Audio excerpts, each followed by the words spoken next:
You're on, Mayor. Okay, good afternoon, everybody. Welcome to our City Council meeting. Today is Monday, July 20th, 2020. It's approximately 1 p.m. Happy birthday to my brother Bob. Today's his birthday. Before we have our Pledge of Allegiance, I'm going to ask you if you please rise for a brief moment of silence as we reflect back on the brave men and women of the United States Armed Forces as they protect our interests around the globe, as well as the courageous men and women of Las Cruces Police Department and Las Cruces Fire Department as they keep our city safe 24/7, 365.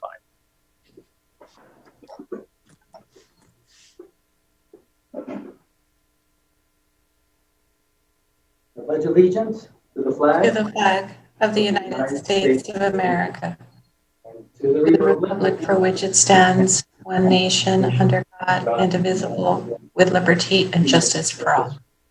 I'm sorry, Mayor Pro Tem Gandara, I meant to call you. I apologize. But I'll let you make the proclamations presentations today.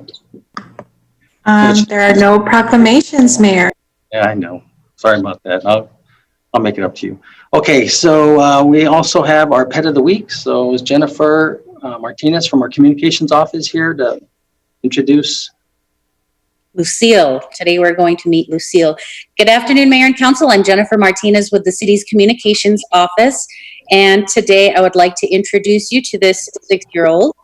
Let me share my screen with you really quickly. She's very cute looking. Are you able to see her? Yep. Okay, perfect.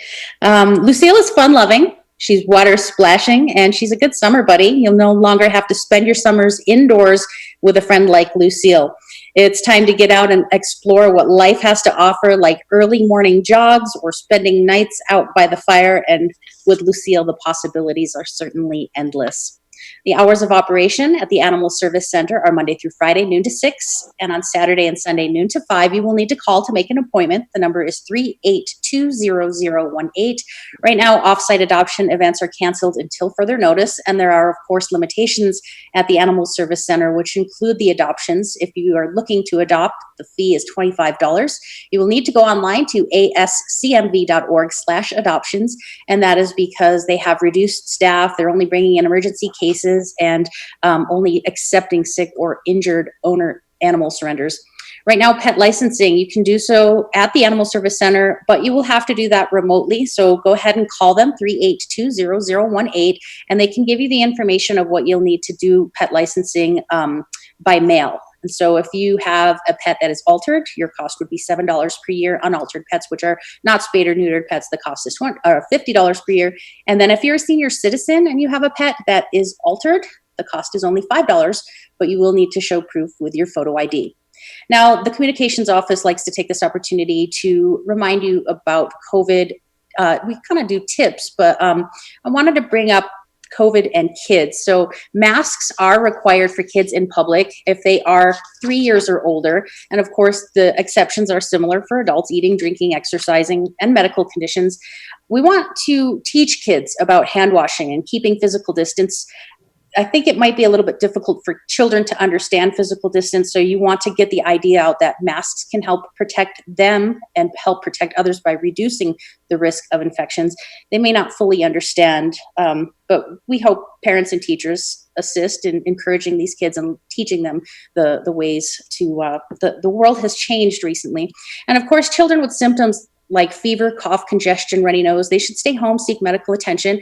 And on the bottom here, you can see COVID-19lostcruces.com. That is our website link. And from there, you can go to the state's health department website where you can get all kinds of information, more information on children and COVID and all different types of things that you might be interested to learn about and what you can help learn more about COVID-19. Thank you, Mayor.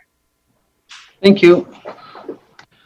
Okay, so now I'm going to go to the conflict of interest statement. This is where I'll ask if any member of the city council, city manager, or city staff has any known conflict of interest on any item on the agenda. None. None for me, Mayor. None. Okay, now I'm going to go to public participation. I didn't receive any emails. I did get this just 27 minutes ago. It's from Jareen Hutchinson.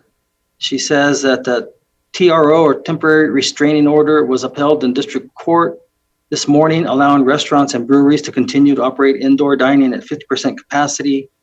And just wanted to let us know about that. So if you see that and that's, and you get any calls, then apparently, but I'm sure that's probably round one. So I'm sure it's going to go to another part after that. Okay, so now I have some closed meeting statements to read. First one, Las Cruces City Council met in closed session at 9:03 a.m. on July 6, 2020. The following members were in attendance: Councilors Flores, Sorg, Bencomo, Vasquez, Abeta Stuvi, Gandara, and myself, Ken Miyagashima. Staff present was David Dollahan, Assistant City Manager, Patrick Gallagher, Las Cruces Police Department Chief, Damian Martinez, Outside Counsel, David Maestas, Interim City Manager, Jennifer Vega Brown, City Attorney, and Carl Conley, Risk Manager. Carl Conley left at 9:06 a.m. Jennifer Vega Brown left at 9:08 a.m. and Damian Martinez left at 11:38 a.m. And the meeting adjourned at 12:46 p.m. And for the record, Las Cruces City Council met closed session and only discussed those limited items as stated in the posted notice, which was to discuss pending litigation regarding Antonio Valenzuela versus City of Las Cruces, which is closed pursuant to NMSA 1978, Section 10-15-1H, number 7. And number 2, to discuss threatened litigation regarding the city's investigation of accounting records, which is closed pursuant to NMSA 1978, Section 10-15-1H, number 7. Second closed meeting statement, Las Cruces City Council met in closed session at 9:09 a.m. on July 7th, 2020. The following members were in attendance: Councilors Flores, Sorg, Bencomo, Vasquez, Abeta Stuvi, Gandara, and myself, Ken Miyagashima. And staff present was Barbara De Leon, Interim Assistant City Manager. She left at 10:15 a.m. The meeting adjourned at 11:40 a.m. And for the record, Las Cruces City Council met in closed session and discussed those limited items as stated in the posted notice. Purpose of the closed meeting was to discuss limited personnel matters regarding the city manager candidates, which is closed pursuant to NMSA 1978, Section 10-15-1H, number 2. The names were Estrella Escobar, Gary Halpert, Jose Mandrigal, Gregory Martin, and Ifo Pili. And with that, now we're going to go to acceptance of the agenda.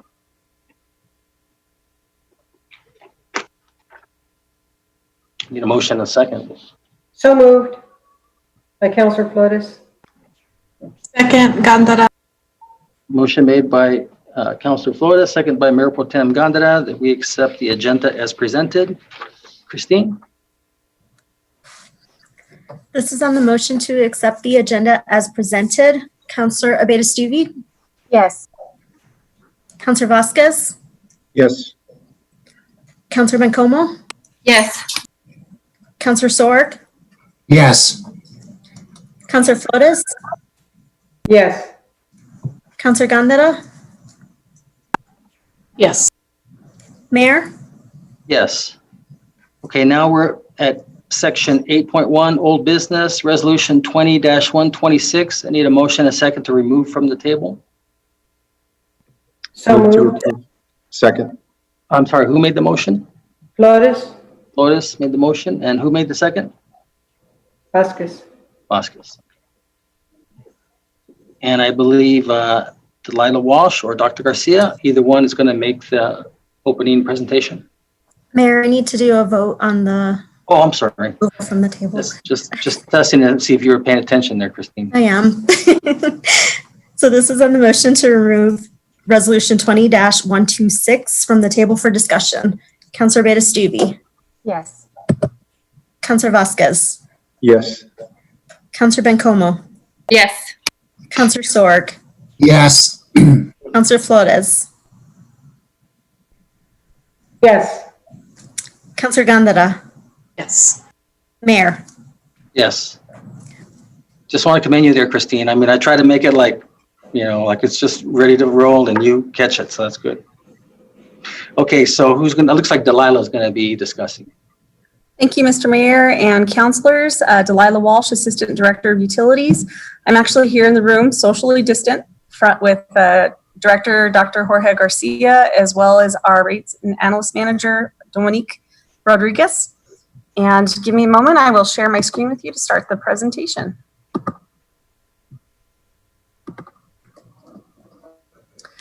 We're back here to talk about the solid waste rate review and potential increases in our solid waste rates. This was first presented to council back in February. We had it back in March as well as April, and it was tabled to today. Today, we're asking you to either vote yes and approve the proposed rate increase for solid waste, or if you do vote no, we just wanted to use this time to explain what would happen should we not implement those rates today. I will not go through the entire rate review presentation. However, if you would like for us to go through it again, we're absolutely prepared to do so. Just so, Oh, sorry. no, go ahead, I'm sorry. So, Mr. Mayor, councilors, what happens if we don't pass the proposal, which was a approximately $2 rate increase to residential users? This $2 rate increase was already reviewed in our rate test year, approved by the LCU board, and then brought to council. Since we did not approve it back in March when we initially thought we would be going through this, since then, we've actually, by not approving the $2 per container, as well as the commercial cost increases, which are varied, and those are a little bit different than the flat $2, we've estimated a loss of almost $550,000 or more than $550,000 in revenues. So just in that timeline of not approving at the time we proposed to today, that's the amount of lost revenues. In addition to the lost revenues, we've experienced known and measurable changes to the budget and our expenses. And what I mean by that, prior to submitting our FY21 budget, we don't include our rate increases, but we also were unaware of certain expenses. So those expenses are, the first one, the fact that South Central Solid Waste Authority has approved an increase in their tipping fees, their tipping rates, meaning the amount we pay per ton to dispose at the landfill. That increase is $2.10 per ton. Based on our FY20 tonnage, the 75,126, and that rate increase, we already know we've got an additional unexpected expense of $157,764. In addition to that, with the latest budget, the city did approve solid waste salary increases with every other city employee. And this is the pay increase that the council approves with our budget. With that increase, we also see an increase in shared services.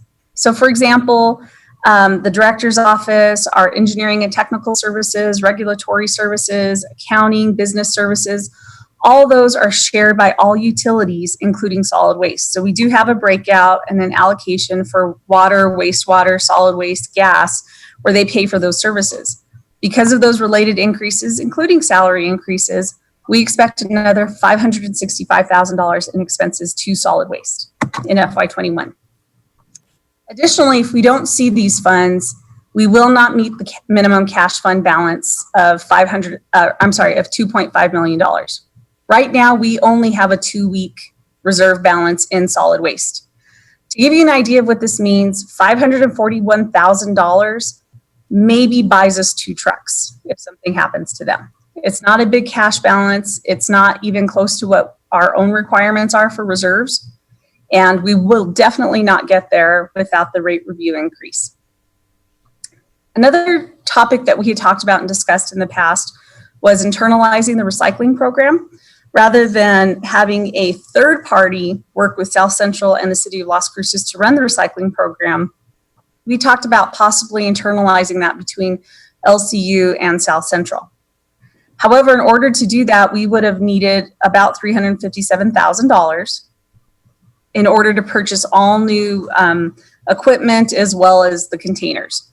There's no way we'll be able to even consider that without the rate review increase. Additionally, our vehicle purchases are covered for FY21, and we only budgeted 2 vehicles to be purchased in FY21. However, we'll be unable to purchase the FY22 vehicles. That means it's going to be diversed and our replacement cycle is severely impacted. The reason this is important is because in 2015, we did a big loan to purchase, I believe it was 10 solid waste vehicles in order to replace a very, very aged fleet. In 2022, we are scheduled to purchase 26 new vehicles in order to replace that fleet. That's incredibly important because we don't want to have to put ourselves in a position of having a big loan later on down the road. Then we have to account for debt service. Then we have to come back and ask for more money. And then we'll have to add that to rates in order to meet that need. Additionally, please keep in mind that our vehicles are on the road pretty much every single day, picking up anywhere between 1,000 and 1,700 containers every single day. We're only seeing growth in our city. I believe Larry shared with you at the last meeting that we are seeing record numbers in community development for construction of new homes. We still have to meet that need with our current solid waste fleet staff. However, in 2022, we're going to hit that 7-year mark where that equipment's going to become too expensive to maintain and, quite frankly, unhealthy and unsafe to keep on the road. I do want to commend the council. I understand what you had to face when we were first going through this shutdown and the COVID impacts to our community. So we completely understand why the rate review was tabled until this point. We really didn't know what those impacts were going to be. What was going to happen to our community? What were our financials going to look like? How was unemployment going to affect us? Were our customers going to be impacted? We really didn't know. And I commend the council for going into that, knowing that there were a lot of what ifs and delaying this decision. However, today we do know. We actually have some data for you to make that decision. So what we've done during the COVID crisis with solid waste is we've provided billing flexibility to our commercial customers with low volume disposal. So in other words, our commercial customers came to us and they weren't producing or they didn't have as many customers. A movie theater is a great example, wherein we were not going to be picking up from them every week. So what we did is we decreased the number of pickups and thus decreased the size of their bill. In some instances, we actually switched out a big commercial container with a 96-gallon container because that's all they needed for that month. So we made adjustments to our tariffs. We were able to put that through and really support those commercial customers to continue services, but at the level that was necessary for them and affordable for them. Additionally, the City Council generously increased our utility assistance funds with $125,000. We did expend all of those funds through the end of the FY20 fiscal year. With those funds, we provided 586 customers with assistance. 527 were residential customers and 59 were commercial. And these commercial customers ranged from restaurants to salons to motels to just general services where they were shut down and needed assistance. The reason this number is important is because we have a total number of 35,407 solid waste customers. Of those 35,000 customers, only 500 needed assistance. So had we implemented the rates back in March, it probably would have just cost us an extra $3,000 through the utility assistance fund to support those customers who needed it. However, the other 34,900 customers were still able to meet the needs of their bills. So this tells us that our citizens are budgeting responsibly. They're using whatever means necessary, such as unemployment benefits or other benefits through their employer or through the state of New Mexico, to budget and meet their utility needs. So we now know that the impact was on about 500 of our 35,000 customers. Essentially, by not implementing the rates early, as I mentioned in prior slides, we did lose out on approximately $500,000 in new revenue, but we know that the burden was not as widespread or significant as we thought in March. And that's, again, it was a complete unknown, and the council was extremely responsible to wait and see before making this decision. I'm sorry, I skipped through the slides. I'll stand for any questions at this point. Thanks, Delilah. Let's see if we got any questions. Councilor Bencomo. Thank you, Mr. Mayor, and thank you so much, Delilah, for the presentation. Councilor Betestevi and I were lucky enough to go on a utilities facility tour in the last couple weeks, and it was really incredible, honestly. I'm really proud of the Las Cruces Utilities staff. I think they're incredible. Anyway, I wanted to ask Delilah if you could remind us on average, how many trips one of these residential side loaders, look at that, I learned a bunch of language from our tour. How many trips our residential side loaders make on average per day, one truck?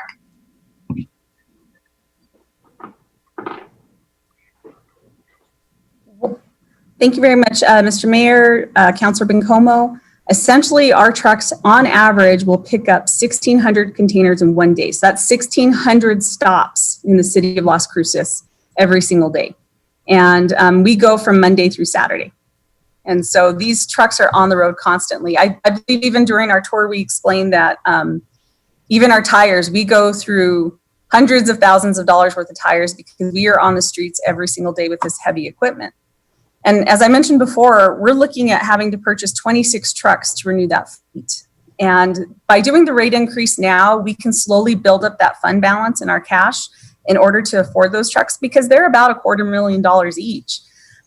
If we were to delay and we wait until those trucks fall apart and in 2022 we have to buy them no matter what, what's going to happen is either we're going to have to take on a lot of debt and then go back and hit our ratepayers to recover that. And so there's no good point where this can happen. What we don't want to do is have this up and down need in revenue and income. We want it to be as level as possible to make that impact as small as possible to our ratepayers. Thank you for that, Delilah. And then with the approximate 550,000 in revenue that you think was lost, will we ever be able to recover that? Is that just sort of lost, or what do you think? Mr. Mayor, Councilor Bencomo, that's a great question because the answer is really no, we won't be able to recover it because we aren't going to go back and back charge our customers. However, the longer we delay the increase, the higher the amount's going to be that we have to charge later on down the road. So let's say, for example, we table this or we wait until the beginning of the year to introduce new rates.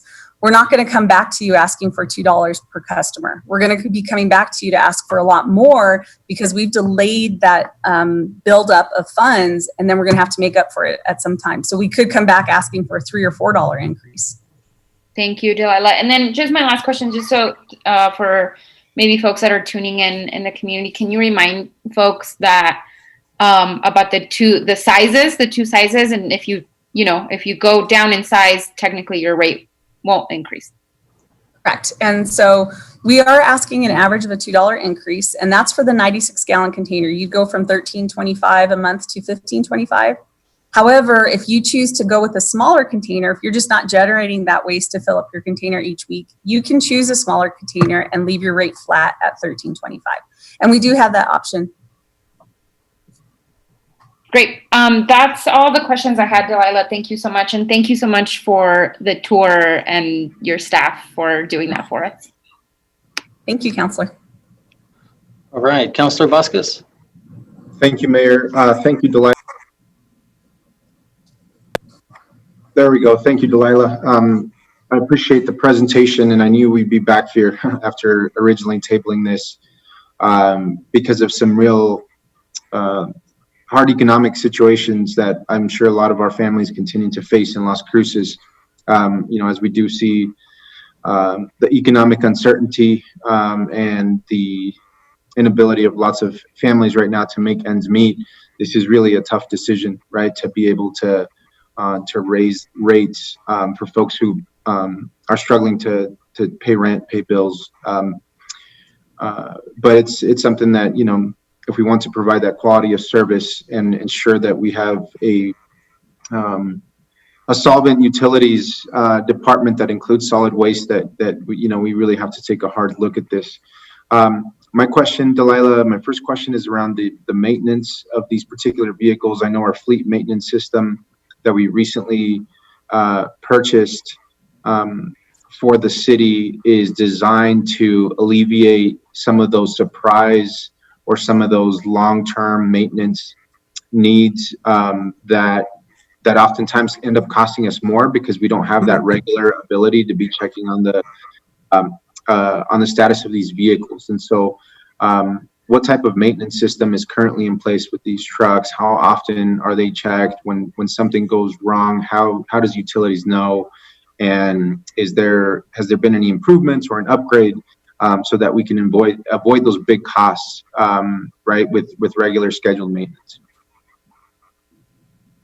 Absolutely. Mr. Mayor, Councilor Vasquez, first of all, I do want to say I agree this is a really tough decision, especially facing the economic impacts of COVID on our community. But honestly, you all have done a great job to mitigate that through the Utility Assistance Fund. And so I think that's been a really great way for us to address that while not impacting solid waste utility directly. On the maintenance funds, actually, we do have our own fleet shop here at the utilities at LCU. And what we do is we work with fleet shop to look at our preventive maintenance manuals that come with each of the trucks. As a matter of fact, we've actually just hired temporary staff as lube technicians in order to keep all those hydraulics and all those joints properly lubed and avoid or stress on those trucks because they're moving 1,600 times a day. So that's one thing. One thing we are doing, we do work well with our fleet, looking at preventive maintenance and doing walkarounds and things like that. But something we're actually have proposed to Mr. DeWitt was doing an operational review of all fleet operations regarding our large trucks. And that's on our side, the driver's side, as well as the mechanic side, to make sure every single person is doing exactly what they need to do to keep those trucks running at optimum. So we'll actually be meeting on that later on, or early in the fiscal year, probably later on this month. And we've already sent out the proposals to fleet and what we'd like to do and what that review should include, because we're exactly on the same page. We want to make sure we spend as little money as possible up front, so we don't have to spend a giant chunk at the back end of maintenance.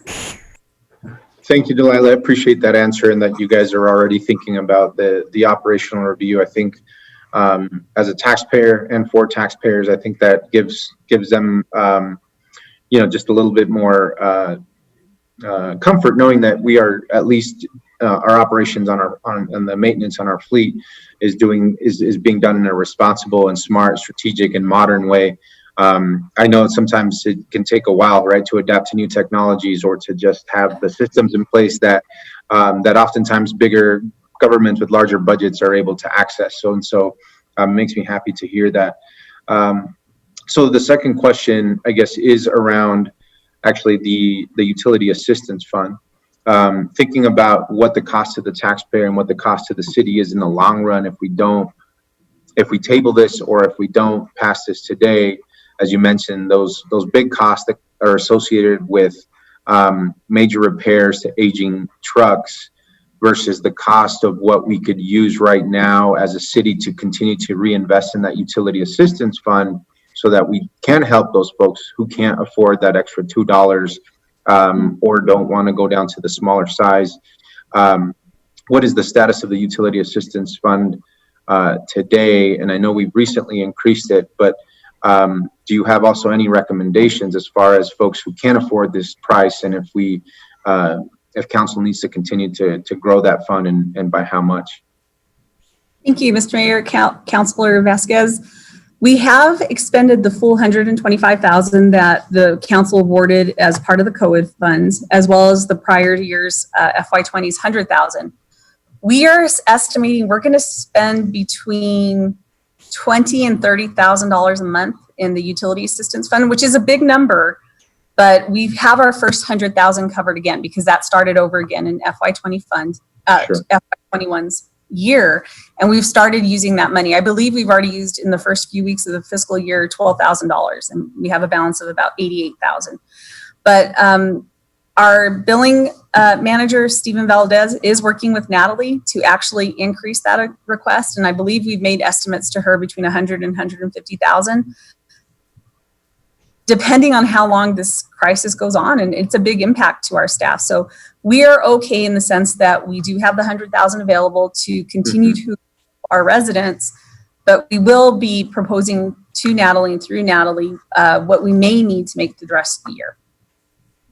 Thank you, Delilah. And remind me if this increase passes today, this rate increase is passed, when does it take effect? When can customers expect to see it on their utility bill? Mr. Mayor, Councilor Vasquez, it's about 1 month. In about a month, okay. Yes.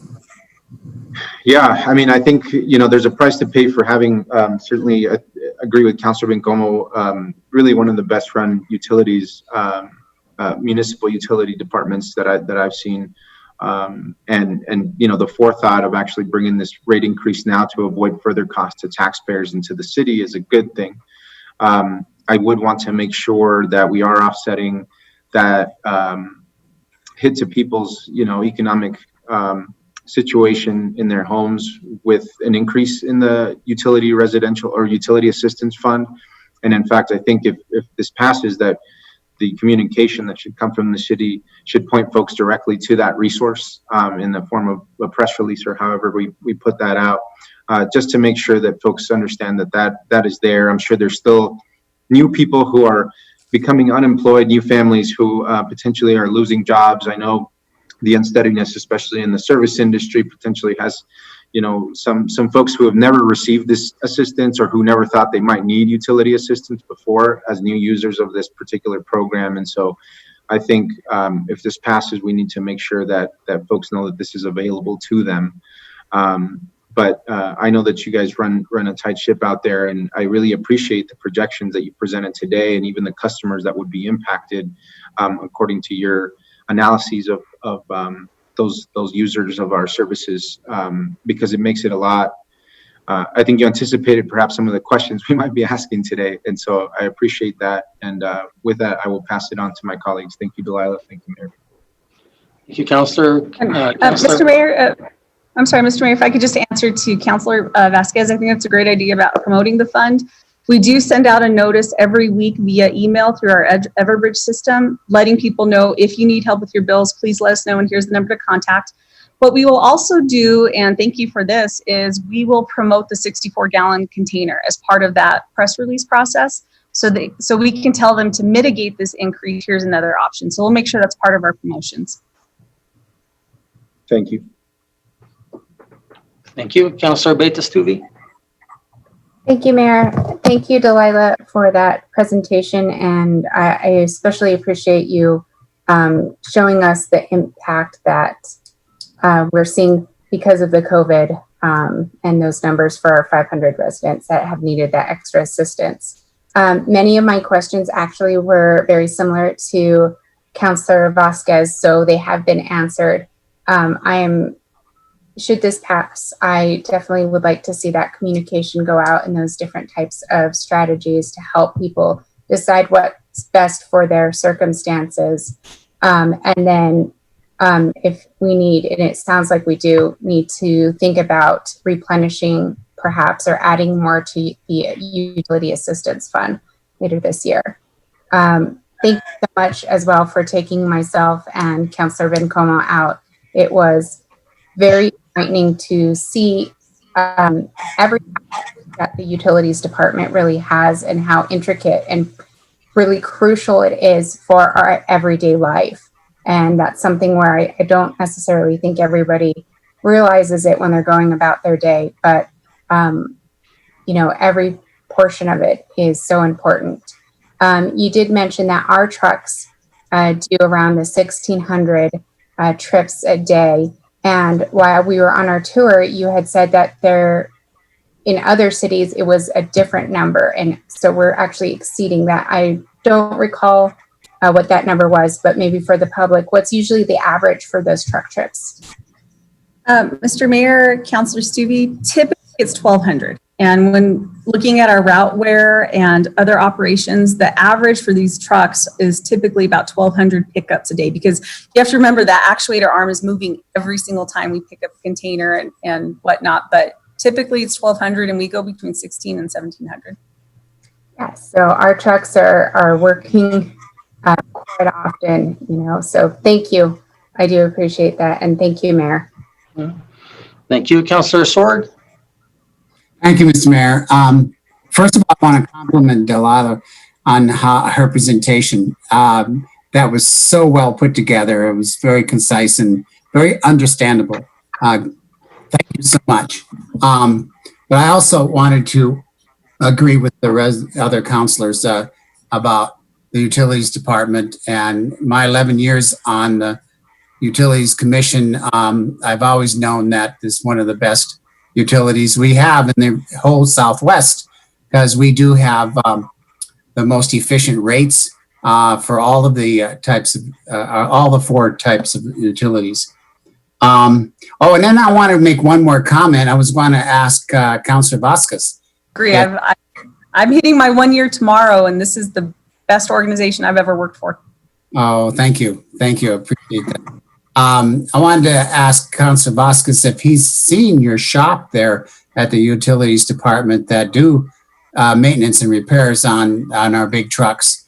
And if he hasn't, I encourage him to go see it. It will reassure him, I should say, good work that you do there in fleet maintenance. It's in a first-class shop, and it's fairly new too. It's only 5-6 years old or so. So, okay, yeah, this is something we have to do. There's a benefit for people to go from the 94 gallon down to the 60, what? 64. 64 gallon, right. And that is that maybe we'll be throwing away a little less trash. And that's the aim we want to have in our city anyway, to have less trash. In fact, someday we probably will pass a resolution to do just that, reduce our trash in the city, as other cities have done already. Thank you, Mr. Mayor. Thank you, Councillor. So I want to commend my colleagues for, I know when March came around, I think all of us were kind of a little concerned. We didn't know what things lied for us ahead, but yet we took a very cautious approach and kind of held off on it. And I appreciate Dr. Garcia and his team for understanding that. But earlier, when Councilor Bencomo, or when it was relayed to her, I kind of equate it to home mortgages. So right now, interest rates are so low that those who have the opportunity to refinance can save a lot of money, and they'll never be able to get it back again. And so this is something here that as each month passes, the taxpayer is losing out on that benefit. So I think it's probably, I'm supportive of this and moving forward with it. I think one of the things that we're very fortunate, and maybe later on you'll hear as far as our GRT, our financial reports, is we were only down 8% for the whole month of April. And that equated to a little bit more than $500,000, which is incredible. I remember when we got the news, Councillor Sorg and I, we were actually, I think in City Hall, I don't know what we were doing there, but we were both there, of course, 12 feet apart, but we were amazed of how resilient our economy is here in Las Cruces. And so I think to my colleagues, I think we're going to need to move forward on this. I think we can't delay it anymore. Mr. Mayor? Yes, Councillor Sorg. Could I just add a point? Yeah, what you're saying is right. But it's been mentioned here in our conversation today a couple of times, the name taxpayer. People need to remember, we're not talking about taxpayers here, we're talking about ratepayers. And the taxpayer is not involved in this. Sure. Okay, very good point. Thank you. Okay, well, if there's nothing further, Christine? Well, let me just double check. Councillor Beta-Stuvey, did you have your hand up again, or did you forget to put it down? I forgot to put it. Okay. All right, Christine? This is on a motion to approve Resolution 20-126. Councillor Beta-Stuvey? Yes. Councillor Vasquez? Yes. Councillor Bencomo? Yes. Councillor Sorg? Yes. Councillor Flores? Yes. Councillor Gandara? Yes. Mayor? Yes. Okay, item number 9, resolution 9.1, resolution 21-013. Move to approve. This is Sorg. Okay. Second. Motion made by Councillor Sorg, second by Councillor Flores. And David Dalahan is going to discuss. Good afternoon, Mayor and members of City Council. David Dolan for the record. Let me start by sharing my screen. I have a very short presentation for you. So who's this Udell F. V. Hill? I don't know, Mayor. Never heard of him. No, he took us from a little hole in the ground to the, what they, I don't call them Emmys, but I don't know. They seem to sweep the awards at every time they have them. So Here's the resolution for renaming the production studio after Udell V. Hill. A little bit of background on his personal life. Udell was raised in Socorro, New Mexico. He's a proud NMSU grad. He has professional production journalism experience both in Albuquerque and El Paso. He's also been an executive producer and news director for local news affiliates, as well as being a freelance journalist. He acted in some feature films, including Traffic, The Day After Tomorrow, The Longest Yard from 2005, and etc. He's married to Grace B. Duran, the local state district court judge, and he's the proud father of Udell Justin V. Hill and Cameron Frank V. Hill. Udell, in his efforts when he was first hired at the city, was a public information officer, and then subsequently he was made our director of communications. He started with us in January of 2001. He was instrumental in key developments through the city's communication department. He established the first TV control room at the old City Hall when we were at 200 North Church Street. In 2003, CLC TV was created. And then in 2005, through his efforts, the CLC TV became Channel 20 on Comcast Cable as part of our franchise negotiations. Comcast Channel 20 is our public and educational and governmental channel. In 2007, they moved to CLC TV, not just from the TV to the internet through clctv.com. And then with the opening of the new City Hall, our current City Hall in 2010, the built-in design production studio was included in the building's design and construction for both in-house productions and still photography. He attributes key successful campaigns, advertising and promotion campaigns that were led under his efforts, including the 2008 GEO bond election, which was our first mail-in election with the state changes in the state election laws, and the 2009 election as well. So campaign as well. So that, with that, Mayor, your standard options apply. And he and his family are watching on TV. oh, they are. Uh-oh. Yeah. Okay. I think he also played a mobster in this movie called His American Dream. This, I think, is played in India. It's a movie. Yeah, it'd been produced like 10 years ago. It finally came out. So, or Their American Dream, something like that. It's a pretty interesting movie. Councilor Flores. Thank you, Mr. Mayor. I think in slide 3, Mr. Dollahan, I think if you could go back. Oh. Yes. The key successful campaigns were in 2018 Go Bond and in 2019 RCV. I think you said 28 and 29, 2009 and 2008. Mr. Chairman, members of the board, council, David Dolan. Again, it was the 2018 GEO bond election and the 2019 citywide election for ranked choice voting for officers, for members of the council. Okay. Thank you, Mr. Dolan. Okay. Councilor Vasquez. Thank you, Mayor. And I think this is very well-deserved and very fitting. I think I've been very impressed even before my time here at the city of just what a good communications department the city had, considering for a city of our size, of course, to include our wonderful cable news channel, the professionalism in which we communicate with the media and the press through the various press releases, and the volume of communication that we put out has always been very impressive. And so I think it's absolutely deserving to have his name on that studio down there. Udell, if you're watching, if your family's watching, thank you so much. You know, communication with the public is probably one of the most important things that a city can do, especially as we, you know, oftentimes take really important votes or make really important decisions on behalf of our citizenry. And it's our communications department that's able to get that information out to the majority of people who aren't watching or who aren't attending the city council. So it's a critical function. I just seen how much you love your job, and we all miss you. But I think you left behind also a really good team of people that I know you've have trained under you.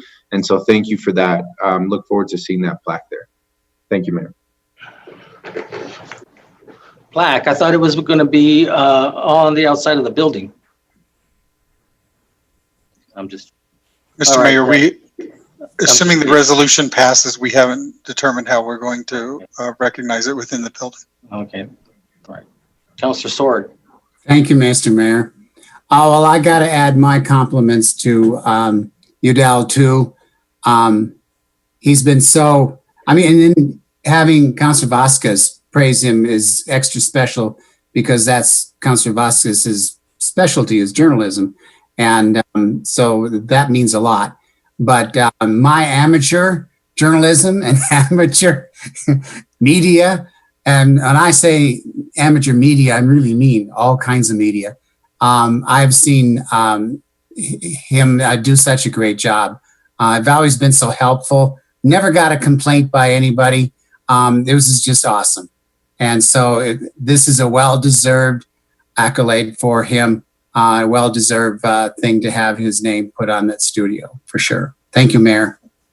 Thank you. I agree. Mayor Pro Tem Gandara. Thank you, Mayor. Yes, congratulations. This is so exciting. I can honestly say that Udell has always been so proactive, working in the evenings and weekends. I've received calls from him, especially as we were developing the COVID website, and my interest in ensuring that we had the mental health screening there, and all the various family and individual supports. We had many conversations about that. And Udell, I never forgot how helpful you and your staff have been when we've had various events, especially Recovery Night and the Suicide Prevention day or evening events, where you have helped to put up and take down banners and such. And so I think this is extremely, extremely fitting. And you've left quite a mark, I think, for me and the rest of the council. But you have also left a very professional unit of folks that continue on providing the best professional communication, I think, that any city can do. So thank you so much. Thanks. Thank you. Councilor Flores, did you forget to put your hand down, or do you have another comment? No, I did not forget. I just wanted to make that clarification. Yes, I want to echo everything my colleagues have said. I want to thank you, Udell, and for being probably one of the friendliest faces I've ever seen, and probably having a dynamite voice that just carries and sounds very wonderful. So I just want to thank you. And yes, I think that you've left a legacy, and this is well deserved, and congratulations. And I wish you a very happy retirement. And thank you so much for your smile and for always making me feel as if I really belonged at City Hall. Unlike other people, like the one who's running this meeting. No, I'm just kidding.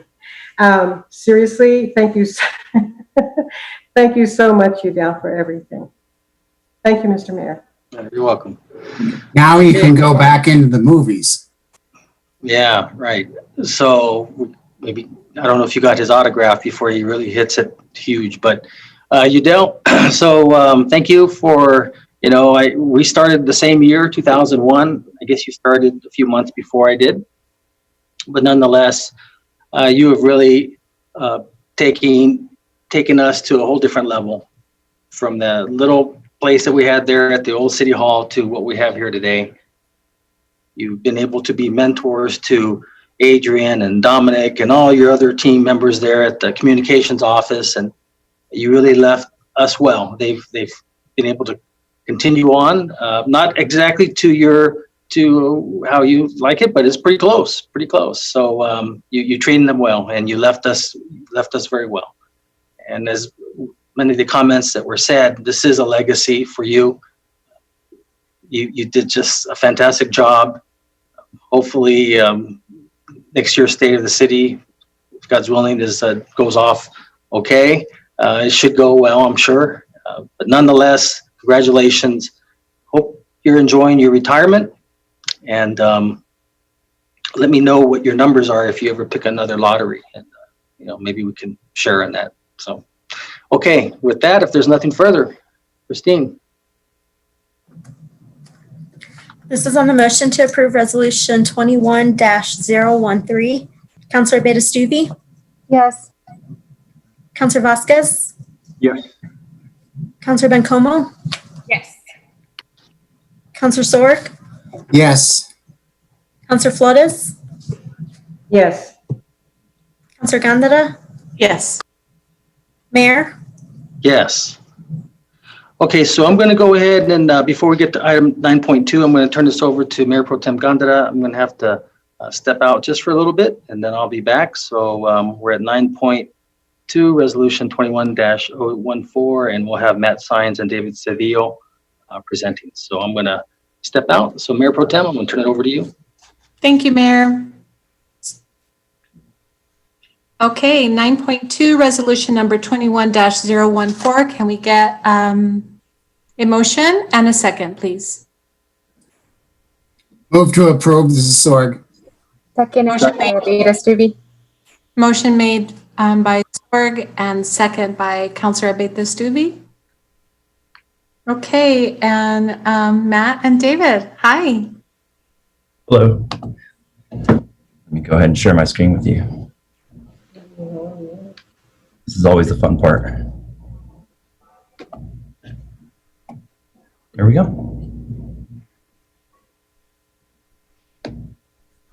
Okay, so good afternoon, Mayor, members of Council, Administration. For the record, my name is Matthew Sines, Senior Budget Analyst with the Budget Office, and I'm here today to present the proposed budget adjustments for fiscal year 2020. Let me try to share this again. Sorry for the difficulties there.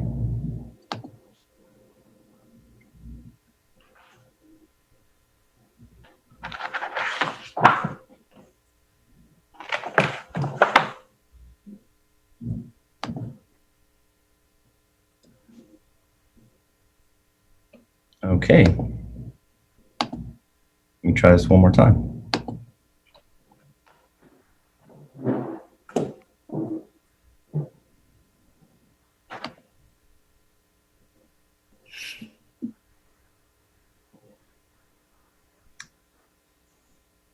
Technology is fun until you can't get it to work, right? It's okay, Matt, take your time.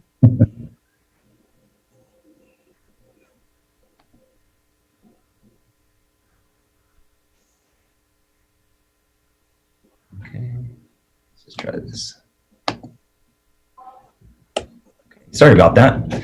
So with these adjustments, there are no new programs or policy initiatives. The adjustments are focused on compliance and alignment. So these are the adjustments to close out fiscal year 2020. There are no adjustments to the general fund. The bulk of what we'll be discussing today is for the state shared GRT and joint utilities revenue bonds. After we reviewed the adjustments, I'm going to turn it over to Interim Public Works Director, Mr. David Cedillo, who will discuss the capital improvement program. Overall, what we're trying to accomplish today is to apply best practice. So the amounts we are requesting today are located in the column with yellow text. Also, the transaction is indicated with E for expense, R for revenue, and T for transfer. We also have a legend at the bottom as a friendly reminder for you. So closing out the year, Fund 2171, Quality of Life Senior Programs, is adjusting their older American grant to actuals by $1,972 for both revenues and expenditures. They're actually decreasing their grant by $828 and increasing donations of $2,800 for congregate and delivery meals. So the net amount you see there is $1,972. On 3620, we are adjusting the bond proceeds to actuals by $8 for the 2020A New Mexico Finance Authority bond. Debt Service Fund 3621, we are budgeting bond proceeds of $278,000 for the 2020B New Mexico Finance Authority bonds.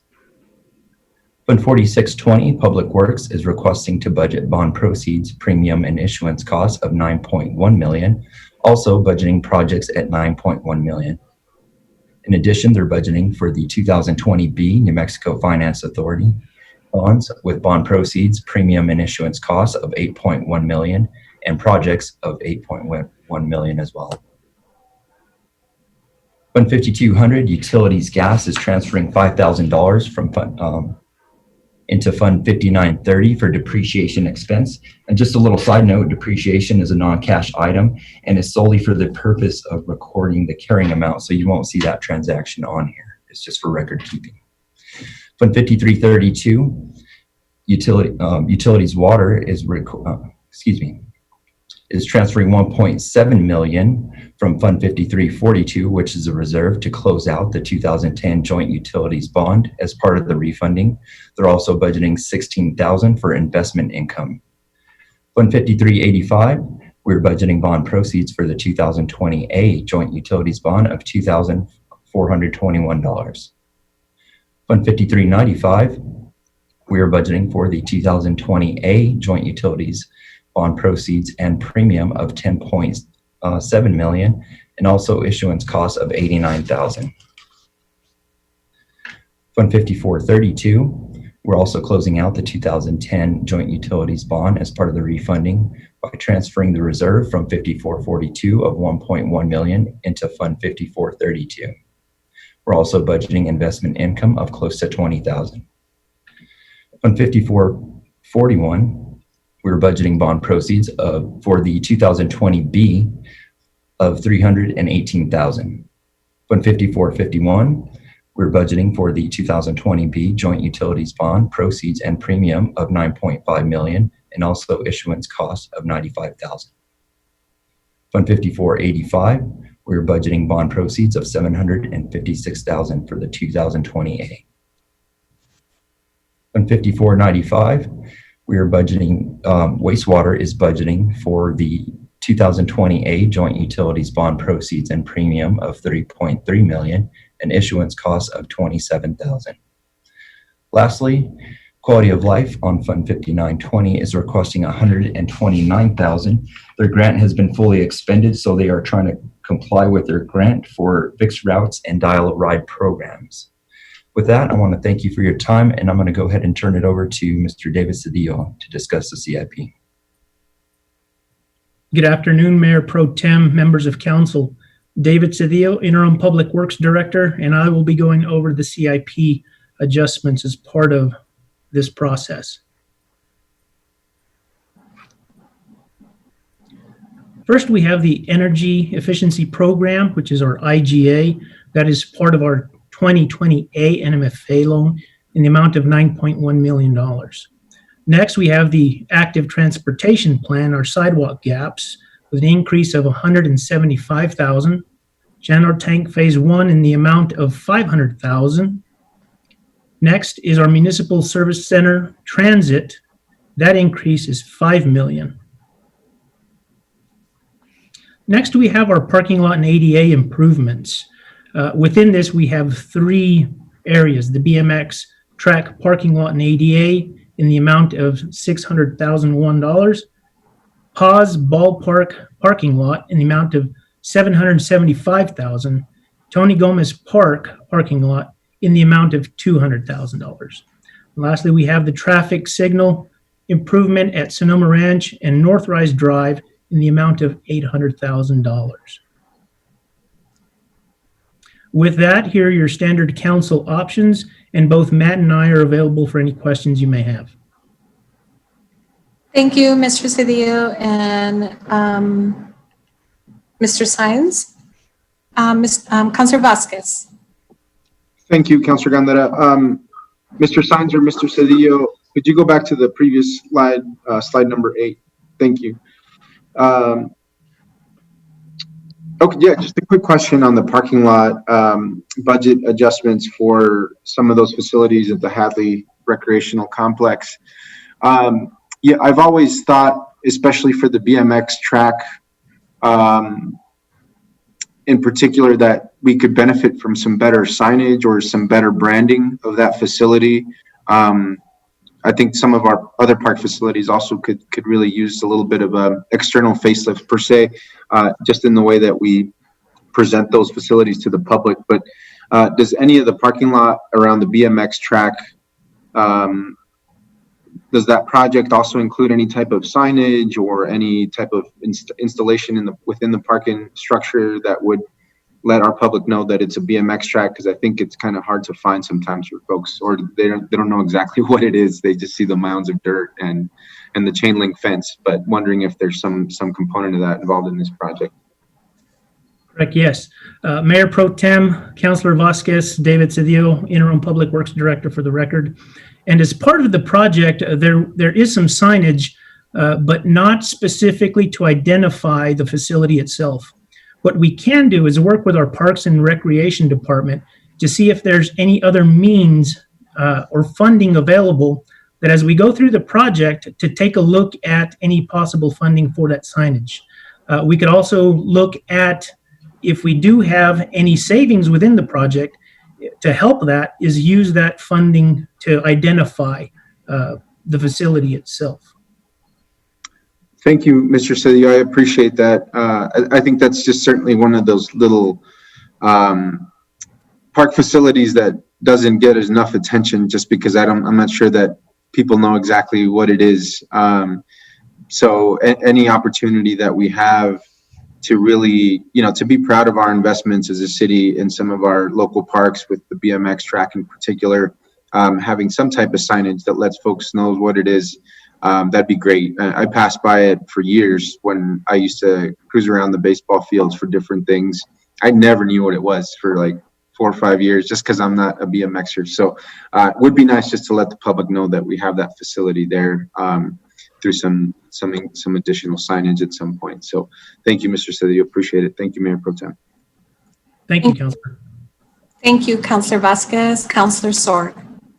Yeah, Mr. Cedillo, I know we have the ability to make our own signs here in the city. We have a sign department, so to speak, a sign making place. And so, hey, it could be done fairly inexpensive and easily, couldn't it, Mr. Cedillo? Mayor Pro Tem, Councilor Sorg, yes, sir. And that is the portion that I mentioned before where we would work with our Parks and Recs Department to identify how we can move forward with making those signs. Okay, very good. Thank you. Thank you. Thank you, Mayor. Thank you, Mayor Pro Tem. Okay. Are there any other questions? Okay, seeing none. Christine? This is on the motion to approve Resolution 21-014. Councilor Beta-Stuvey? Yes. Councilor Vasquez? Yes. Councilor Bencomo? Yes. Councilor Sorg? Yes. Councilor Flores? Yes. Councilor Gandara? Yes. And the mayor is absent. Okay, next is 9.3, resolution number 21-015.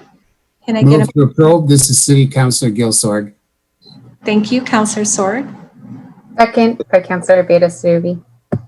Okay, a motion made by Councilor Sword, second by Councilor Beta-Stuvey. And I think we have Matt Sines and David Cedillo once again.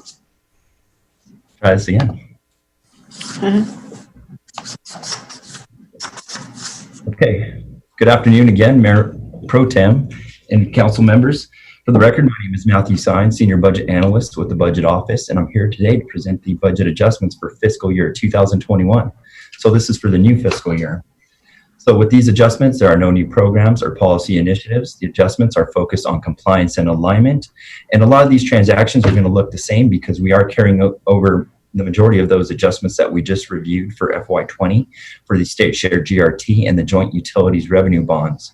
We do have an increase in general fund expenditures, so we'll take a look at that. Also, I'm going to turn it over again to Mr. David Cedillo to discuss the capital improvement program. Overall, what we're trying to accomplish for the new fiscal year is to apply best practice. In case you missed it, the amounts that we were requesting today are located in the column with yellow text. Also, the transaction is indicated with E for expense, R for revenue, and T for transfer. So from the general fund, IT is requesting $110,000 for temporary services to help them meet demands for desktop support and deployment. Ultimately, what they're trying to accomplish is trying to meet their strategic goals. Also in the general fund, we jumped the gun a little bit on this one. We were trying to make sure that COVID utility assistance was there available for the people in need. So we originally requested this carryover of $100,000. However, we're going to have to bring this back in August to adjust those to actuals, as Delilah mentioned. So the number might be around $20,000, and we couldn't get that in the time frame to get this changed for the presentation. So Fund 1500, Hold Harmless GRT, we are transferring $440,000 to Debt Service Fund 3620 for the 2020 New Mexico Finance Authority facilities debt. We're also budgeting $381,000 for interest payments. Fund 2700, Community Development, is requesting a carryover of $823,000 for COVID assistance. This was originally part of Resolution 20-132. Fund 2780, Utilities is requesting to carry over $1.5 million for the Griggs Walnut Plume EPA settlement.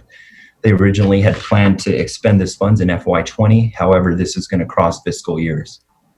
Fund 3621, Public Works, is carrying over debt service of $275,000 for the 2020B New Mexico Finance Authority. Fund 4621, they're also carrying over the projects of $9.1 million for the 2020A New Mexico Finance Authority bond. Fund 4621, we're carrying over projects of $8.1 million for the New Mexico Finance Authority bond for 2020B.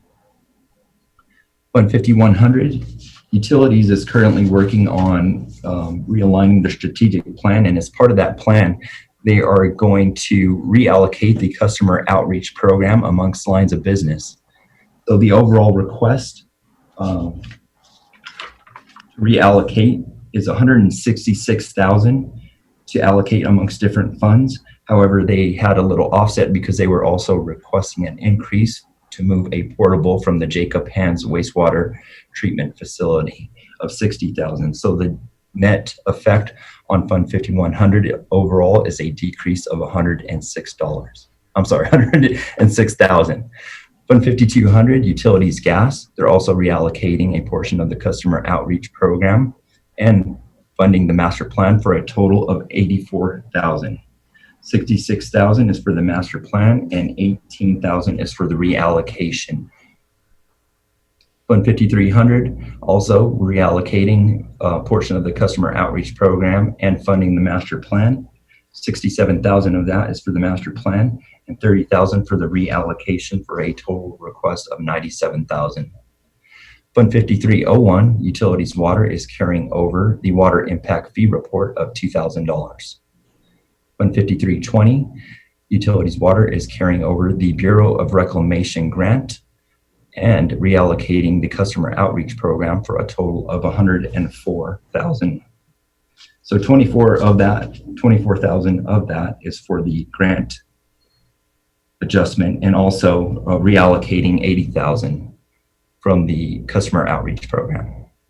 Fund 5360, they're also carrying over the Bureau of Reclamation grant in the amount of $163,000. Fund 5395,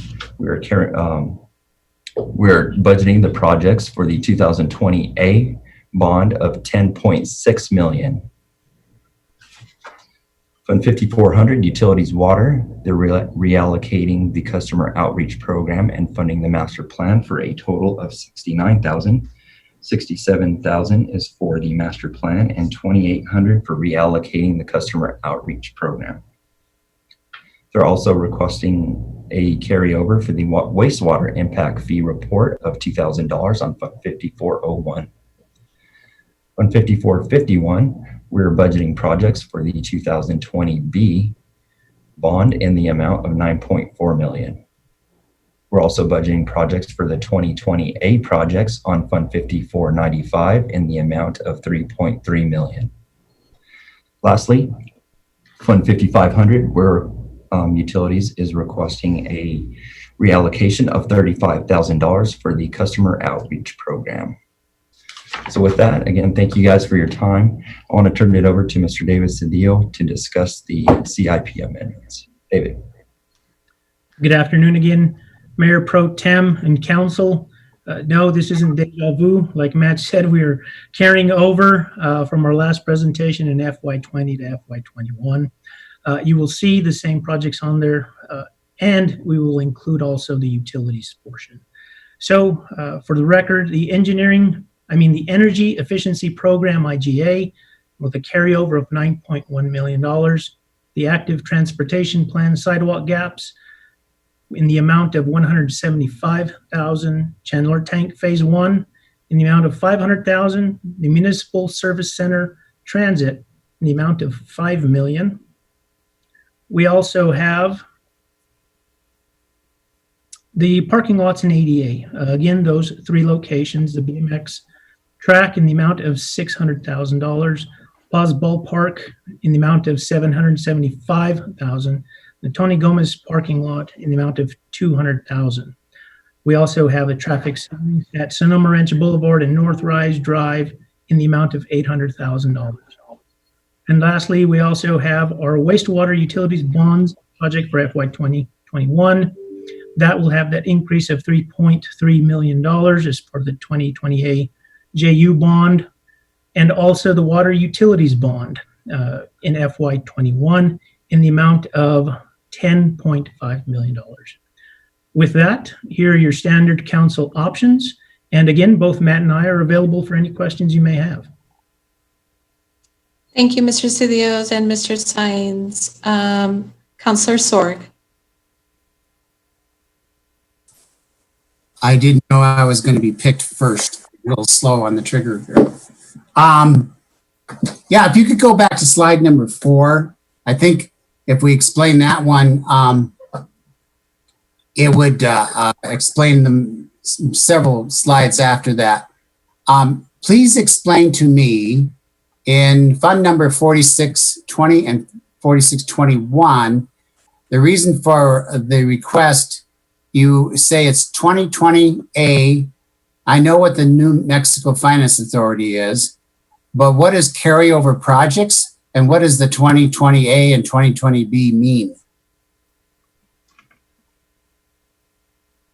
Mayor Pro Tem and Councilor Sorg, 2020A NMFA carryover and the 2020B carryover just means that it was actually recorded in FY20. So we're carrying this amount over into 21. We accepted this bond at the end of fiscal year 2020. We didn't have enough time to work on the Public Works doesn't have enough time to work on the projects. There's such a short time frame that this is carrying it over. It's kind of crossing fiscal years. So it's at the end of one year into the beginning of the new year. And the 2020A and 2020B are just different bonds. Okay. So if I could rephrase that and see if I have it understood correctly. These are projects that $9 million, $8 million projects that multiple projects, I'm sure, in each one that were planned to be done in last year's fiscal year, FY20, and now it's going to be moved to FY21, right? So Mayor Pro Tem Gandara, Councilor Sorg, essentially yes, but the timing of the bond sale and to when we can actually get working on the project, I'll defer to Mr. David Cedillo on this, but it doesn't allow for much movement on this. What do you mean by much movement? Well, because of by the time we sold the bonds and then we're budgeting for the projects, so the projects will actually be completed in FY21. Okay. Not completed, but at least working on the projects. Okay, just give me a rough idea. When did we sell those bonds? Or I'm going to defer the council, Mayor Pro Tem Gandara, Councilor Sorg. I'm going to defer the question to our treasurer, Ms. Karen Byram. Mayor Pro Tem, Councilor Sorg, we sold the bonds or closed on the bonds approximately June 29th. Just last month. I see. Okay. So, Mr. Sines, could you say that this carryover projects, where you have it labeled that in the other fund numbers, is a similar situation? It's a project that was planned on being done last fiscal year, but now it couldn't get done. And now it's going to be in the new year, this year. Mayor Pro Tem Gandara, Councilor Sorg, yes, that's actually that is correct. These bonds were sold at the same time, I believe, if Karen wants to jump in on this. And yes, these are we did the bonds. Okay, were the CIP projects the same? And did we sell bonds for those? The GEO bond, maybe? Mayor Pro Tem, Councilor Sorg, David Cedillo, Interim Public Works Director, for the record. Councilor Sorg, to answer your question, if you recall, we had made some changes to the CIP, and we made an adjustment when we were going to go sell the bonds for these projects. And what we did is we identified in the CIP at that time that project, and then in the outer year which was back in FY20, we had it in the unfunded column of FY21. And as the bonds sold, and once we received the proceeds, we were going to move those over from the unfunded into the funded column. And that's what happened at the end of FY20. We received the funds, so we amended the CIP. So what we're doing at this point right now is carrying over those projects from FY20 to the FY21 CIP. And those are scheduled to begin in FY21. Okay. Okay, thank you so much, Mr. Cedillo. Yes, sir. Madam Mayor Pro Tem. Thank you, Councilor Sorg. Are there any other questions? Seeing none, Christine, please call the roll. This is on the motion to approve Resolution 21-015. Councilor Beta-Stuvi? Yes. Councilor Vasquez? Yes. Councilor Bencomo? Yes. Councilor Sorg? Yes. Councilor Flores? Yes. Councilor Gandara? Yes. And the mayor is absent. Thank you, Christine. Next is 9.4, resolution number 21-016. Can I get a motion to approve? Move to approve, Ms. Sorg. Second, by Flores. Motion made by Councilor Sorg, second by Councilor Flores. And up is William Blanchard and Amy Bassford. Hello, you two. Good afternoon, Mayor Pro Tem and Council. William Blanchard, Budget Analyst. Hey, I'm back. Were we at 9.4? We are at 9.4, and Mr. Blanchard is just beginning his presentation. Voice on here. Okay. The resolution before you is to accept 3 new grants and to adjust the budget. Fire is receiving the Emergency Food and Shelter Program number 2 Asylum Seekers Grant in the amount of $336,832. This is a federal reimbursement for expenses incurred during the asylum seekers crisis. Funding covers the expenses to shelter, feed, and provide supportive services to individuals seeking asylum in the United States. Funding is through FEMA and can be used for expenses incurred from April 1st, 2019 to January 30th, 2020. There is no match requirement for this funding. Quality of Life is receiving their fiscal year 2021 senior programming funding in the amount of $728,100. This is annual funding for senior programs through the New Mexico Non-Metro Area Agency on Aging to provide nutrition, homemaker, and respite care services to seniors. Funding includes both federal and state funds and is the first of a 2-year funding commitment. There is no required match. However, the city is providing $685,674 for the programs for a total project amount of $1,413,774. Quality of Life is also receiving fiscal year 2021 senior programming nutrition service incentive program funding in the amount of $242,287. This is annual federal funding for senior programs through the NMAAA to support nutrition services, including qualified food purchases. There is no match requirement for this funding.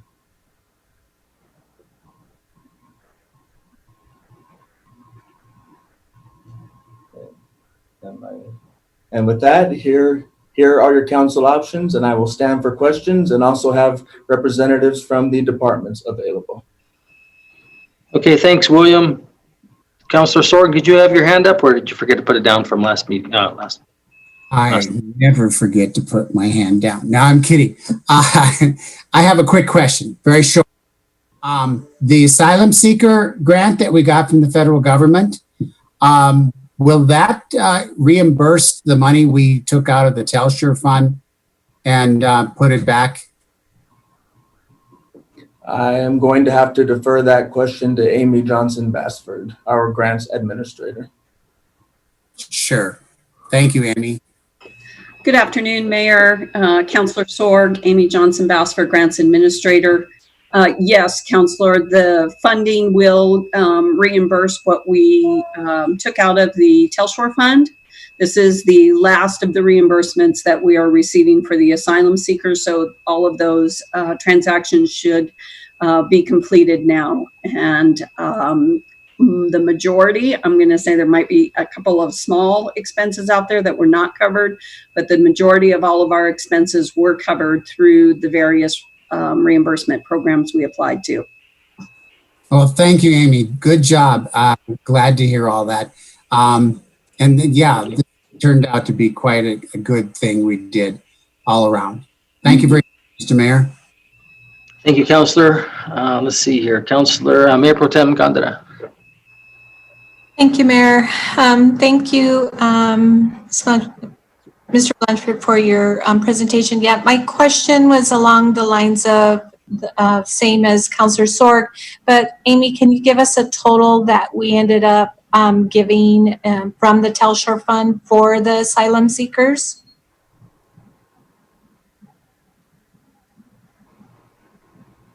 You're on mute.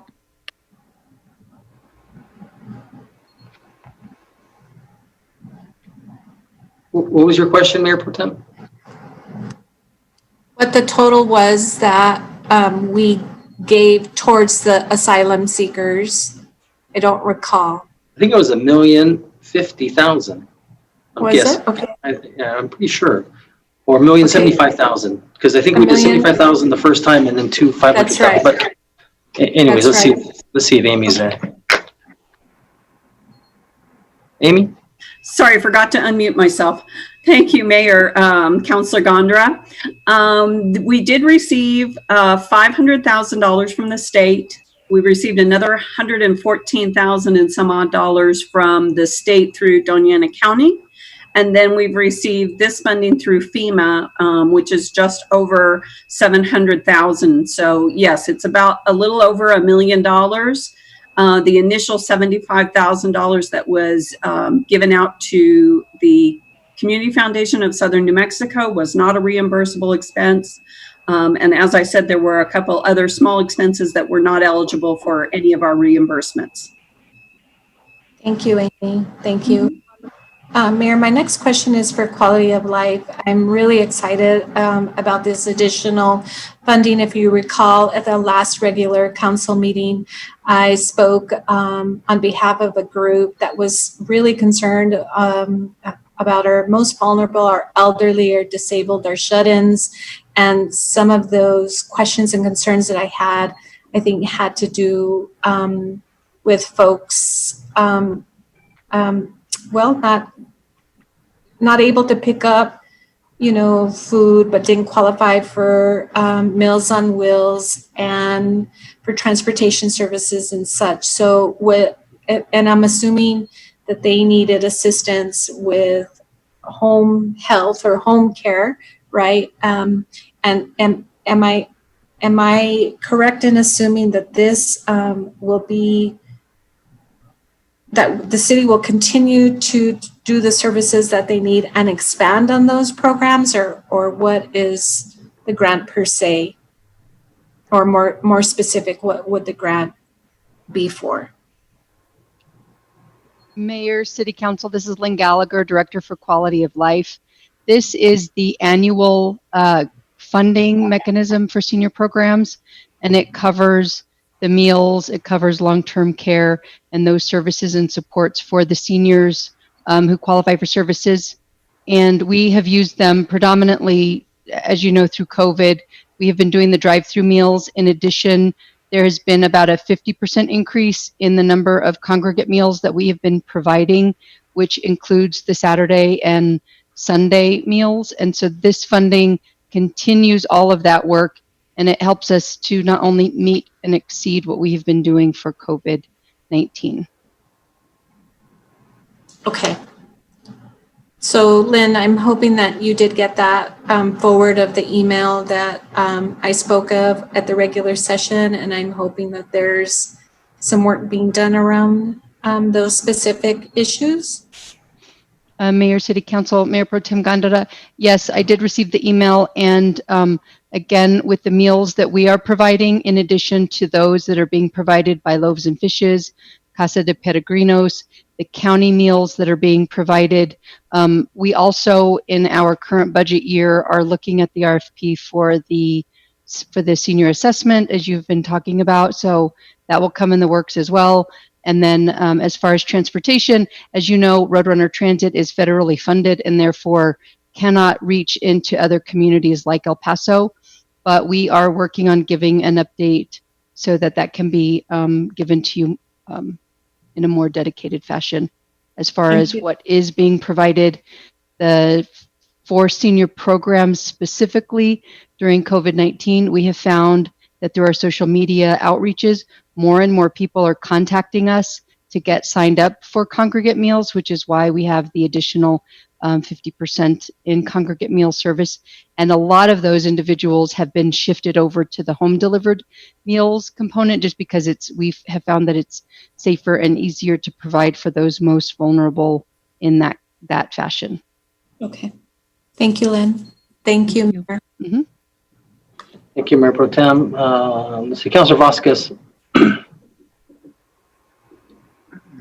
Thank you, Mayor. I put my hand down back. I think Councilor Sorg asked the question I was going to ask. Thank you. Okay. Just checking to see if you were paying attention. Councilor Flores. Thank you, Mr. Mayor. And thank you, Mr. Blanchard. I have a question, Mr. Blanchard, about the monies that were allocated for the senior citizens, the quality of life. And there were three, I can't remember, but was either slide 2 or 3. So can you go back, please? Okay, yeah, it was actually 2 and 3.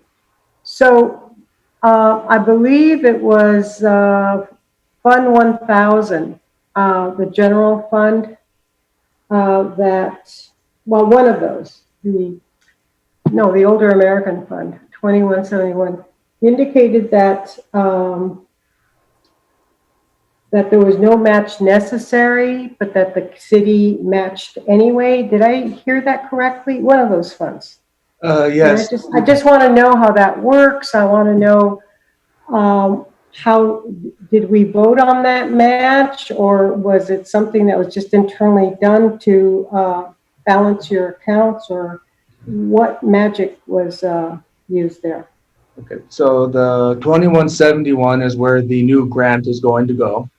Yeah. And in Fund 1000, these amounts were already budgeted whenever you adopted the fiscal year 2021 budget. The 685,000 was already included in there. And it's just and it's just the amount that the city is going to contribute towards this program. And it's which one, 2171 or 1000? 1000 was already budgeted. Okay, that was budgeted, but that was at the one, no, there was one, there was one that you, I believe you said, Mr. Blanchard, and forgive me if I heard you wrong. I believe you said that one of those two funds, and I believe looking at this, it was 2171, that the city matched, even though a match wasn't necessary. Did I hear that correctly? The match is the 685,000 that was already budgeted.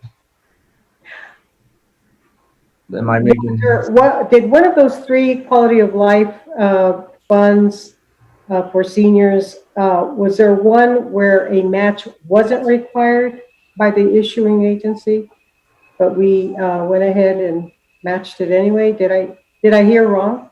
Yeah. Mayor, City Council, and Will, I think I can answer this. This is Lynn Gallagher, the Director for Quality of Life.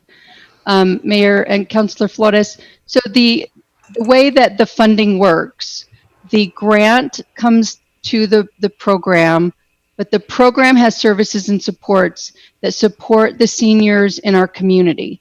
The grant itself from the under the Older Americans Act fund does not specifically require a match. Okay. However, when you apply for funds, it is always of benefit to inform your grant provider of opportunities. And so what we do in the city is we allocate and show the general fund that is received and used by the program as the city's quote unquote match, which benefits the community and allows for additional services and supports to be provided beyond the $728,100 that's provided. So the city at large has a lot more need for serving seniors, and the city of Las Cruces recognizes that, and that's why we put forward our budget every year. And in May, the city council has voted on that budget. And then when we apply for these funds, we indicate that that is the city's apportionment toward these services to seniors in the community. And it's considered a match.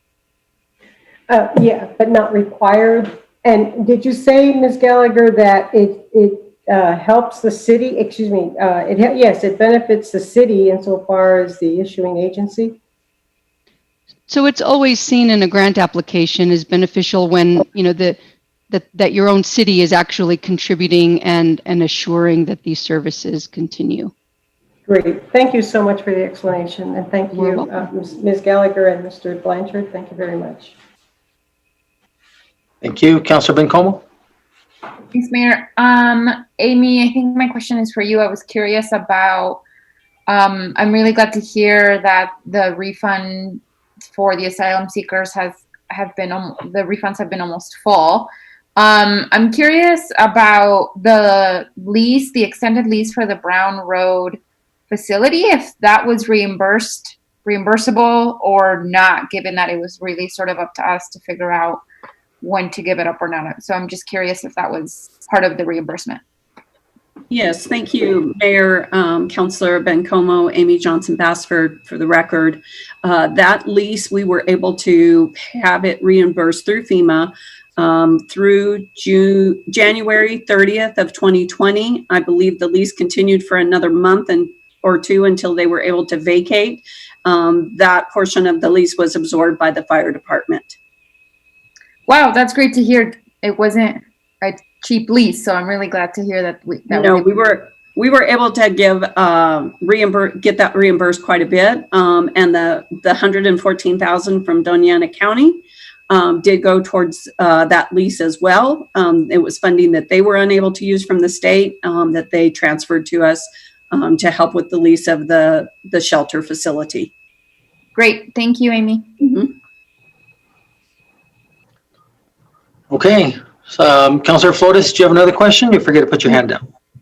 I forgot. Okay. Thank you, Mr. Mayor. Okay, if there's nothing further, Christine? This is on the motion to approve Resolution 21-016. Counselor Beta Stuvi? Yes. Counselor Vasquez? Yes. Counselor Bencomo? Yes. Counselor Sorg? Yes. Counselor Flores? Yes. Counselor Gandara? Yes. Mayor? Yes. Okay, 9.5, Resolution 21-017. Move to approve. Again, Abita Stuvi. A motion made by Councilor Vasquez, second by Councilor Beta-Stuvi. And looks like Finance Director Terry Gayhart will discuss or present. Thank you very much, Mayor and members of council. I am Terry Gayhart. I'm the Director of Financial Services. And if I have cooperation from my deputy, I should have a presentation for you this afternoon.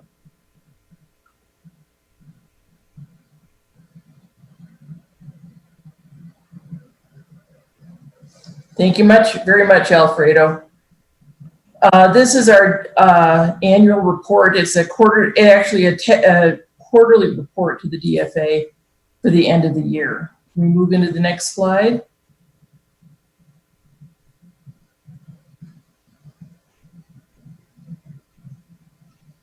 The state law mandates that the New Mexico Department of Finance and Administration Local Government Division require periodic financial reports from local public entities. The City of Las Cruces files quarterly financial reports with the DFA Local Government Division. The DFA utilizes these reports to determine our compliance with approved budget and to determine whether if we have stayed within the budget. This fourth quarter report indicates we have met this criteria.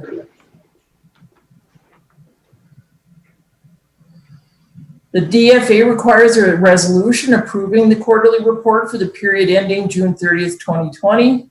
Approval and certification of the final fiscal year 21 budget is contingent upon the submission of several items, one being this resolution. Deadline for submission of the City Council approved DFA report is July 31st. The general foreign fund is reporting for fiscal year 20 in actual dollars, 117 million, 97 million in expenditures. The other funds are reporting $260 million in revenue and 241 million in expenditures. And these are your options, and I'm open for questions. Thank you, Terry. You're welcome, sir. Questions? It looked like any. Okay. Christine? This is on the motion to approve Resolution 21-017. Counselor Beta Stuvi? Yes. Counselor Vasquez? Yes. Counselor Bencomo? Yes. Counselor Sorg? Yes. Counselor Flores? Yes. Counselor Gandara? Yes. Mayor? Yes. Okay, number 9.6, Resolution 21-018. Need a motion a second. Move to approve. Second. A motion made by Councilor Vasquez, second by Councilor Bencomo, and looks like Mike Bartholomew or Lynn Gallagher will be discussing, or Amy Johnson Bassford, Leanne DeMoche. Take your choice. That'll, Mr. Mayor, Mike Bartholomew, I'm the transit administrator. Get this going here.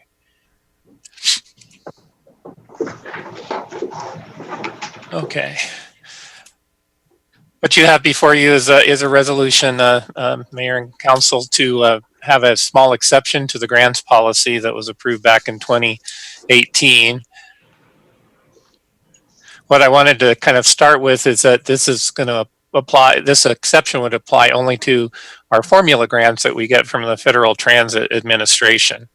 And we get two types of congressional formula funds or apportionments, and they're called sections 5307 and 5339. Both of these are annual predictable apportionments that we get. The 5307 is a section of the federal law that's reserved for urbanized transit systems, and that's even split into two sections for the large urbans like Albuquerque, and then there's 5307s that go to the 4 small urbans in the state of New Mexico as well. Similarly, with the 5307, the small urbans can use these funds for both operating and for capital, depending upon how they set up their projects. The 5339 formula funds are allocated to the state DOT for the 4 small urbans, and the state DOT allocates those out to the 4 urbans, essentially based on the population of our area. So it's again, it's annual and it's predictable funding. Just for your reference, the other small urban systems in New Mexico, other than Las Cruces, are Santa Fe, Farmington, and Los Lunas. We have been using the 5307 funds primarily for our federal share of our operating expenses for pretty much the entire history of the transit service, at least long before I started here 18 years ago. One thing to remember with any FTA apportionment, unless it's stated otherwise in the announcement, that these apportionments have pre-award authority.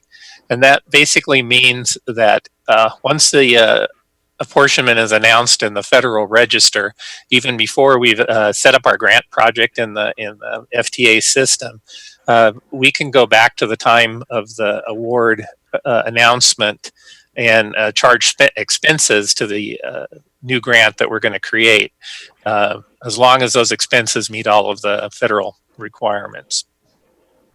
And then as transit administrator, I'm the one who manages the grants in the FTA's, what they call TRAM system.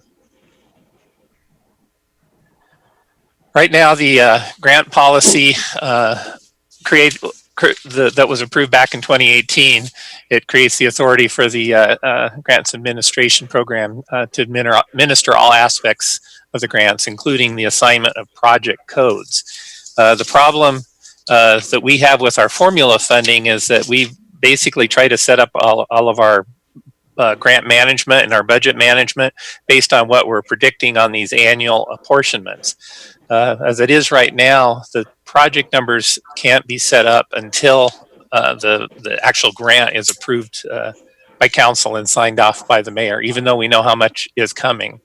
But every year we set up, when we start the budgeting process at the beginning of the calendar year, set up our budgets, and we try to make a smooth transition from one grant to another. Prior to the grant policy, we were able to create some grant projects so we can go ahead and plan the budgeting, properly allocate all of our resources and everything by the grants that we have. So basically the exception is that we're requesting for the grants policy is to allow us to request a project code for an anticipated formula grant only. This will allow us to set up our grants, our budgeting process, our managing our grants, our planning on how we're going to be spending out all of the grants that we have is going to be much more smooth, and we can start the beginning of each fiscal year with everything properly set up in the proper project code. One of the things as part of this exception is that the project codes, even though we'll be able to set up budget and everything, they'll be set as inactive by the grants administration program until we're authorized to use them. So for our 5307 funds that we'll use in operating projects, we're going to use up our old operating grant projects first before that one is made active, so we can start using that and spending down on that particular grant. Similarly with capital projects in 5307 and 5339, we'll be able to set them up, but in the case of capital projects, they can remain inactive until the point that the council approves the particular grant. And with that is the options before council, and I'll take questions. Thanks, Mike. Any questions? Okay, seeing none. Christine? This is on the motion to approve Resolution 21-018. Counselor Beta-Stuvi, Yes. Counselor Vasquez, Yes. Counselor Bencomo, Yes. Counselor Sorg, Yes. Counselor Flores, Yes. Counselor Gandara, Yes. Mayor. Yes. Okay, item 9.7, resolution 21-019.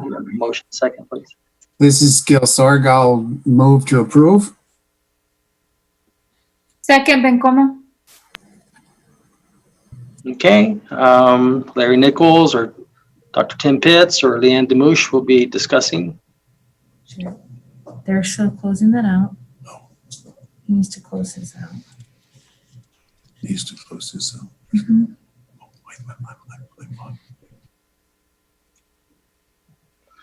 I stopped Mike's sharing, everybody. So Larry, you should be able to share your screen now.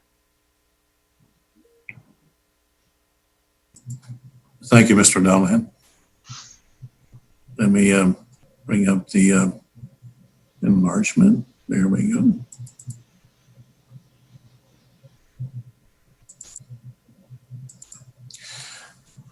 Good afternoon, Mayor and members of the City Council.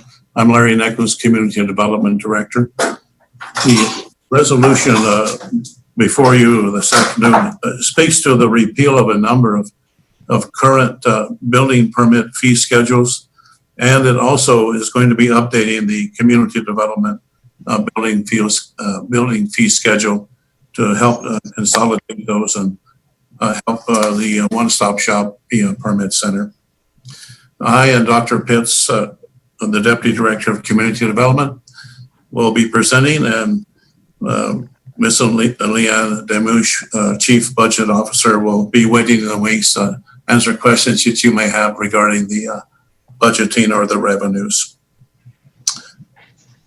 This action is a continuation of the implementation of the Community Development Department's strategic business plan.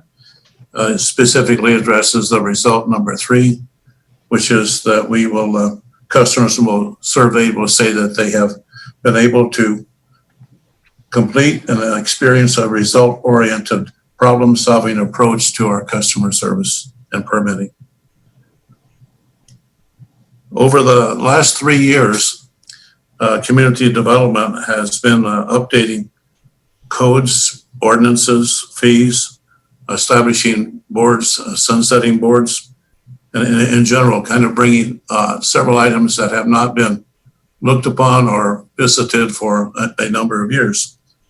An example of that recently was the Elevate Las Cruces comprehensive plan. That was a plan that had not been updated for over 10 years. That was accomplished last year.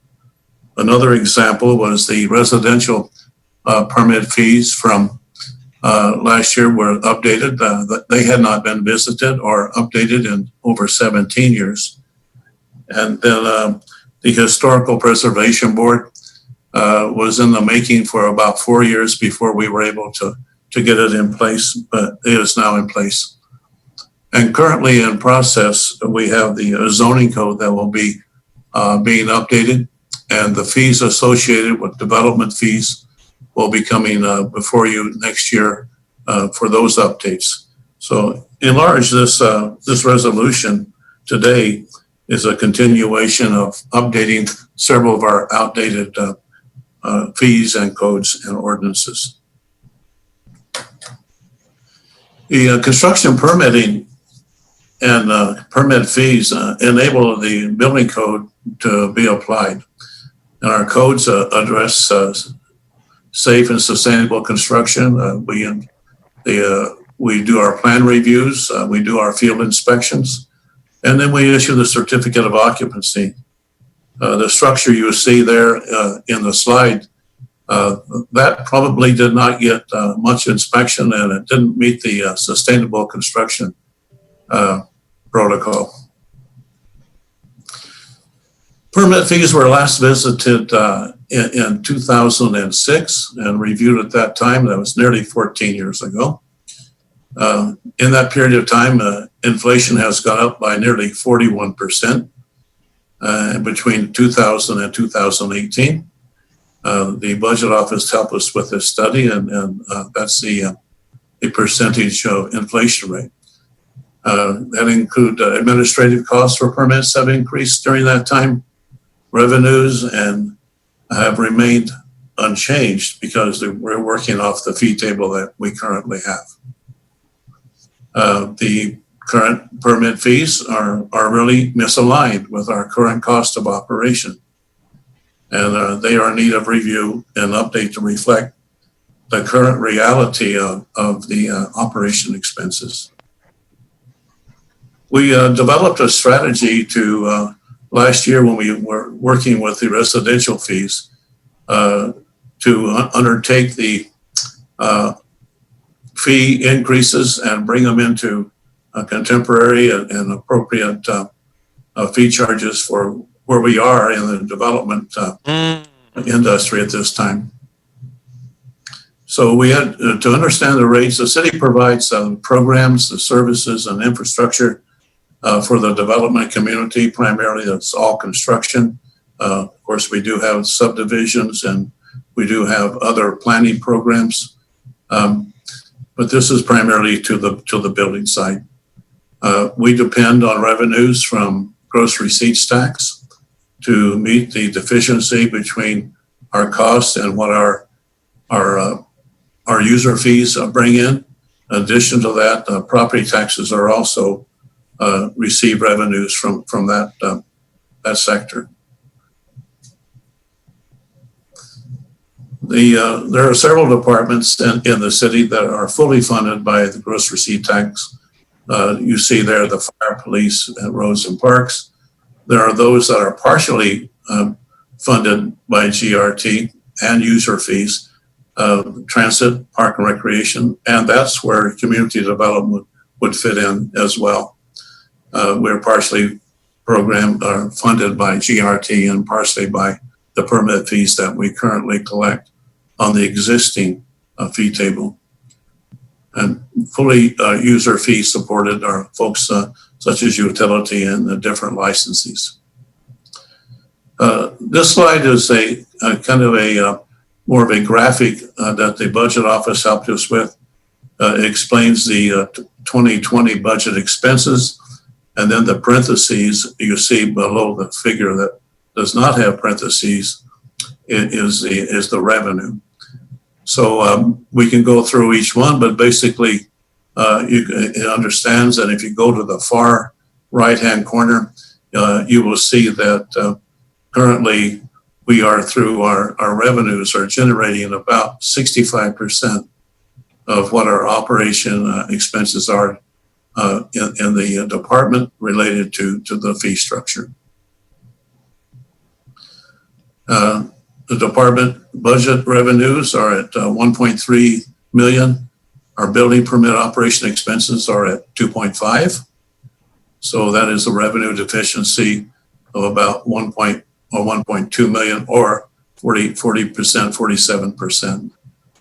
The strategy changes that we're proposing in the fee table update address that deficiency and try to achieve up to this next year, up to having revenues address 80% of our expenses. And then we think that the building fees need to be addressed on a more frequent basis, obviously more frequent than every 14 years. We think they should be looked upon as we go through our budget annually. The International Code Council, our tables and our codes are utilized by, updates their fee tables every 6 months, and we have availability of those. They do apply a local area modifier, and but they need to be our fees need to be looked at more frequently than they have been in the past. And we believe that our revenues should equal our expenses in the long term. And currently the general fund is supplementing the shortfall that we talked about a moment ago.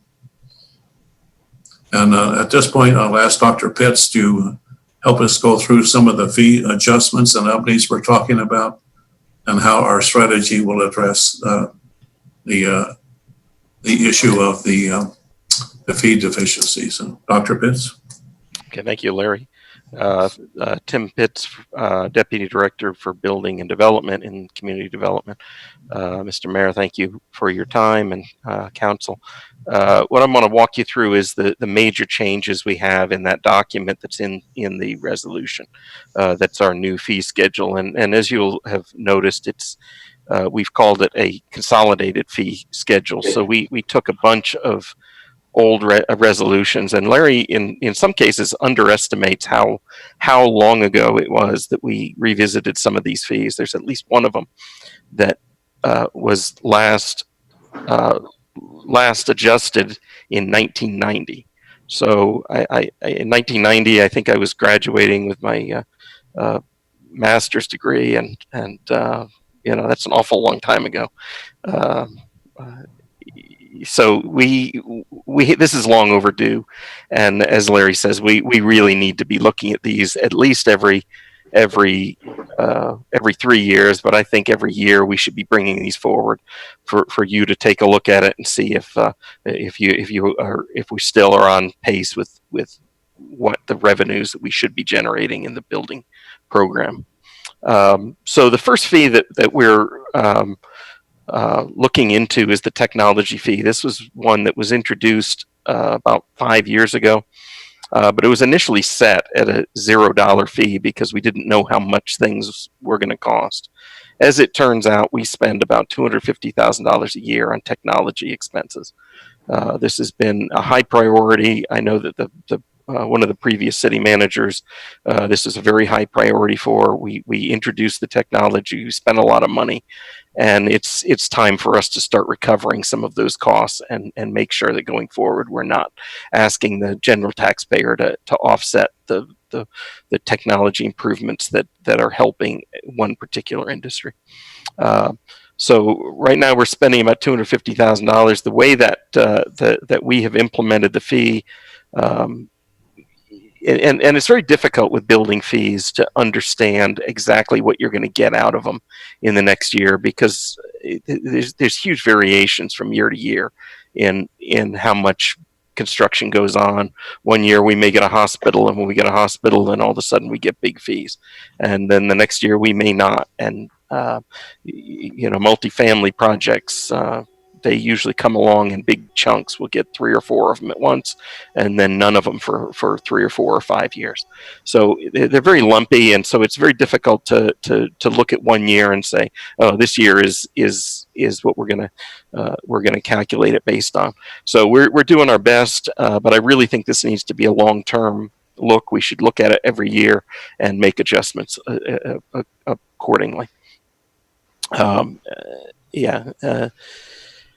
The second thing we're doing is going away from what we've always done is have the builder or the contractor provide his valuation. How much is it going to cost him to build this project? And then we base the fee off of what he says it's going to be. Well, there's many times that I will get in a valuation, and I look at it and I call the contractor and say, if you're willing to build at that price, will you build one for me too? And you know, they get it's not very predictable for people. So what we'd like to go to is something that the International Code Council has recommended for many years, which is to go to standardized pricing, standardized valuation. So we want to go to the national building valuation data that's reported by the International Code Council, and we're going to we're proposing that we calculate the fees. They'll just tell us how much area they're building, which we can check on their plans. We'll look at the construction costs, from the table that's published in the book in the fee schedule. We'll have apply a local area modifier. We don't have the same construction costs as everywhere else. In Las Cruces, we calculate it right now to be about 88% of the national average. We're a little bit cheaper, not a ton cheaper, but a little cheaper than other places. And then we apply that result to the fee table. I'll give you a couple of examples of what permits that would be under our current system. So let's suppose we're doing a new fast food restaurant with a valuation of $1 million on it, which is a pretty typical thing for a Wendy's or a Burger King or something like that to come in at that type of evaluation. The current fee that they would be charged under the current fee schedule is about $3,000. The proposed fee under the new fee schedule would be about $5,700. So we're looking at about about a 60%, 70% rise in the fee from the current fee to the new fee, which is pretty much in keeping with the inflation rate change over time. And then the same thing when we look at the commercial remodel or a tenant improvement, and let's say that there's a valuation of $150,000 on it. Current fee would be about $600. The proposed fee would be about $1,100. So again, a rise in fee, not quite doubling, but certainly a rise in the fee. There are a few other fees that we are making we're adding some new fees for. One of the things that we hear from builders and contractors is some projects need to be expedited, and I know that Larry and our building staff have worked very hard to expedite things for people when they want them, but it really ought to come at some sort of, if it's worth it to them to get it expedited, they ought to pay something for us to do that, because it means that we're putting other people's work off, and that's not quite fair. And so we're putting in new fees for expedited permits and for certificate of occupancy. We're going to be publishing, along with this fee schedule, a document that will explain how these expedited permits work and how these expedited certificates of occupancy work. And whenever I brought this up with builders and with the contractors, they all are very happy to pay this fee if it means that they're going to get their things faster. But not everybody is. So it's very much allows people to make a choice if they need that or not. The other thing we did is in the trade permits, so your electrical permits, your mechanical permits, your plumbing permits, we have simplified. Those were especially the plumbing permits were very complex in terms of what they looked like for depending on how many fixtures you had, how many faucets you had in your house, and you get feed based on $3 for each of them. So what we've done is just, you don't see a new house built with anything other than about 9, 10, 11 or 12 fixtures. That's it. So what's the point of having all that variation? So we simplified it and we have updated those fees. We've introduced a new solar photovoltaic fee. As we've talked about with this council before, we are working very hard to be the state leader in solar power permitting and inspection. We've spent a considerable amount of time and effort getting our staff trained on how to inspect photovoltaic systems. One of the things that is true of them is that they can be very dangerous, and so we want to make sure that the people that are getting these PV systems are getting a quality product that's going to do for them what they are expecting it to do. And so we're introducing this new photovoltaic fee, the solar photovoltaic fee. It will include a building inspection. It will include electrical inspection. And so it's a brand new thing. This is something that the state is looking to us as the kind of the guinea pig on. We're going to be the ones that kind of introduce for the state a new way of doing photovoltaic inspection. So I very much am. We're proud of that as a product that we're putting forward. We have altered our way of doing demolition permits, in particular, making sure that utilities, especially the gas department, has a chance to see what's happening when we're doing a demolition. Right now, they can often be left off the process, and that's not a good thing.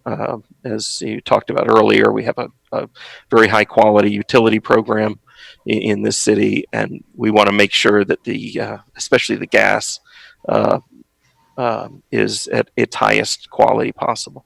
So we introduced some new permit fees on that, and some new methods of permitting those things.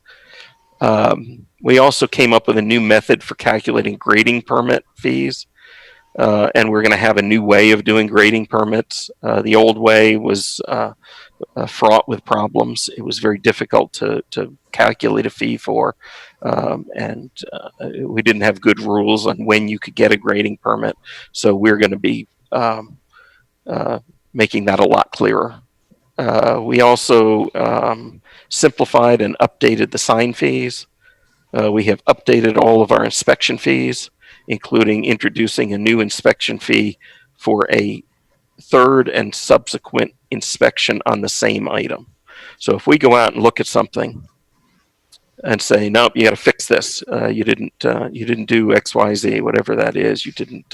Your bolts aren't tight on on something. And then we come back and look at it again and say, nope, it's still not fixed. If we go out a third time and it's not fixed, we have a new fee that's $150. I think it is $145. I can't remember exactly what it is in there, as a kind of a punitive fee to get people to stop. And this is one of the things when we talked to the home builders, they were very happy about us cracking down on things where people are doing things wrong over and over again. So this is something that both the community development department and the home builders are in agreement on. We need to stop having people waste our time. And then this is something that's not actually in this fee schedule, but it's something that we're proposing as part of this whole change, and that is a development mitigation fund. One of the things we find happening in development is someone's doing some construction activity somewhere, and they have to do something. Let's say it's a drainage thing, or they have to build a sidewalk, or they have to do something that's infrastructure related. And let's say it's a sidewalk, and there's not a sidewalk on the neighboring property. It is almost negligible how much it costs them to, once they get the truck out there, they're pouring the cement, they've got the concrete ready to go. It's almost negligible for them to continue that sidewalk to where the sidewalk is. We can fill in some of these sidewalk gaps if we just had a little bit of money that we could put towards that and fix the problem. Right now, however, we can't ask a developer to do that. Because that's outside of their property. It's not part of our code. And so we've had multiple times where we've not been able to solve a problem because we for lack of $500 or $1,000 or $5,000. So that's something that we're looking to do. We're going to be doing that in our as part of our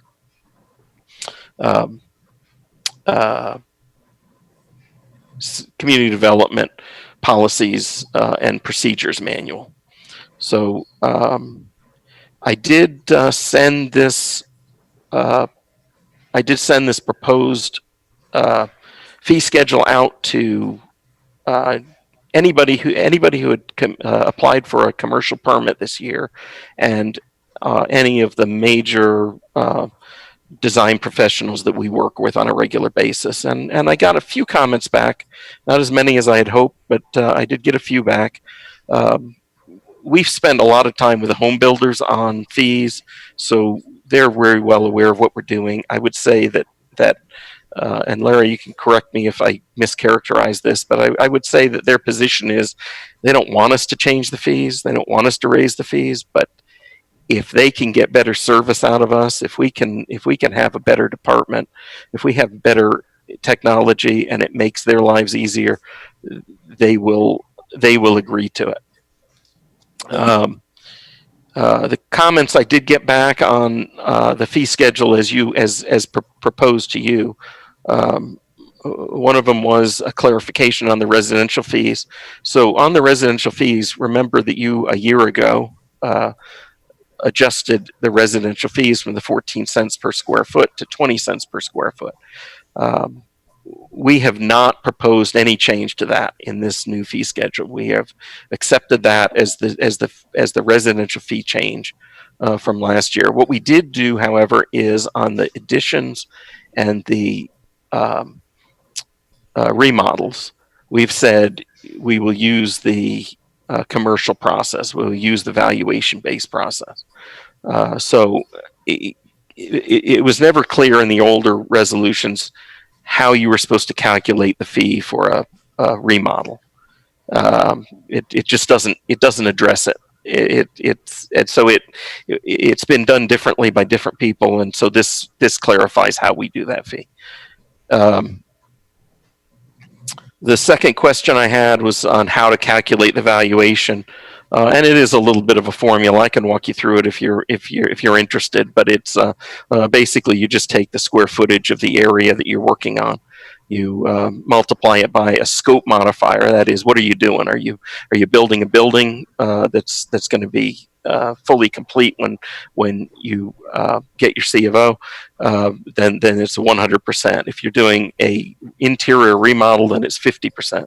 If you're doing a shell building where you're building the shell but you're not doing the insides, then it's 75% of the valuation, and so on. There's a set of those, and then we multiply that times the local area modifier, and we multiply that times the number in the table based on what type of project you're building. So if you're doing, I think 95+% of the buildings in our city are wood frame construction, at least the ones we see in the building program. So that's a 5B construction. So it's usually that last column of the valuation table. And then the last comment I had, which is actually a substantive comment, it's not just a clarification comment, was on the traffic impact analysis review. We are proposing a traffic impact analysis fee, that if you submit a traffic impact analysis, we need to review it, and it takes us time. And I think Mr. Cedillo is probably still on the line. He could probably tell you how much time his traffic engineers spend reviewing traffic impact analyses. They are big documents with lots of numbers in them, and you got to run through and check all their numbers and make sure that they calculated it right, see if you agree with the conclusions, and come back. So we put in a fee for $85 per hour on that. The comment from one of the engineers on the developer side is, but I won't know how much it's going to cost me to review that project. And Larry was talking about strategy earlier, and I'll just give you my kind of idea on this. I've never thought that it was all that important to be cheap. I never thought that we ought to be the cheapest place. I never thought we ought to be the one that has the lowest fees for things. I've never seen that to be a problem. But the thing that'll kill every project, if you've ever tried to price out a project, bid out a project, do anything where you do any development, not knowing how much something's going to cost is a killer. It makes people worried, it makes them nervous, and unfortunately on the traffic impact analysis, that's what we have introduced. So I when I heard his complaint, I said, I hadn't thought about that. but it's a legitimate complaint. On the other side, it's a difficult thing to know how much it costs. Different traffic impact analyses are completely different. Some of them are just looking at turning movements at one median cut on Loman. Others of them involve 6 or 7 signalized intersections where you have to time all the lights. It's the price of them can vary from $10,000 up to $80,000 easy. So I guess I as I said to the engineer, I take your point. I don't know how to solve it, but I take your point. So that's what I have. I'll turn it back over to Larry to finish us out. Thank you, Tim, and Mayor and members of City Council, Larry Nichols, Community Development.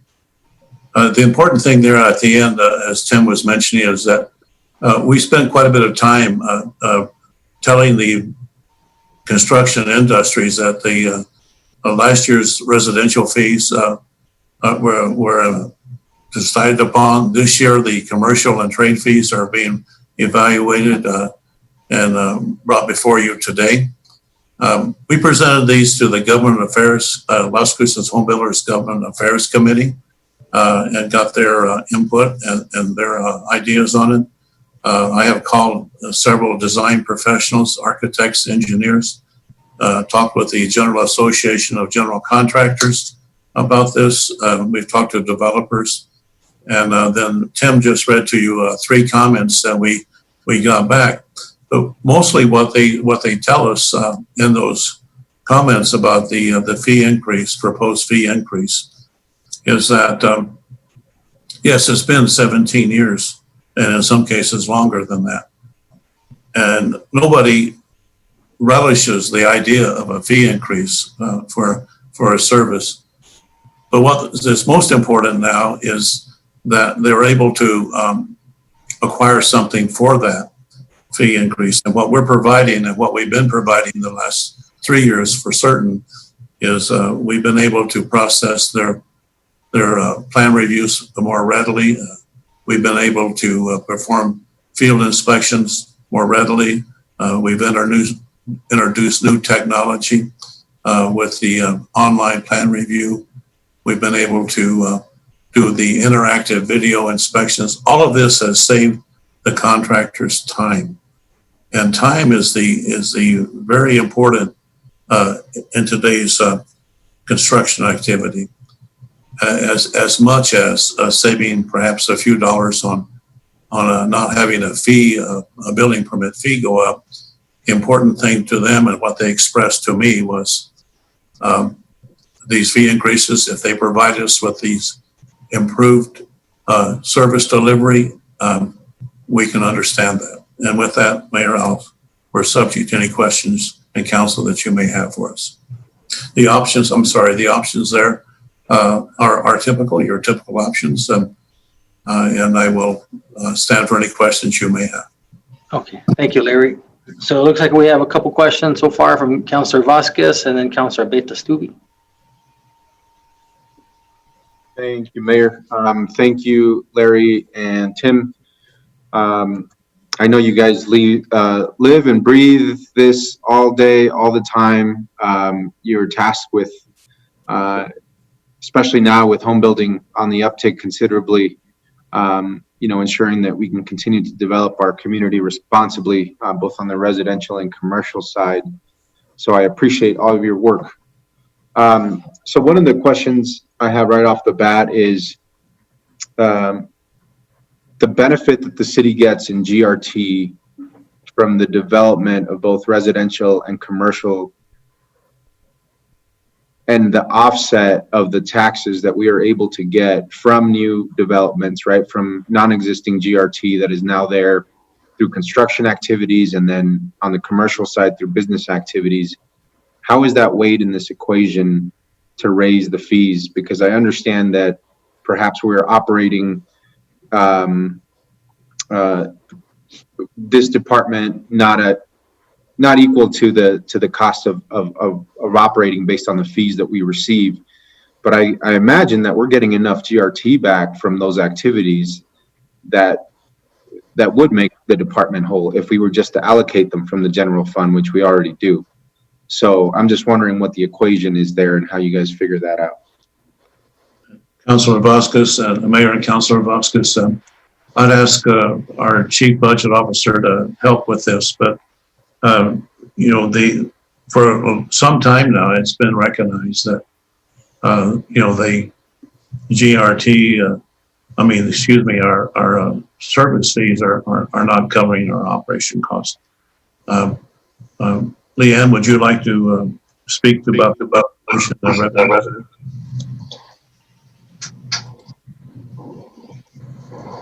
So Mayor and Councilor Vasquez, our gross receipts tax, when it comes in, it comes in as one number. Of course, the taxation and revenue does break it down to us by industry. However, with that industry, especially with construction, it's just the construction industry. We don't have it broken down, or taxation and revenue does not break it down by if it's building, or if it's like, you know, the Department of Transportation working on a street. So we would actually probably, I don't have any numbers for you, as since all of the revenue, even for community development, goes straight into the GRT, or straight into the general fund revenue. That was not actually taken into account when we did this, looked at the fees here. We just looked at what gross receipts tax, or we just looked at what revenue is coming into the city and is contributing to the community development. That's a really great question. It might be something that actually after I get off, I'll start trying to see if there's some way through taxation and revenue. I actually have a meeting with them scheduled for this week. So that might be one of the things that I bring up with taxation and revenue, on how we can maybe possibly break that down to the different types of construction. But at this point right now, it just comes into the city as one lump. And they do tell us what the industry by industry, but it just comes in as construction. Thanks, Leanne. If I could interrupt.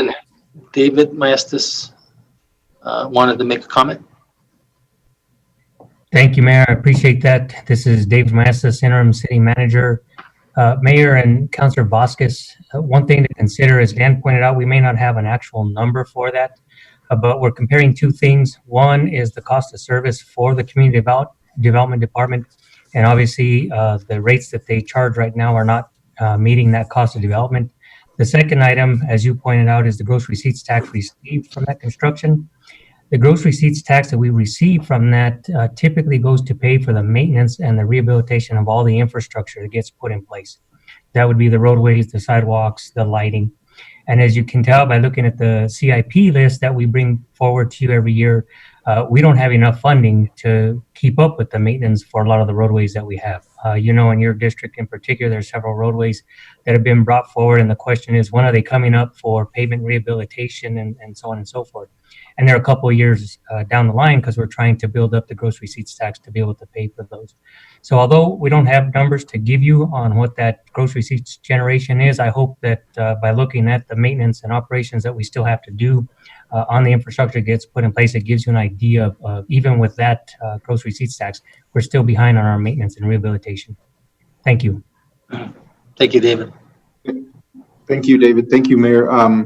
And thank you, Larry. That's a great point. And, you know, part of the larger picture here is definitely those that can afford it, especially on the residential development side, for the maintenance of infrastructure that is new infrastructure, can definitely see why those higher fees, you know, could easily be absorbed by a developer, considering how much the maintenance might cost the city in the long term, and then the short-term burst that we get from that construction activity.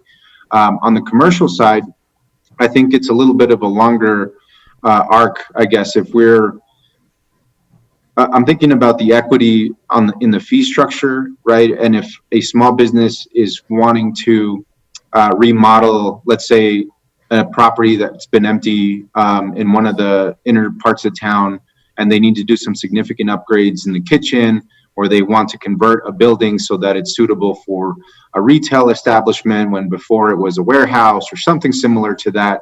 When I would not want the fees to be a barrier to entry to start a business in Las Cruces, considering that the GRT that they would generate long term for the city would potentially outweigh the initial investment that they might have to make an increased fees.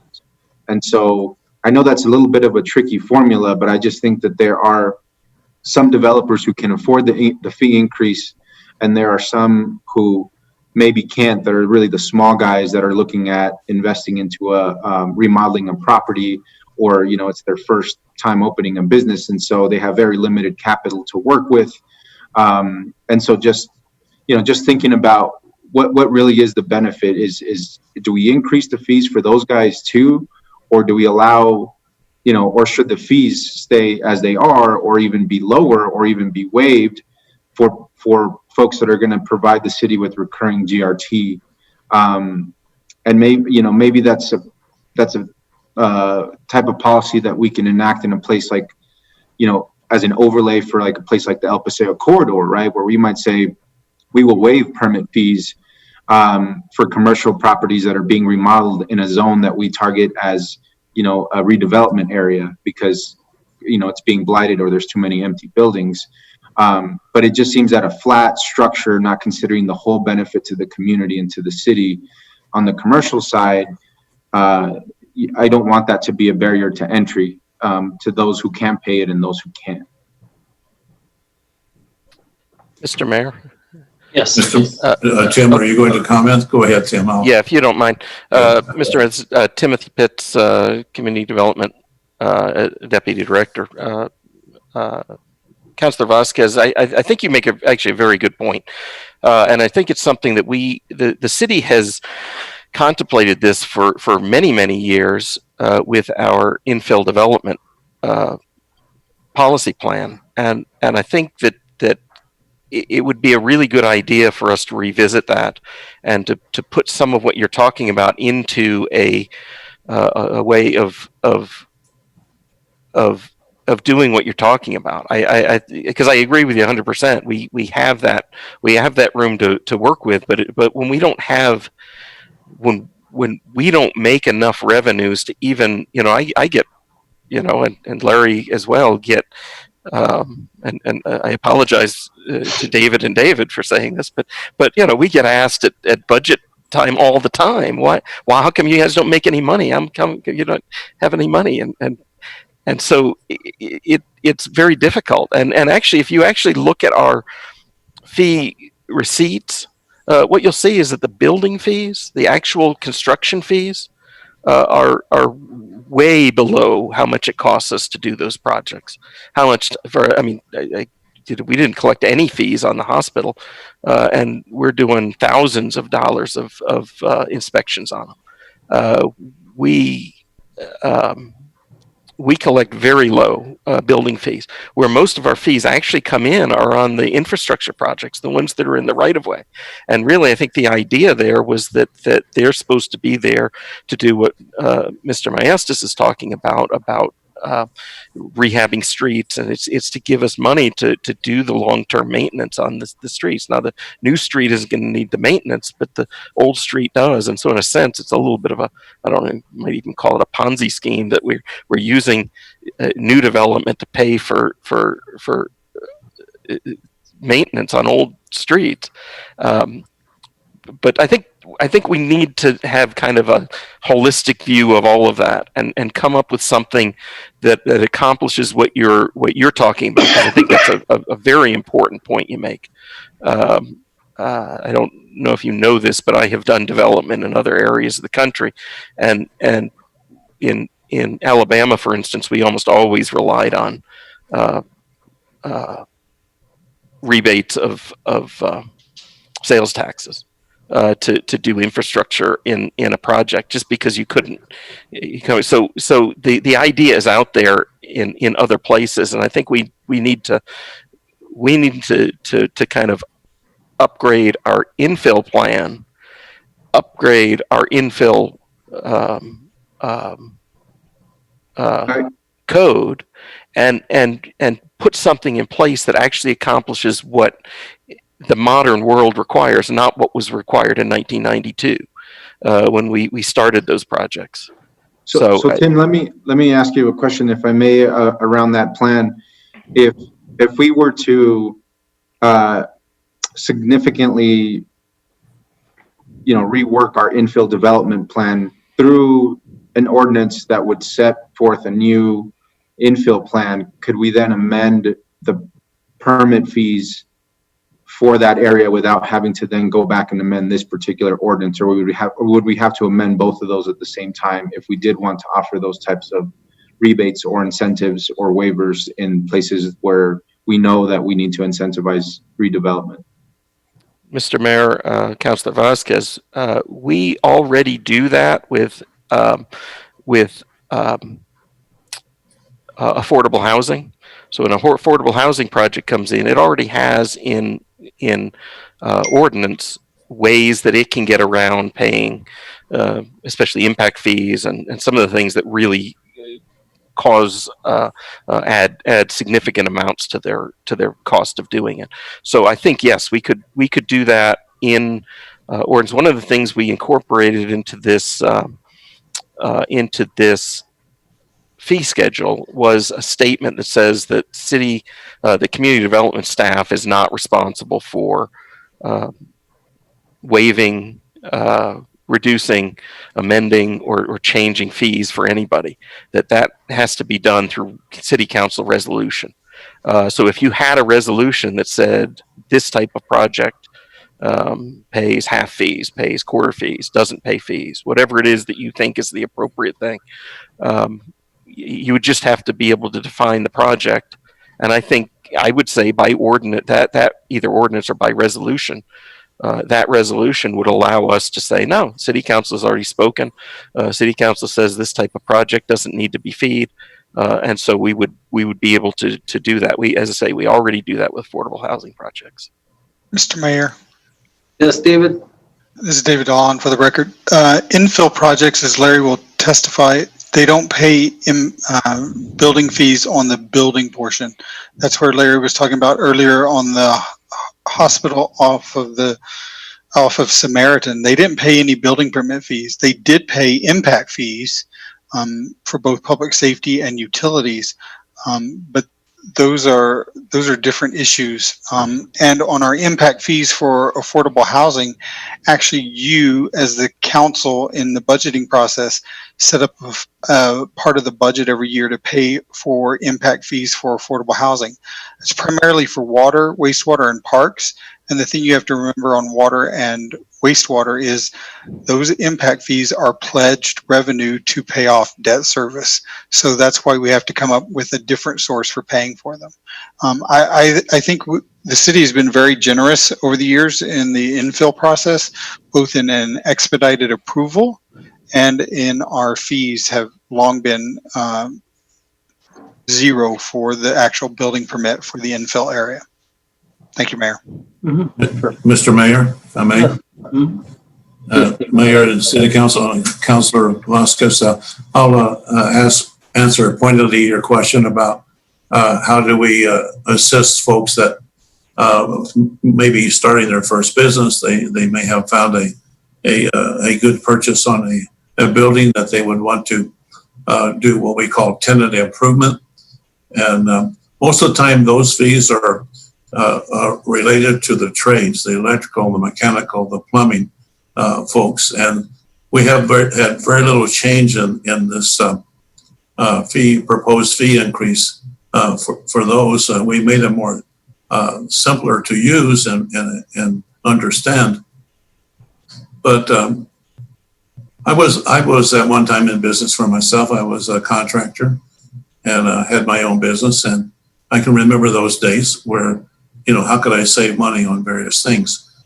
But what I do know from that is the permit fees on almost any project, and we can substantiate this by going to records like RS means cost evaluation tables. They represent about, the permit fees represent somewhere around 1% of the total cost of a venture or a construction project. So we can whittle away at that 1%, but I don't think that the permit fee would be something that would be a stopper for someone who wanted to go into business for themselves or to improve a facility. But what help do we offer? The Economic Development Department comes to me on a regular basis, and they talk about could we exempt a certain fee for a project in order to help them go into business. Every chance we get to do that, we do it. Obviously, we cannot waive fees. That is not allowed by our ordinances. But as Tim mentioned, if the city council wanted to take on initiatives to allow that, we would certainly be receptive. Okay. Well, no, thank you. I appreciate that, Larry. And I think, your point is well made that it may be the 1% that a new business owner with not a whole lot of capital, that perhaps it's their first go at it, especially if it's a local person. But it's the 1% that the city controls. It's the only place of that investment that we actually get to make an impact on that decision for that person to go into business. So even though it might be small, I think it's important because it's what we have control of in that venture. So I'm thinking about how we do things differently in the sense of the current infill process that we have and the current infill incentives that we have and the current building permit and commercial trade fees that we have are, in my opinion, not incentivizing the type of commercial growth or redevelopment that we want in certain parts of the city. And so how, by increasing permit fees, commercial and trade fees, do we expect to get a different result in those areas? I see it as just being, you're making it more expensive in the cost of entry to go into places where people it's not desirable to go to anyway, while the folks with a lot of money, especially the residential developers, are going to see it as a drop of sweat off their back and say, of course we can pay that. And so I guess what I'm trying to get to is, how do we make our fee structure more equitable so that it reflects the realities of the people who are investing in our community and really gives those folks who are our local small business owners that might have the opportunity to build local wealth for themselves and their families and redevelop a neighborhood. How do we then tailor our fee structure that aligns with those values of what we want to do and how we want to redevelop our city? And so I just don't see that raising fees across the board is going to get us there. And so I just, I would love to hear more from those entrepreneurs. I have heard from a couple of them. I think, Larry, maybe you've been in touch with one or two that I've sent your way, but folks from our region who I know have been somewhat frustrated with the permitting process, especially new folks who may have to call on the city to come in and inspect something more than 2 times because they've never done this before, right? And so even if it takes the 3rd time for that particular developer, owner, or new business person, I think the city should be doing that as a public service. I'm not sure that we should be in, just like our transportation department, we're not paying for the operations of public transportation, but because it's a benefit to our city. Similarly with helping local folks, small business folks who don't have a lot to get into business, I see the city should be offering those inspections as a public service, because it's not just for the business, it's truly for the public. We want to make sure that their customers are safe, that when they walk in, their building's not going to collapse, their electrical is not going to light on fire, there's not going to be the health hazards. That's a public good.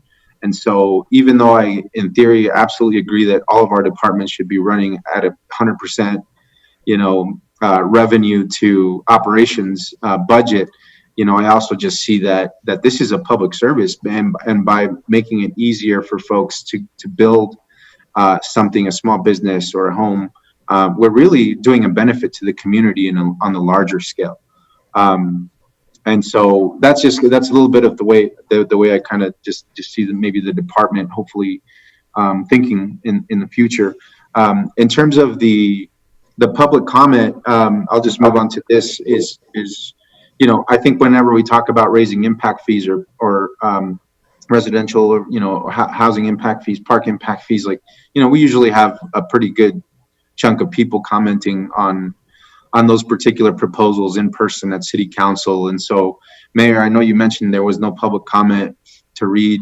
I'm not sure if there's any specific public comment on this particular item, but before I would vote for this, I would love to hear from some of those little guys, some of those small guys in business that perhaps have had some experiences or challenges, or get their thoughts on this process overall. And so it's just not, to me, it's not great that we don't have those folks to provide public comment, because I'm sure if they were aware and they could participate, that they'd be willing to give that at this time. Go ahead. I'm sorry, Councilor Vasquez. Mayor Higashima had to step out, and so Okay. I'm back again. Oh, okay. Yeah. Thanks, though. And then I have one more question before moving on.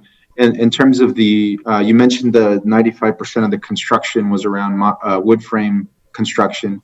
I am wondering too, in terms of the modular type of building structures that include shipping containers and other non-traditional, perhaps building structures that are not wood framed. How does this update in permit fees address those types of build outs that are very popular and growing especially in infill areas around the country? How are we accounting for those particular types of buildings and structures? And Mayor and Councilor Vasquez, the International Code Council table that we are recommending to follow has 5 different categories for construction type: steel buildings, concrete precast, masonry, heavy timber, wood frame, and stucco, like we see a lot of here. Each of those categories has a different square foot cost according to the type of material that's being used. And so that's how we would address that. A shipping container would have a different square foot evaluation than a wood frame stucco project would have. The wood frame is probably the least expensive of all of those categories. Mr. Mayor, if I may, I'll add on to what Larry's saying. Mr. Mayor, Councilor Vasquez, we've seen so far, to my knowledge, and I may have missed some of them because I haven't, I don't see every permit that comes across the counter, but I think we have 4 projects that are based on shipping containers. We don't have a whole lot that are modular in other cases if they're not modular homes or something like that. But the more modern styles of modular development, we haven't seen too much of that. One of the things that we have a real problem with the shipping containers, and I think the most recent one was built downtown, probably got around that a little bit because they had it. When they're modular like that, they come pre-assembled and they need to be inspected at the factory. One of the projects that came through, they built it at the factory and then told us they were going to install it. And so we didn't get a chance to inspect it. We had nobody inspecting it at the factory. And that's really a CID, a New Mexico Construction Industries Division. Responsibility is to inspect that and put a stamp on it. The most recent one went better because they were a little. They had been through some construction. They had some construction experience based on earlier projects. They weren't construction people, but they had been through it. And that's one of the problems with construction is, honestly, it really does require you to know what you're doing. It's very difficult business to be in when you're just gonna come out of the blue. You don't know anything. It's a very difficult business. That's a surefire way of going out of business is to come in not knowing what you're doing, because you're going to end up costing yourself way too much, end up spending money on the wrong things. You're going to end up it's a very difficult business to do that in. And I think what I'd say is that on the modular front and on the storage container front, what we need to do is maybe be a little more proactive in helping people be aware of what they need to do. And that's something that I know with economic development, we learned how to better use the LEDA funds and economic development funds from the state and so on. It was a lot of communication. It was a lot of education. It was a lot of talking to people, being aware that, for instance, I remember, what's her name? Our economic development person from the state. Christine. Christine. Christine. Saying to me, "Oh my gosh, I can't believe those guys just spent all that money on that. I could have let them buy that through me and saved them all the sales tax." And it's like, that was a $20,000 difference. And now then I knew that. And every time someone would come in with a project, I'd say, look, if you're looking to do this, why don't you talk to economic development before you ever start hiring a contractor, and so we need to do a little bit more of that sort of thing. And I think that might help us we can't sacrifice the safety of the people. We can't sacrifice you can't have a building that's unsafe because it's too expensive for somebody to build something safe. Absolutely, Mr. Pitts. Tim, thank you. I appreciate that. I think you're right on. From the conversation I had with the last person who made a significant investment and was delayed in their permitting, I think for electrical by, I guess, maybe 2 months, and after their anticipated opening, it wasn't just the cost of the permitting, it was the cost of not being open for 2 months, right? Which is a huge, if you're talking about creating a small business, if you can't get that revenue in for the first month or the first 2 months, you could significantly be underwater with whatever loan you take out or whatever revenue projections you might have. And so I'm also worried about that, right? Those are real mistakes that people make with good intentions that want to invest in our community, that shouldn't necessarily be punished, but they should be helped along the process so that they don't make those mistakes. And so I don't want to think about people making foolish decisions when they want to invest in our community and us punishing them if they don't know what contractor to go with. For example, that's one of the comments I heard. They said, "Oh, well, if you don't know how to work with the contractors that know exactly what the city wants, like your permit will be denied or your permit will be delayed." But those folks shouldn't be at a disadvantage as to the other folks who have built, 3 or 4 businesses or have built a bunch of stuff and know exactly what contractors to work with.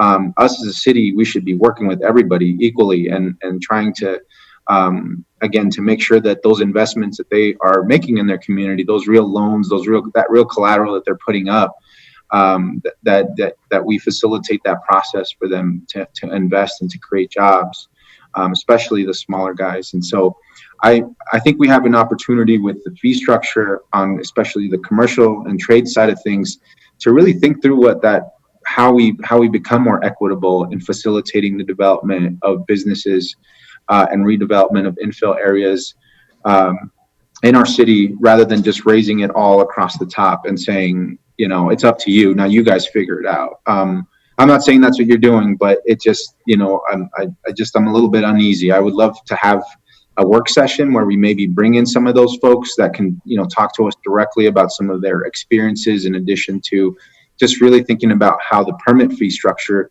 works in tandem with an infill development, how that works in tandem with our Elevate Las Cruces plan, in which we want to incentivize infill areas. Is this fee structure across the board, does that fit in with what we want to do in terms of incentivizing development in some of our low income areas? So those are my comments for now. I apologize to my colleagues for taking so much time, but thank you, Larry. Thank you, Tim. Thank you, Mayor Pro Tem.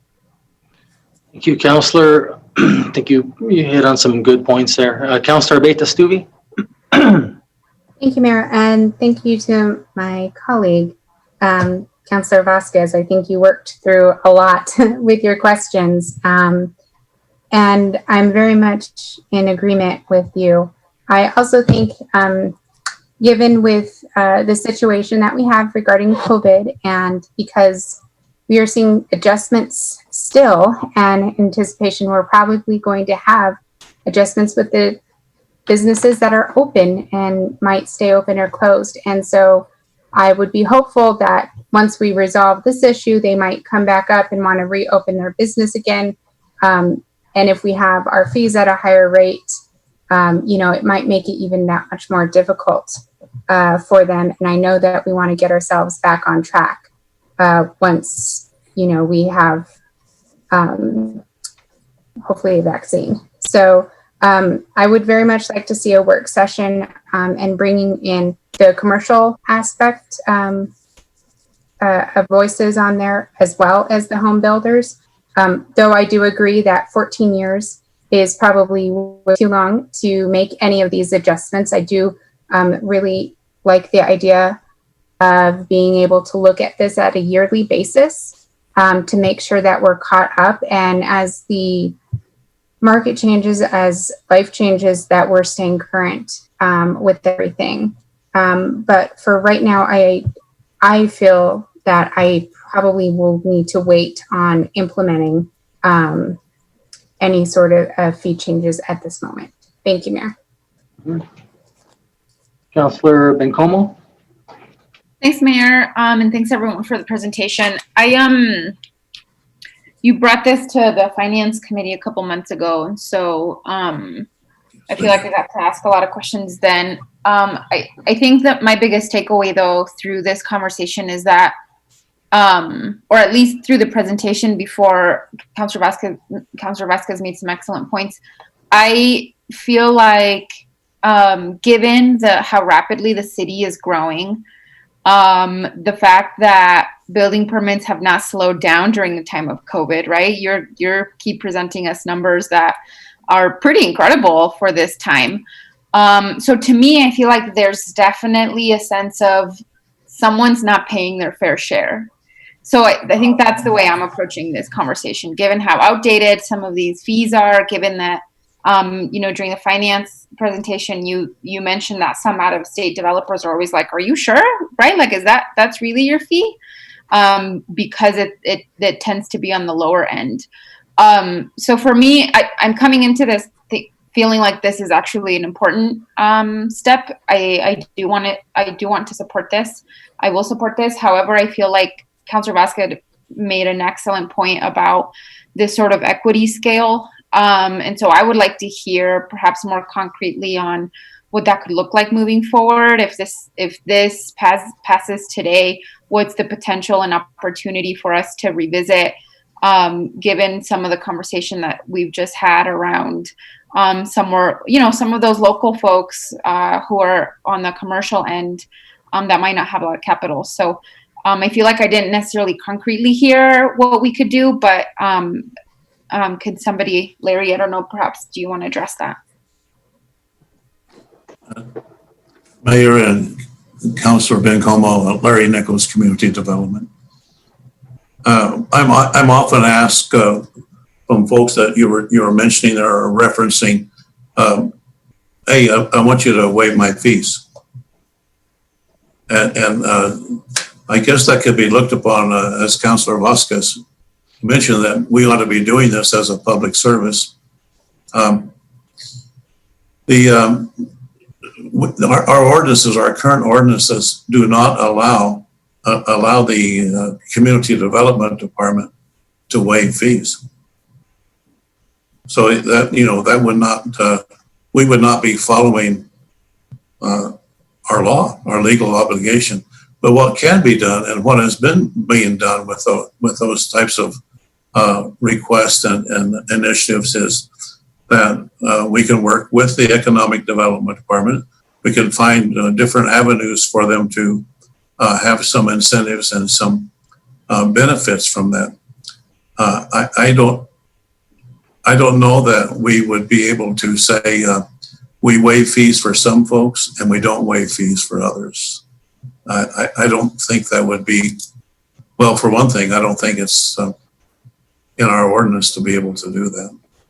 But we can find ways. You know, we do offer a lot of assistance to people that bring their projects to us. We have what we call a pre-application meeting where we talk about how their approach to the project can save them money in different areas. And there is no charge for that. We don't charge for that at all.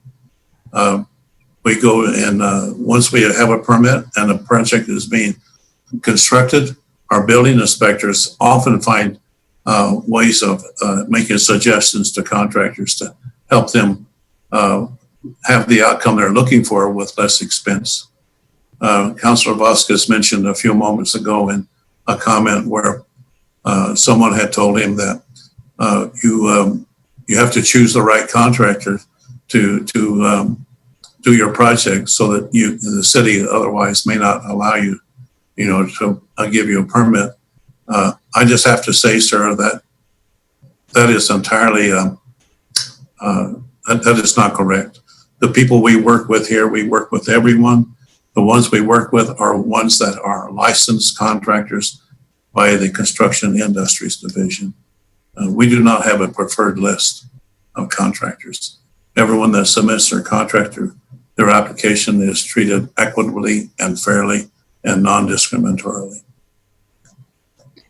Thanks, Larry. I'll let Councilor Vasquez, if he wants to respond to that. But I wonder what ordinance you keep talking about, and then if potentially that ordinance could be discussed at a later work session, like my colleagues have been mentioning. Mayor, Councilor Bencomo, Larry Nichols, Community Development. I think that is the best. Waivers, yes, sometimes they're not always related to fees. Sometimes they're asked for a waiver of a requirement, a zoning requirement, or you've been hearing some of those in recent discussions with some developments. They sometimes call them variances, but a lot of times they ask for complete waivers on that. So I think that would be the thing to do, would be to discover those different items in our ordinances and maybe have a work session as is being asked about here to see if the council would like to propose new ordinance. I mean, it's possible, right? Because there's even just recently there was the waiving of fees for restaurants to be able to open up outdoor patios a lot faster, right? So some of those things are possible. If I could, Mr. Mayor, Councilor Bencomo, yes. I'll add to Larry's comment and say that part of the problem is that a couple of years ago we modified the city code of ordinances to remove the ability of the department director to consider fee waivers and fee changes. So that was, I think it was when Stuart was here, so probably 2017 or so. And maybe David will remember when that was. But we removed that ability because it was very arbitrary and capricious, I think is probably how I would phrase the way it was applied. I think a better approach would be for us to, and I think we could do it. Larry's correct. We can't waive fees that are set by city council. We don't have that authority, but city council obviously has the authority to waive fees that you said. So I think that city council could just pass an ordinance that says this type of fee or this fee in this location. Now you have to be a little careful with it because there is still, people still have civil rights under the Constitution and under the Constitution of the state to not be subject to arbitrary laws and so on. So we have to be a little careful on how we do it. But I think that, as I say, the infill, we could do a relatively quick infill resolution that said that projects in the infill area are exempted from permit fees, if that's what the city council wanted to do. I would recommend a work session before that so that really clarify what it is you're trying to accomplish. But I think trying to pick and say, well, small businesses or those things end up in the wrong place a lot of times. They end up getting overthrown. They end up getting, Walmart is notorious for saying, hey, you gave it to them, we want it too. And so you got to be a little careful on how you do that. But I think that you can do it if there's a certain area. I mean, honestly, I know you guys are talking about there being a lot of infill projects, but there aren't a whole lot of infill projects. And most of them are tenant remodels that are not exempt from any fees under any reading of the code, because they have not been vacant for extended periods of time. Usually people are going into the same place someone was just in. They don't have a way. Yeah, thanks, Dr. Pitts. I think, I don't know what happened there. But I mean, I think that part of the, point from earlier was that perhaps there isn't a lot of development in infill places because there isn't a lot of incentives to build there. So I think that I really would love to have I don't know what that looks like right now, obviously. So I think a work session on a lot of this would be really helpful. And then, sorry, Councilor Vasquez, did you want to respond to Larry from earlier? Yes, thank you so much, Councilor Bencomo. Yes, Larry, I think you may have misunderstood what I was saying. I think the statement made to me was that certain contractors know what type of specifications are needed for the city to approve certain inspections. So it's not so much that the city approves or only works with certain contractors, but only certain contractors who have experience working with the city know what it takes to get through an inspection versus some who have not worked with the city directly and so perhaps might be delayed once or twice if they don't understand exactly what's required. So I just wanted to clarify that. Thank you, Councilor Bencomo. Thanks, Councilor Vasquez. And then my last question, Larry, is around the Development Mitigation Fund. Could you spend a little more time talking about that, how it would be created, how it would be dispersed, like how we would figure out what projects to cover under that, those kinds of things? Councilor Bencomo, Mayor and Councilor Bencomo, Larry Nichols, Community Development. In our going through and doing our research, and as we said earlier on at the very first presentation, we were developing a strategy on how to try to update our building fee structure, be equitable, be fair-minded, but also to find some ideas that might help us with some difficulty that we were having on projects that we just don't seem able to find funding for. And I'll have Dr. Pitts go into it a little bit further, because I'll have to give credit where credit's due. It was one of his ideas, and it was a good one, of taking a portion of a fee and applying it to a fund of that nature. Tim, do you want to chime in on this? Mr. Mayor? Yes, David Dallon. David Dallon for the record. Councilor Bencomo, while there's a need in this community for Tim's example of the sidewalk next door or down the street is the only one that is missing, that's a great concept, and it would help us with some public infrastructure projects. One of the reasons it's not included in the resolution today is because we need to review the statutory authority to do that and the mechanism by which to implement that. So that's why it's not included in the resolution today.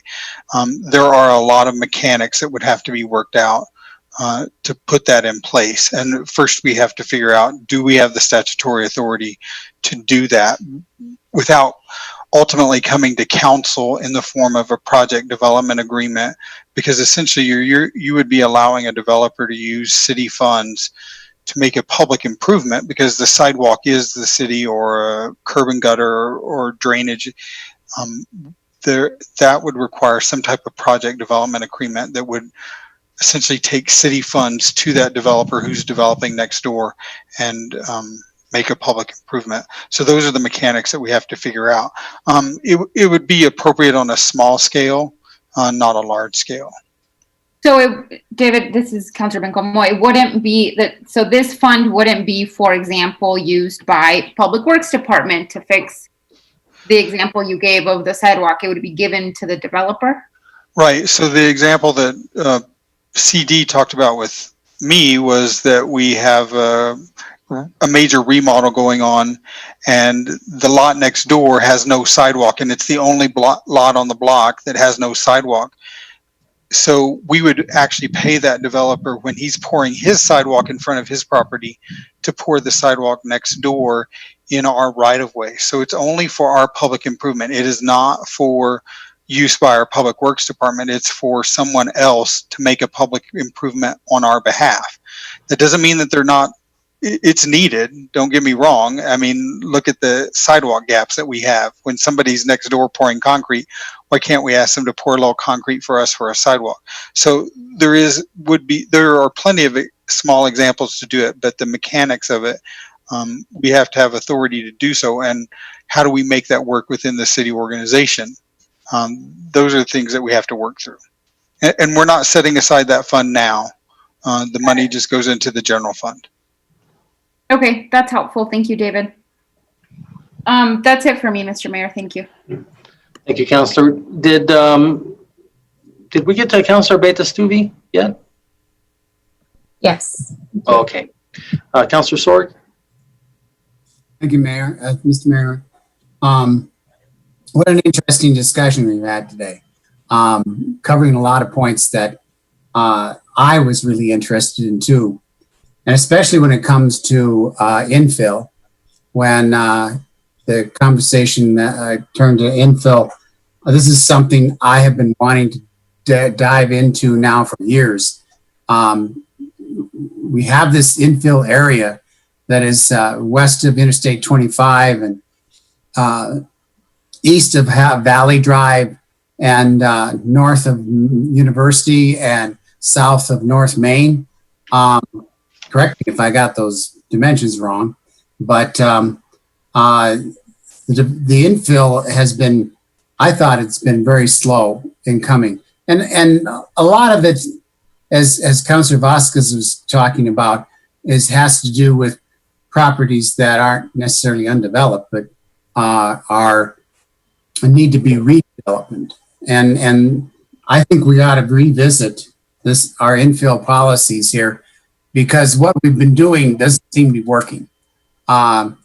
With one exception, and that happens to be where the new hospital is on the Country Club property. Now, Mr. Nichols, I think you said that those fees were, the normal infill waiver of fees was done with that hospital. Is that correct? Mr. Mayor and Councilor Sorg, Larry Nicholas, Community Development. They were in the infill district, and the building fees, building, not necessarily the impact fees, but the building fees were not assessed against that project. And just for a reference point, I think they were close to, would have been about $68,000. Would there have been safety impact fees on that building if that building was any place outside of the infill area? Mr. Mayor, David Dahlon for the record, Councilor Sorg, they paid for all the impact fees, including public safety. Oh, okay. They didn't pay parks, because parks only applies for residential. Residentials, that's right. Yeah, I knew that. But the building fees were all waived because it was in the infill. Well, I have a question. If they do further development in that what's been defined as the TID district, potentially TID district, would those building fees for those buildings in that property be waived also? Mr. Mayor and Councilor Larry Nicholas, Community Development. They are in that underneath that program. So that would be, oh yes, that's where we would be. Okay, so they would have the added benefit because of their location of not paying those fees too for all that construction of apartment buildings, office buildings, commercial buildings, and so forth. Would any residential area in that TID district be waived or park impact fees too? Mr. Mayor, Councilor Sorg, David Dahlin for the record. Unless it was for affordable housing, documented true affordable housing in accordance with city practices, they would not be eligible for a waiver to the park impact fees for any residents. Okay.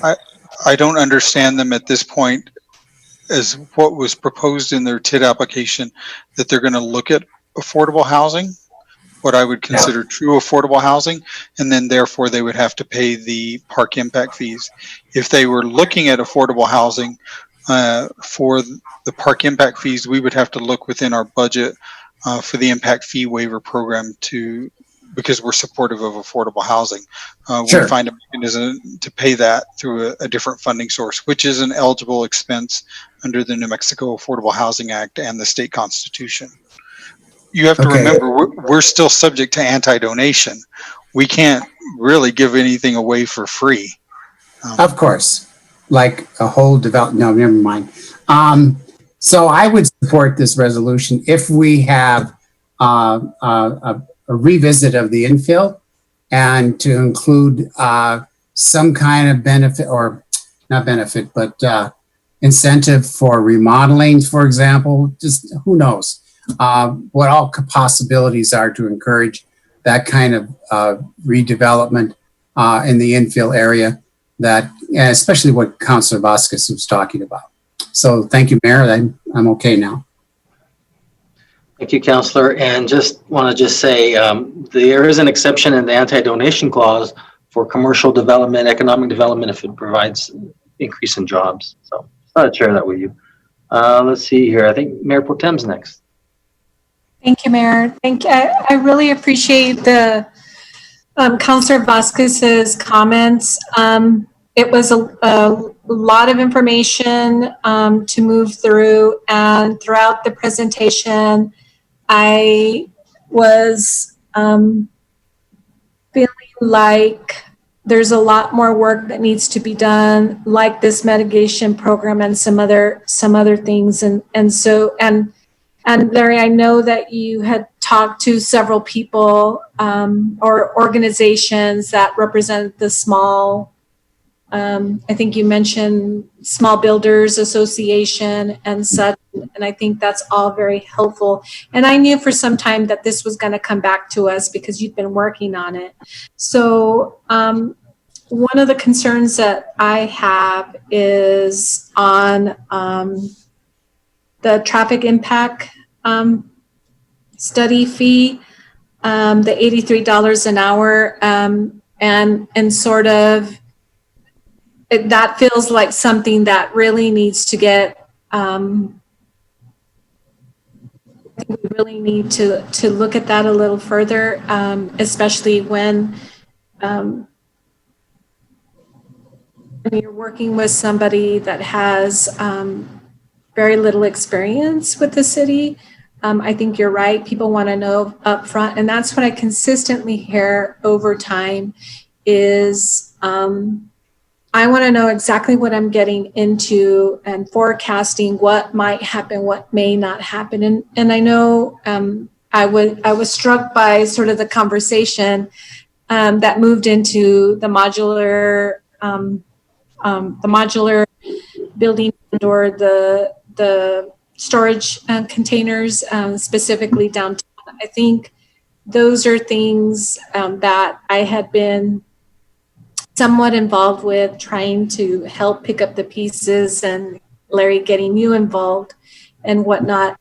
And some of that was the individual who was building or putting that there just wanted to know what, very specifically, what was going to happen from step, A through Z. And just simply because even though they've had some experience building or rehabbing a place, it's still a pretty scary thought. So like, time is money. And so one of the things that I know they were very concerned about is they were way over budget. They also had way past the time that they wanted to open up. And you know, I've appreciated, Larry, your commitment to assisting people, but to me, there feels like there's a lot. To my point is, I think there's a lot of holes still to this that really needs to get worked through. So I would agree to a work session.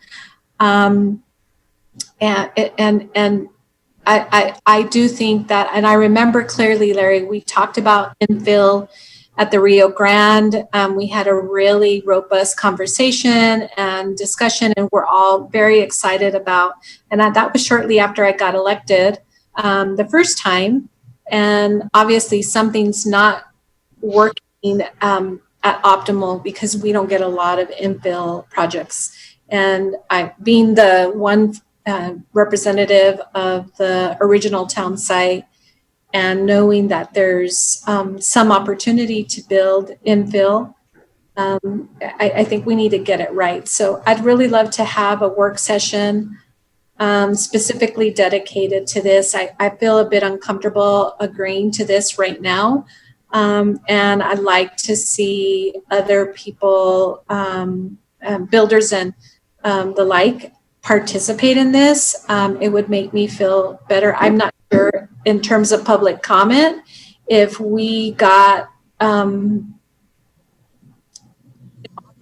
for folks to weigh in via our website. Like, we're trying to seek public comment. Please give us your feedback as it relates to the schedule and kind of what we're anticipating. I did see an email from the Home Builders Association. I knew that they were very much aware, but I'm still feeling a little uncomfortable moving forward on this. So I hope that we can, and I agree, having this not done regularly, and what is it? Was it 17 years or 12 to 17 years, whatever that was?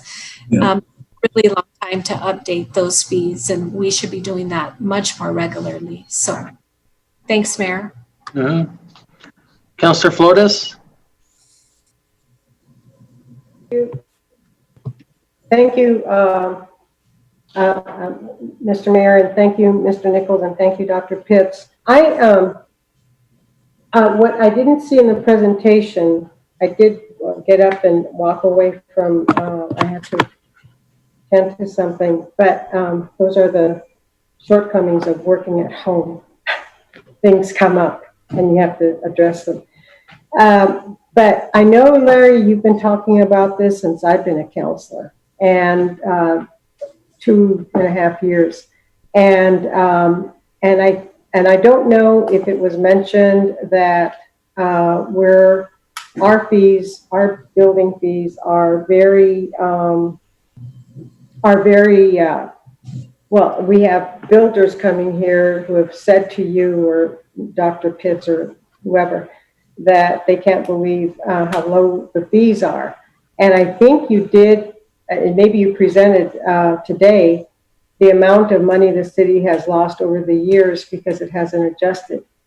And if we could get that information, because it looks like looks like 3 or 4 councils already have mentioned that they're not prone to vote for it today, and that would be the majority vote that you would need. I'm inclined to vote yes on this because some of the issues, some of the concerns that were brought up are not within the scope of what you're asking for today. I think some of the infill issues are special ordinances for that. I think that the concerns are certainly valid, but they really don't fall within the scope of what you're proposing here today, in my opinion. So I would be inclined to vote yes to adjust the building fees so that they can be at least competitive with other places in the United States. And you have all that information, and if you could, show that to us. But I also would like to know how many people or how many potential, quote, developers, unquote, be they one person, be they a corporation, of maybe 2 or 3 have come to City Hall asking about infill development. If you have that data, people applying or whatever steps they have to take, I don't know, because I don't work in that field. I don't know anything about it. But it'd be good to know, because we've heard a lot today about how infill isn't really possible because of the little guy. So I would like to see that, and the whys and the wherefores, if you have all that sort of information. I'm inclined, as I said, to vote yes, because I feel that some of the issues that are being raised today, very important, very valid, really don't touch on this. I think one of the, I was aware of a situation, and I think it's the one that Councillor Gandara addressed when she spoke, or Mayor Pro Tem Gandara. It had a lot to do with the way the Mil Gracias people were treating people. I think we have to really have more of a, I mean, that was supposed to be the hospitality room, and people were not being treated correctly. And by correctly, I mean a city employee is really there to serve the people. So there's an issue there, and that's within your parameters and the parameters of the city manager, insofar as what it is that your department has to offer anyone who comes in with any question related to your germane to your department. And but this issue, and then to see how much money the city has lost by not having at least gradually raised, but to go from 14 cents to 20 cents doesn't seem like, I don't know. So those are the things that I would ask if this gets tabled, because it looks like people are leaning towards that at this point. I would ask that. And I also would like to ask for a date certain for that work session, if it's at all possible, Mr. Mayor, if it is taken off calendar today. So table. So thank you again, Mr. Nichols and Dr. Pitts, and thank you, Mr. Mayor. Mm-hmm. Thank you, Councillor. Councillor Vasquez, did you have, Larry, did you have a comment? Thank you, Mayor, and Councillor Flores. Thank you for mentioning what you did regarding the scope of this resolution. I know that we discussed infill as a portion of that. The infill district does represent a very important part of this, part of the city, but it does not represent the entire city. And that's what this resolution would be addressing. It's the entire development area of the city. We do need to find ways to incentivize folks to work with our infill district, and I think that's a very distinct possibility. It will do it. It will happen.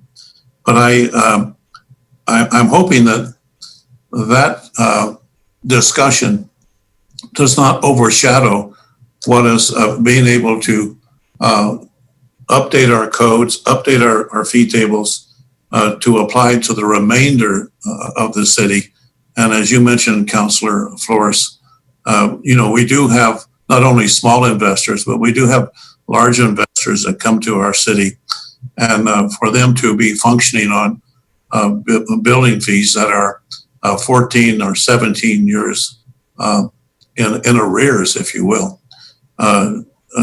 Just from a building code official standpoint, that's why I started talking to everyone about 2.5 years ago, saying, oh, geez, we want to have a building department that's the best in the state, and we're just about there. In fact, I think we are, but having others recognize that. But part of that was, what do you recommend? What do you see here that would be an improvement so that we can hire a number of inspectors? Our fees are enabling us to hire additional inspectors, enabling us to have new technology that helps the developer and the both small and large to make their projects affordable so they can get into business. That is really what the scope of this resolution is about. to give us the capacity to do that. Thank you, Councilor. Thank you, Larry. Councilor Vasquez, did you have another comment or did you forget to put your hand down? No, Mayor, I just wanted to respond to some of the conversation I think that we've had, and also again want to thank Larry and want to thank all the staff, because I know you have been working on this for quite some time, and I absolutely agree that during especially a time where we have diminishing revenues in so many other parts of our local economy, that new housing right now is taking off like nothing else. That we have and these are from, you know, master plan communities and developers that have the money to pay the increase in fees that I believe they should be paying. So I wholeheartedly agree with you and with Councilor Flores on that. I just think this is perhaps an opportunity for us to create better policy in the sense of, you know, how do we begin to more equitably, not so much incentivize, because it's not just about money, it's about what we value as people and how we want to see the future of our city and how we want it to grow. And so I think this is part of a larger discussion of the cost and the barriers to entry when it comes to local wealth building. And a lot of that does come from creating small businesses. And you know, when you create those opportunities for people, their neighbors then are, you know, more prone to fix up their own property.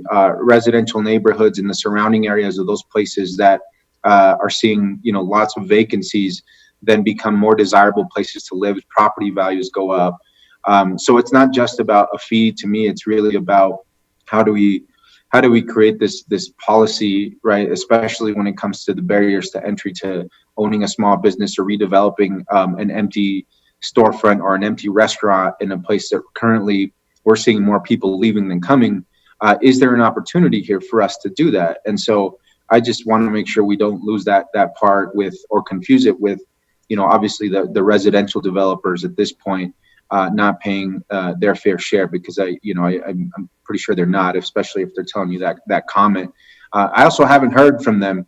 Not that I've always been the most agreeable with residential developers, but just listening to their concerns, or at least hearing from them directly in a public meeting like this, I think would be just an important part of the process before I would be comfortable taking a vote. And I just haven't heard from anybody, and just it's a little troubling to me that I haven't, because they're often some of the most vocal people to provide public comment when it comes to anything that impacts their businesses. And so I would like to move forward with tabling this ordinance and having a work session that would perhaps allow some of those folks to participate.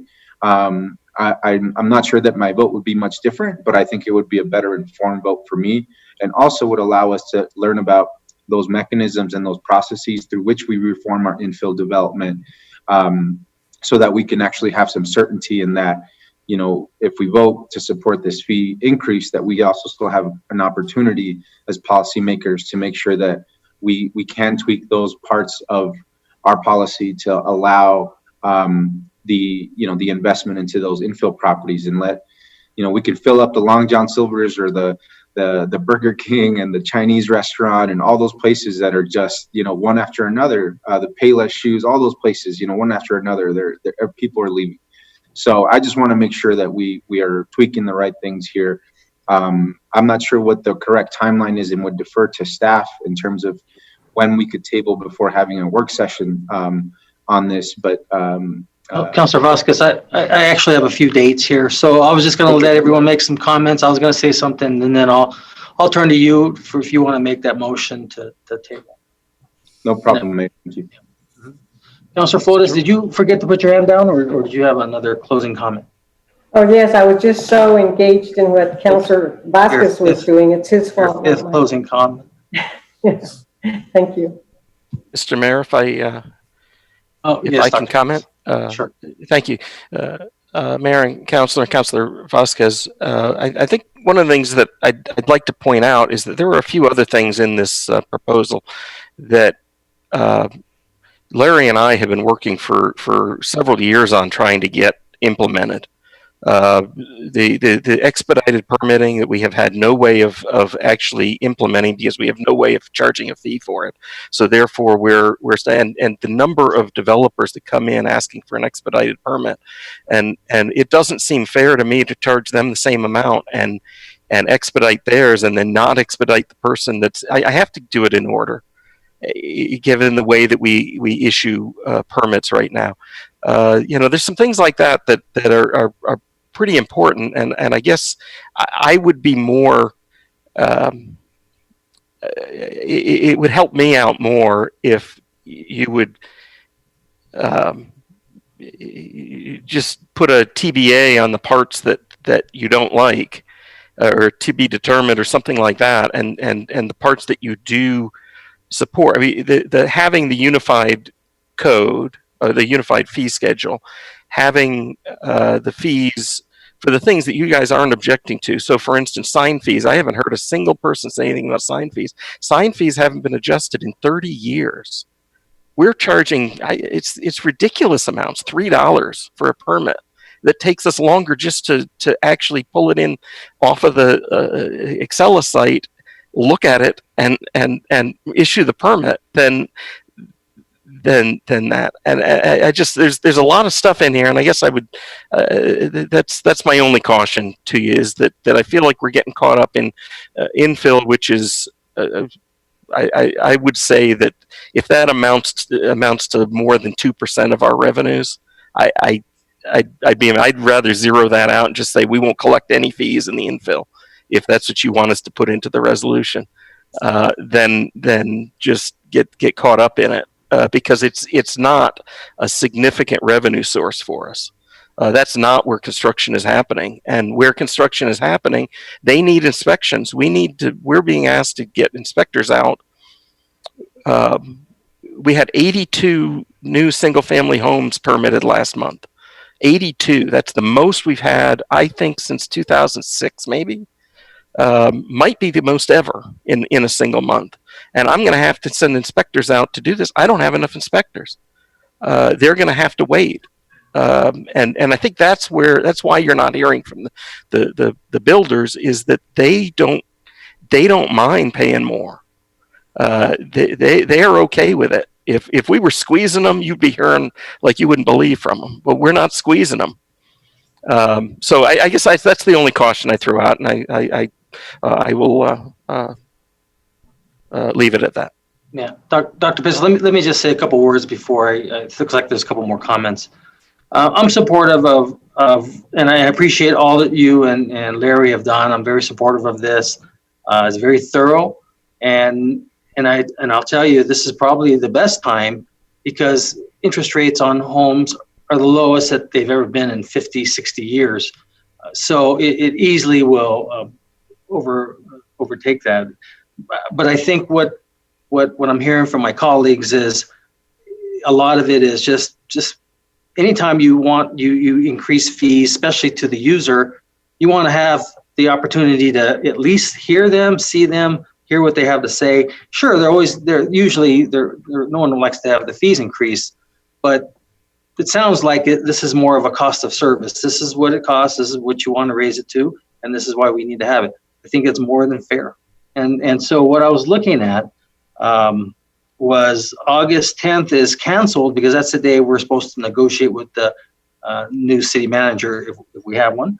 And so I was thinking August 11th, either in the morning or in the afternoon, depending on what my colleagues wish to have, would probably be the closest date that we can do this. And then we could probably do it. And then if most likely to move forward would be the following week for adoption. But let me just tell you this. Let me just tell you my take on the infill. So the cost of materials, everything is the same, whether you build in the infill or whether you build in some of the fastest growing parts of the city. And although, and I think the policy, and I think the waiving of fees is great. And I'm not saying that we need to necessarily throw it out, but it's good to make it as cheap as possible. But when you stop and look at it, an investor, depending on what they're building, is going to look at an area that is going to increase in value quicker than, say, in the infill area. And that's something that we can't change. Like where my office building is, this place isn't growing. It's set pretty much. You're not going to really see that unless the supply and demand starts to diminish. Then they're going to start looking around for places, to increase. So I think I wouldn't be so hard on everyone because of infill isn't moving. It's just that if everything's relative, would you rather waive or not have to pay certain building fees as opposed to going in an area that has seen an increase every year after year after year in value, increase in value? So, those are the things that we need to discuss and also just kind of iron out a few things and leave that for the stakeholders. But I have to say, to be candid with you all, most of you have all commented once, twice, even 3 times. I'm just going to go right to Councillor Vasquez. And Councillor, if you want to table this to either August 11th, and then we can discuss all these other things that the council has discussed. But I mean, we'll just continue to do this. I mean, you guys have discussed quite a bit, and I think we probably need to just move forward on it. So, Councillor Vasquez, you want to make a motion to table to August 11th if you want to go to that date? Mr. Mayor, I have a question about the August 11th date. Yes. That's a Tuesday. It's a Tuesday because it'd be a special. Yes, it'd be a special work session. Oh, okay. Thank you for that clarification. Thank you. Yeah, because we canceled August 10th, which is the day for normal work session. Thank you, Mayor. I would like to make that motion to table till August 12th. August 12th? Oh, I'm sorry, August 11th. Sorry about that. Mr. Mayor. Yes, David. A regular August 11th would be a work session date. Are you talking about tabling it to August 17th, which is the next, because this is a resolution? Oh, yes. Oh, I'm sorry. You're right. We're going to have a work session on that date, and then you want to table the actual vote on it. Yes. Okay, I retract that motion and make a new motion to table until August 17th. Thank you, Mayor. Okay, motion made by Councillor Vasquez, second by Councillor Abeyta-Stuvey. Christine? This is on the motion to table Resolution 21-019 to August 17th, 2020. Councillor Abeyta-Stuvey? Yes. Councillor Vasquez? Yes. Councillor Bencomo? Yes. Councillor Sorg? No. Councillor Flores? No.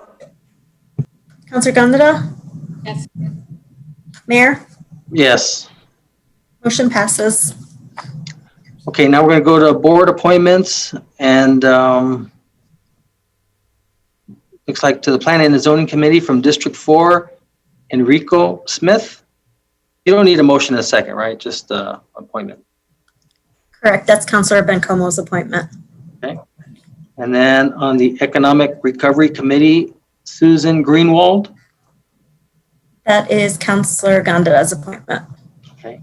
And then to the Economic Recovery Board, Darlene Lopez representing the Workforce Development, and that one will need a motion in a second. So moved. Motion made by Councillor Vasquez. Second. Second, Bencomo. Second by Councillor Bencomo. Christine? On the motion to appoint Darlene Lopez to the Economic Recovery Board, Councillor Abeyta-Stuvey? Yes. Councillor Vasquez? Yes. Councillor Bencomo? Yes. Councillor Sorg? Yes. Councillor Flores? Yes. Councillor Gandara? Yes. Mayor? Yes. Okay, so there are no proposed ordinances. And now we're going to go right to City Council member board reports and comments. So the first one probably need to ask Jennifer Vega Brown if we can do this. So during our face covering ordinance, we put an exemption in there that those who have a doctor's excuse or doctor's notice or can't wear a face cover are exempt. And so I'm hearing, perhaps maybe some of you as well, from residents that they're experiencing some concern from the businesses. They don't want to take any chances. And so my question, Jennifer, would be, is it possible that the city could issue, upon verification, I don't know, go through Quality of Life Services Department, some type of a letter or even a card that would basically say that, to please excuse them, that they do have a valid exemption? Is that something you think would even be possible? Mayor and Council, that would require a great deal of planning and also criteria to establish criteria. What would establish an exemption, and then what documentation is going to be valid for the exemption, and then how are we going to administer issuing any kind of exemption. So I don't. If the state allows, the state does allow an exemption for medical reasons, I believe, but we would have to really look into it and plan how that would happen. Okay. Mr. Mayor. Yes. David Dahlon, the last public health order in which the governor included face coverings, her order requires that the person with a limitation on the ability to wear a face mask has to have that documentation on them. That's the difference between our emergency proclamation.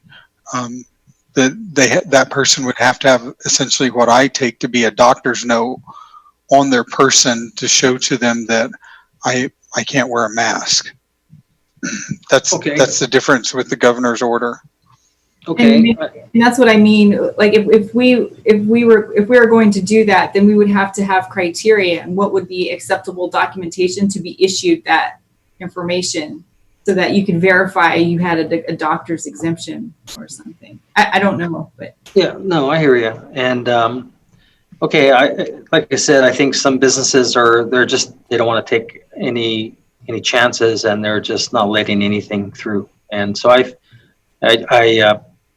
figured it's worth an opportunity to at least have this discussion. So, okay, the next one is the council had a while back talked about another round of funding of meals for those at a certain income level below the poverty level. And so I didn't know if staff has been working on that, if I should issue an emergency proclamation this Friday, which would then be hopefully continued on Monday.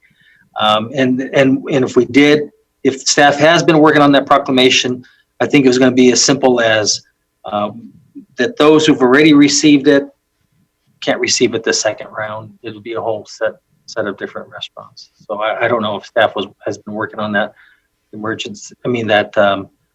another round of funding for meals or not. So I don't know, David, is your staff working on that? Mayor, one of the things that we were going to do with the special session, this is David Maestas, interim city manager. The special session this Friday was talk about where we're at with the funding that has been approved and been provided, and the implementations that have taken place. And then we would discuss with council, since it is a special work session, what areas council would like to look at for additional services if we feel there are some that might be available. Because staff is also in their update asking the community, members of the community, what areas they feel we still might have gaps. And then that would give us a better idea of where we might be able to put additional funding in. So that would be one of the topics of discussion for Friday. Okay, so if we're going to have a work session on Friday, we're going to have to counsel the finance select committee, I presume. Yes, sir, that is correct. Staff will be working on that with that committee. Okay. Also, I sent to earlier, and I know council probably has seen this. Albuquerque came up with a funding for restaurants so that they can provide some type of patio funding to be able to help them with their outdoor seating. And so, leave it to Albuquerque to, when I saw that, I immediately thought, I don't know how they can do that with the anti-donation clause. And so turns out that they are using care money that they receive from the federal government, and they're not using their own money.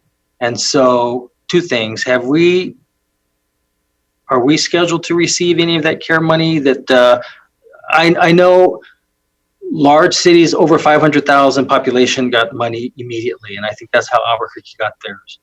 And then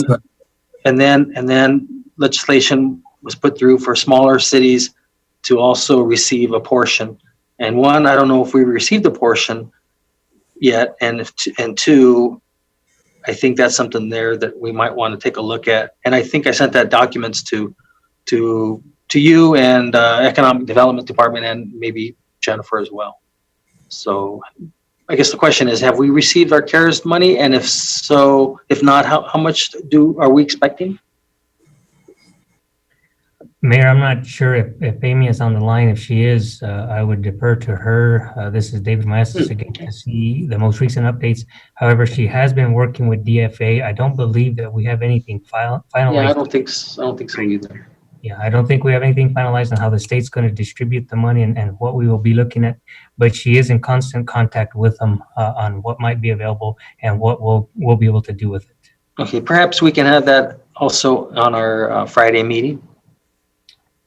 Thank you, sir. Mm-hmm. And then the last thing is congratulations to Mayor Pro Tem Gandara on her information that was provided. However, I don't know. I was thinking that on that day of the 11th, we could also have, it'd be nice to maybe have a work session on just exactly how that is going to work. And because I think I read in there was no cost yet or the funding, things of this nature. And so I thought, well, we have a work session. We maybe would have those two items. One was one we just did a work session on the fees for community development, and then perhaps this as well. Would you be amenable to that, Mayor Pro Tem? Mayor, I'm assuming you're talking about the article that was on the Sun News today. Yes. About workers, reporting with law enforcement as a behavioral Right. arm. Yes. Right. Sure. Yeah, that way there we could, I don't think we had one on this, right? This was something that was, I don't know. I mean, my memory's getting really bad. I don't remember the TID on the country club, and then I don't remember this. I mean, I think we talked about it, but I don't recall having an update on it. So I wouldn't mind having an update. Sure. Okay, great. Okay, that's all I've got. You're next. Is that me, Mayor? Yes, please. Okay. I want to thank Lynn Gallagher and her staff through Quality of Life. Saturday, there was a mass distribution event with these amazing survival kits. Lynn, your staff was amazing. It was very well attended, had lots of volunteers or staff participating, thanks to Councillor Abeyta-Stuvey and Bencomo for being there. So many people participated, and I think we gave out over 5,000 masks and kits that had sanitizing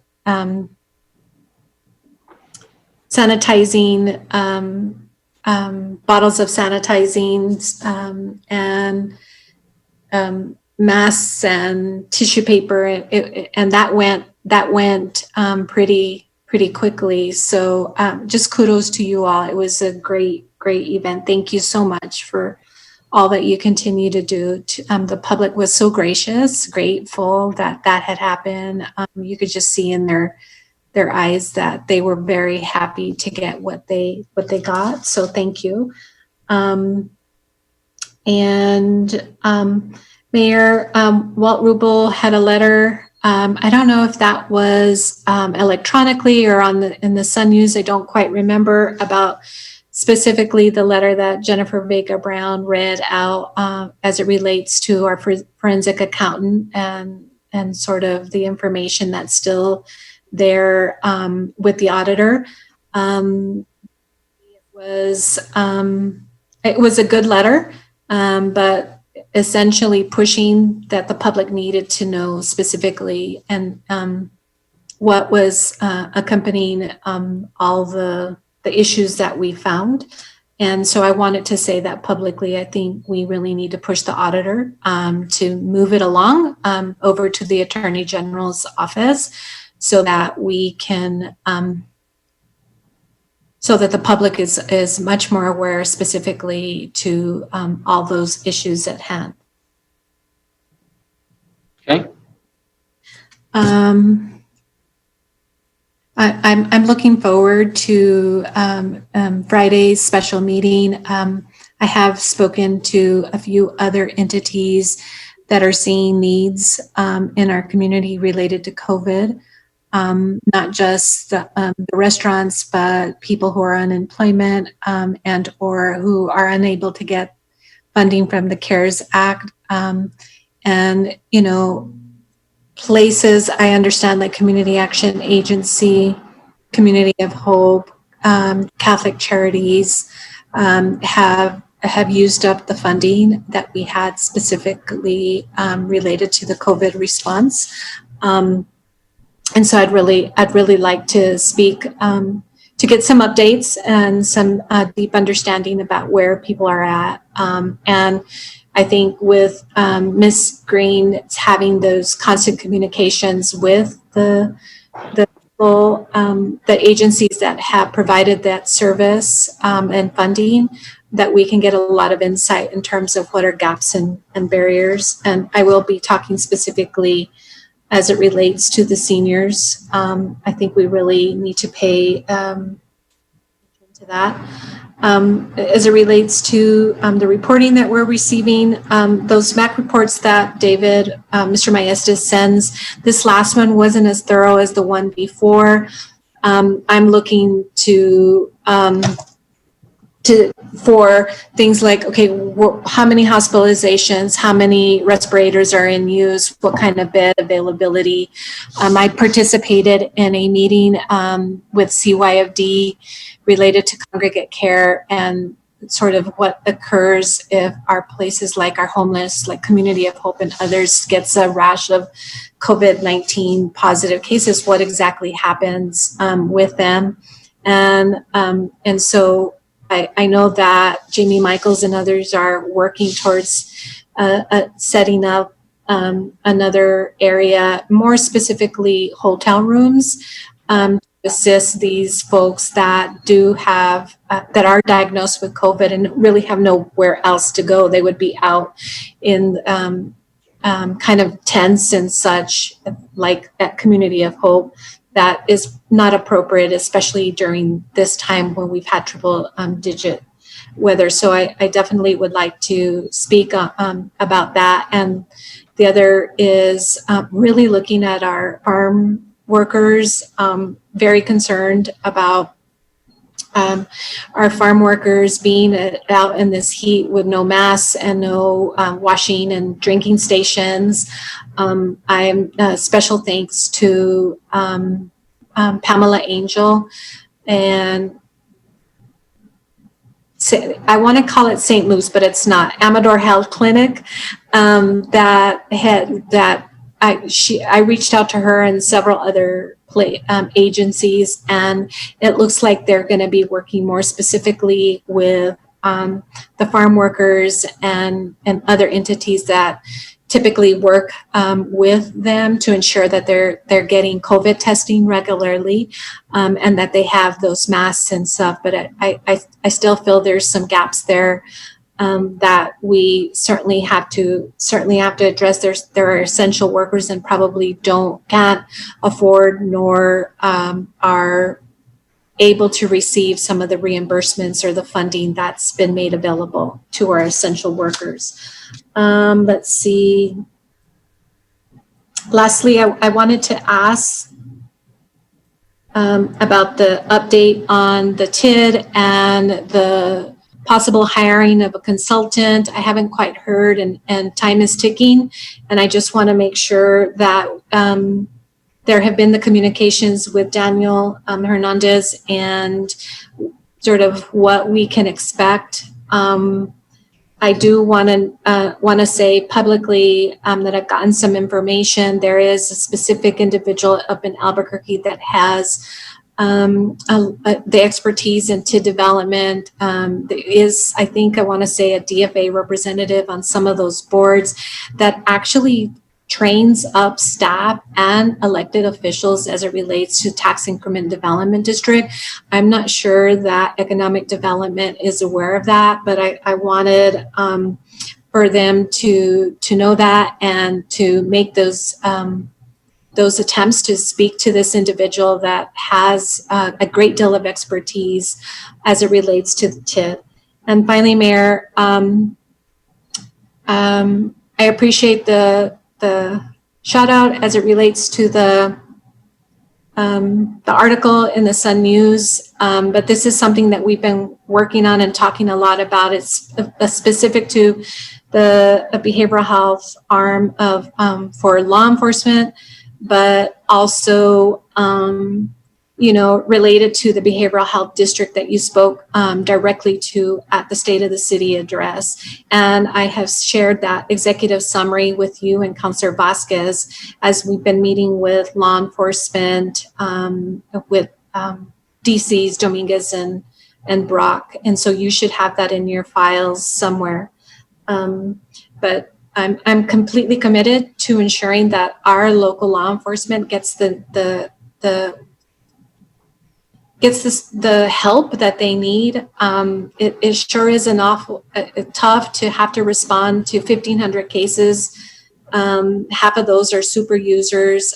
When, there are a lot, I've gotten so many calls and emails about the establishment of this kind of multidisciplinary team that assists law enforcement. And so that typically law enforcement isn't who encounters folks, but it's a slew of social workers and psychologists and psychiatrists that are trained up to deal with this, this kind of issue more effectively. So with that, I'll pass it back to you, Mayor. Thank you.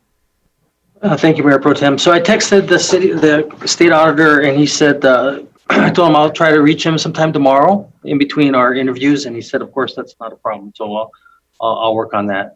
The one thing, Mayor Pro Tem, was, yes, in my State of the City, I guess what I envisioned was working with the county, the Sunland Park, and all the others, much like MRVDA, and I wasn't too sure if that was the case. And so, again, I think it's good to have a work session to kind of get an idea, because one of the things that I was going to maybe have a separate work session on was getting with council on regarding the possibility of hiring or focusing on behavioral health professionals within the police department.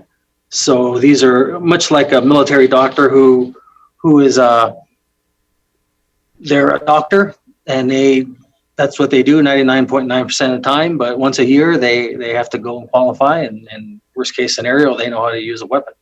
And kind of like the same thing, a behavioral health professional that's what they do all the time, but they're still in the police, under the police department. So that was one thing. And then two was just to see the mechanism of what this INET is, I guess. So, okay, well, let's just schedule it for If I can just clarify, Mayor, I am working on the behavioral health district and is part of the larger kind of macro organization that oversees similar to MIRVDA. But this other pieces were because of frustration and frankly, kind of a frustration that I have had with the county. And sort of the concerns that I continue to hear over time as I go from meeting to meeting related to law enforcement. Hands are tied as it relates to what they're addressing out in the community, and so I'm pretty clear about what I think needs to happen, and I have no problem with a work session. I think it's important. I think staff was getting ready to probably present this soon. And so I'm happy to move forward. Yeah. Okay. Well, like I said, if we could have that work session, that would be great because on the 11th. Okay. So next would be Councilor Fortas. Thank you, Mr. Mayor. And the Economic Development Policy Review Committee met last Wednesday, and the focus was the airport. So Andy Hume presented, and the meeting started at 10:04, and we adjourned at 11:45-ish, 11:45. At any rate, and our Economic Development Review Committee had its members, the ex officio members, or the community members, Anna Barron from Marriott, and Debbie Moore from the Greater Las Cruces Chamber of Commerce, Darlene Lopez from One Stop for Southwest New Mexico work, whatever. Davin Lopez, who else? Mary Ulrich from DACC. At any rate, it was a very dynamic meeting. Mr. Hume has done so much for the airport. He hired a consultant group called the Air Planners Corporation, and they've done a thorough facility assessment, and they're looking at possibly having maybe 55 deployments in a day, or at any rate. He just went on and on about how important it is. Not went on and on, but Mr. Ruel was his name, the guy Ruel, who emphasized how important it is to look at what the airport already has. And what was interesting in their assessment is that we have more than we thought we had. And the time that remember when I reported a couple of years ago that we came within a hair of losing our FAA certification, and in the time that Andy's been there, all of the deficiencies have been corrected. And so I just wanted to report that, but the development there is really what they're looking at is goes beyond. It really includes the West Mesa Industrial complex there. And Debbie Moore asked whether, given COVID, is Las Cruces Airport poised to attract a boutique type airport? And the answer was yes. And and there were a lot of stats and a lot of wonderful things. Dr. Payares reported that it's also located in a foreign trade zone and an opportunity zone, that it's near I-10. Market Street contacted in 2019. Market Street, some sort of organization contacted them in 2019. And then a very interesting question. There are businesses there. Some of them, and they're more anticipated. And Kathy Hansen is with Arrowhead. And her question was, what attracted the startups that that aren't really related to aviation. And it's interesting how there are some there are businesses that aren't necessarily, they're just interested in the proximity to the airport. So I think people are really looking at that being a crucial area of development. And then, Andy, then we had our airport advisory board meeting, and that was dynamite. And the advisory board wants to actually look at the aviation plan or the airport plan, and they do it. I don't know if that's going to work out. Debbie Moore actually called a meeting last Friday, on Friday, July 17, 2020, on business crimes prevention. And so Aaron Glimp, Officer Glimp, who's the community liaison officer, pretty much ran the meeting. And it was really interesting to see how, and the only other counselor present was Tessa Abate-Stuvi. And it was interesting to see how thorough they were. And the one stat I'd like to share with you is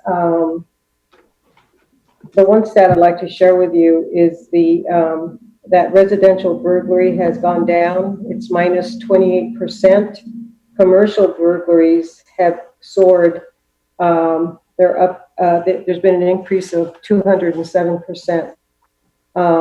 So it's really interesting. At any rate, I think that both presentations by Andy Hume regarding the economic development in the airport in the West Mesa Industrial Complex, and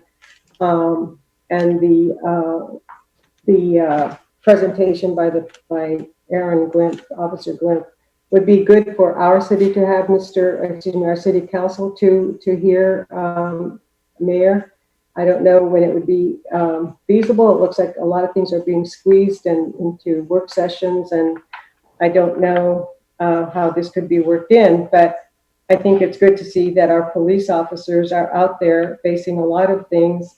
There's one theory that residential burglaries have gone down because perhaps people are home, and so burglars know not to go into occupied homes where people may even have be infected with COVID, no less. So that would be great if we could have a work session where our police officers are seen in a different light. I think that they're always shown in a very negative light, and the percentage of those that are presented is very low. In my opinion, I think stats would show that.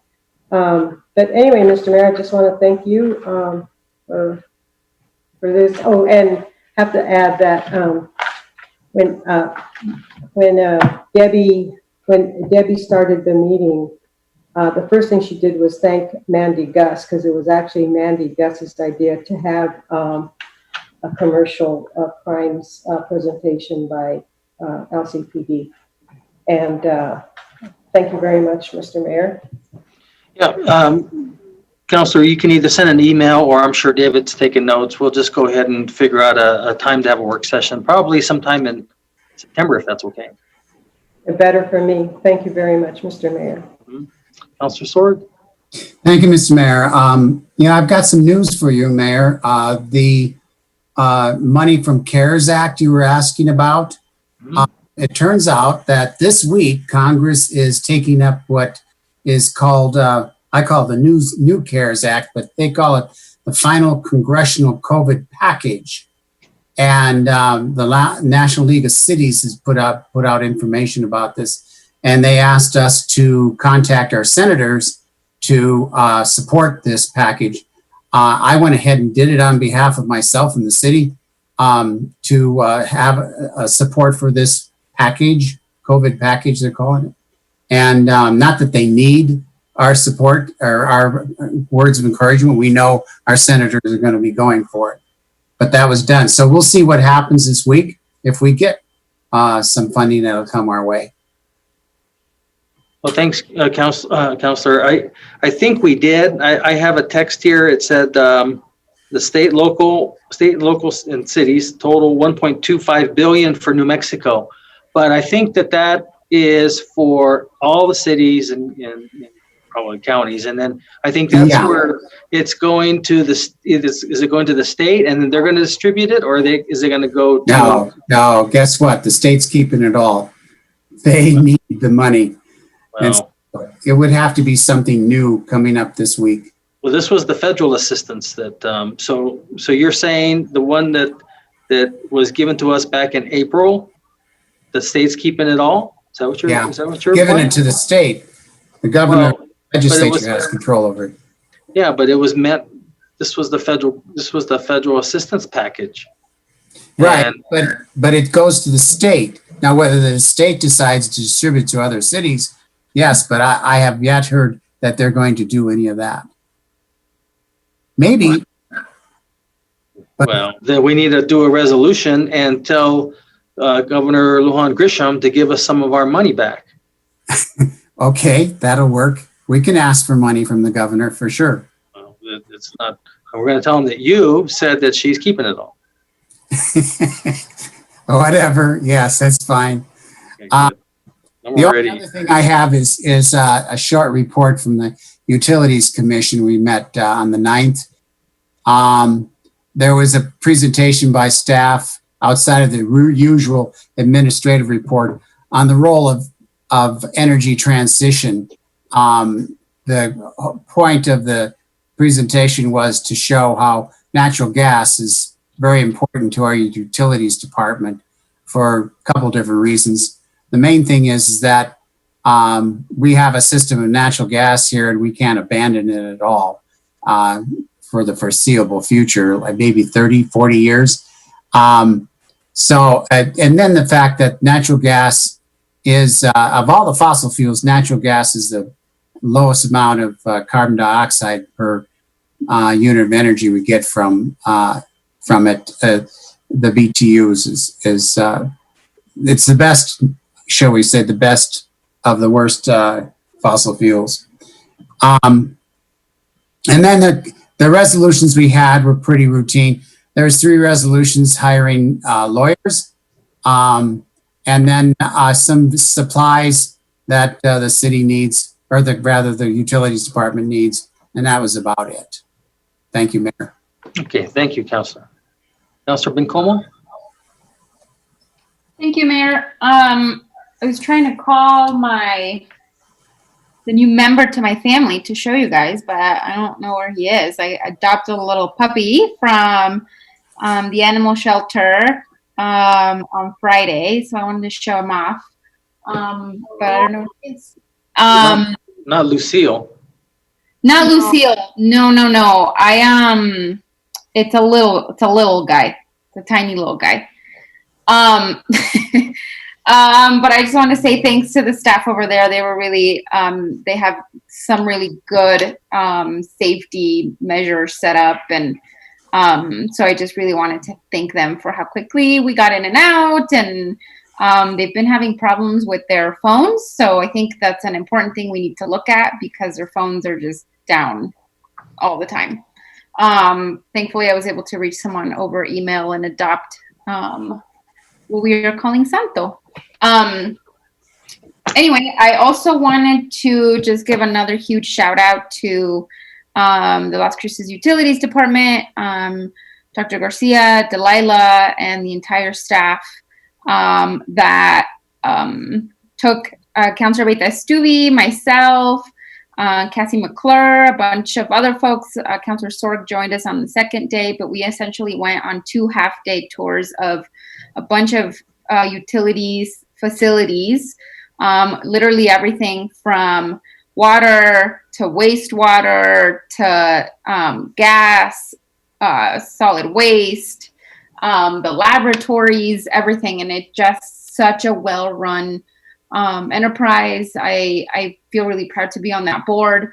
I'm really excited that now when we're voting on things related to Jacob Hands or wherever, that I can actually visualize it and that I know what it looks like. I will say, I think Delilah might be gone and Dr. Garcia, but I'll send her an email. I posted a lot of the tour to my Instagram, and I have to tell you that the reaction I got from folks was incredible. People were really excited to see the behind the scenes sort of how the sausage is made of the utilities department. I think it's such an invisible, at times, such an invisible service provided to our community, and people really loved seeing it. So I don't know if we can do something with Las Cruces TV, the TV channel, CLC TV, and sort of showcase some of what specific utility departments do, because I'm telling you, people loved it. I loved it. I think maybe I loved the stinkiest parts the most for some reason, because I think they work magic.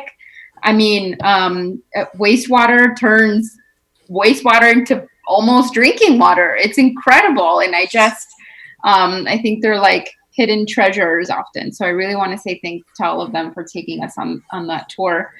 I am glad we're having the special meeting on Friday. I had also asked David last week that we get to hear from places like Community Action Agency, Catholic Charities, the other organizations that really helped us on the front lines and getting support to people. And I really want to hear from them again, especially, you know, as we head into, I mean, we've only been seeing a spike in numbers in Las Cruces. So I'm assuming that, and in New Mexico, so I'm assuming, you know, there will be still, we'll be slow to reopen. And I would also love to hear some data from the Department of Workforce Solutions in terms of unemployment numbers in Las Cruces specifically, and how that's still going. So I pass that on to Mr. Maestas as well. I will say that it was just reported the 14th death related to COVID in Doña Ana County today. And unfortunately, we've lost 578 New Mexicans to COVID.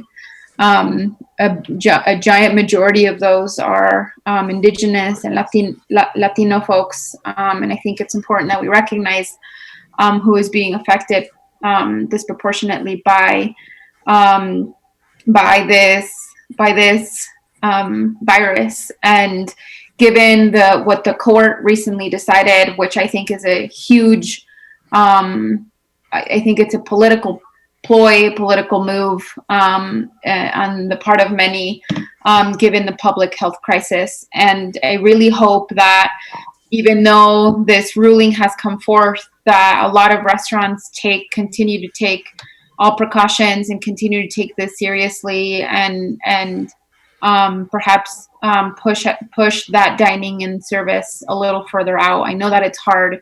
But given the number of cases we've been seeing, I think it's important. And I've been seeing a ton of restaurants posting locally that they will not open dine-in services because they value, you know, the health of customers and employees, and that they're going to push that out. So I really want to send a huge thanks to all of them for taking this very seriously. And that's it. That's all I have, Mayor. Thank you. All right, thank you. Councilor Mr. Mayor? Oh, yes. Yeah, I've been looking at my calendar. I don't see the special meeting on Friday. Who sent that notice to us? Do you know? Well, it probably was just discussed right now. Christine sent it, Mayor. Okay, Christine. Okay, thank you. I'll look for it there. Thank you, Mayor. Sure. Councilor Vasquez? Thank you, Mayor.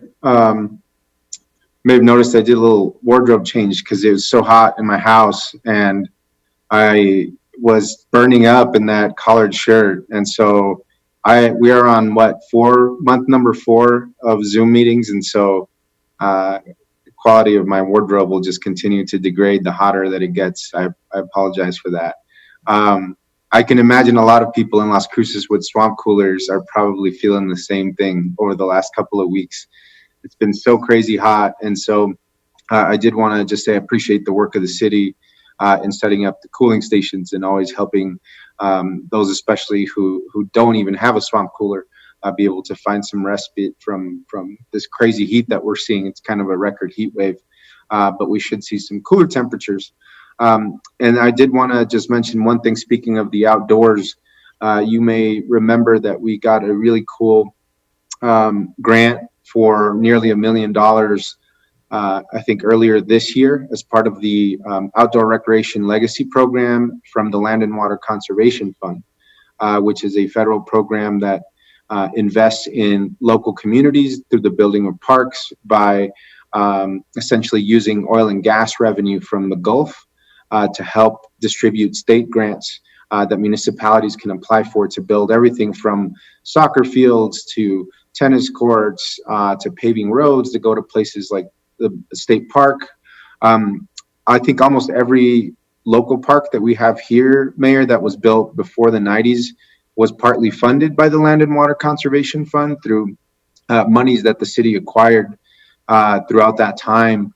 Unfortunately, during the Martinez administration, the state did not allocate matching funds for Land and Water Conservation Fund projects, which means all those great local parks that we get to build with the addition of this funding never materialized because Governor Martinez did not prioritize that.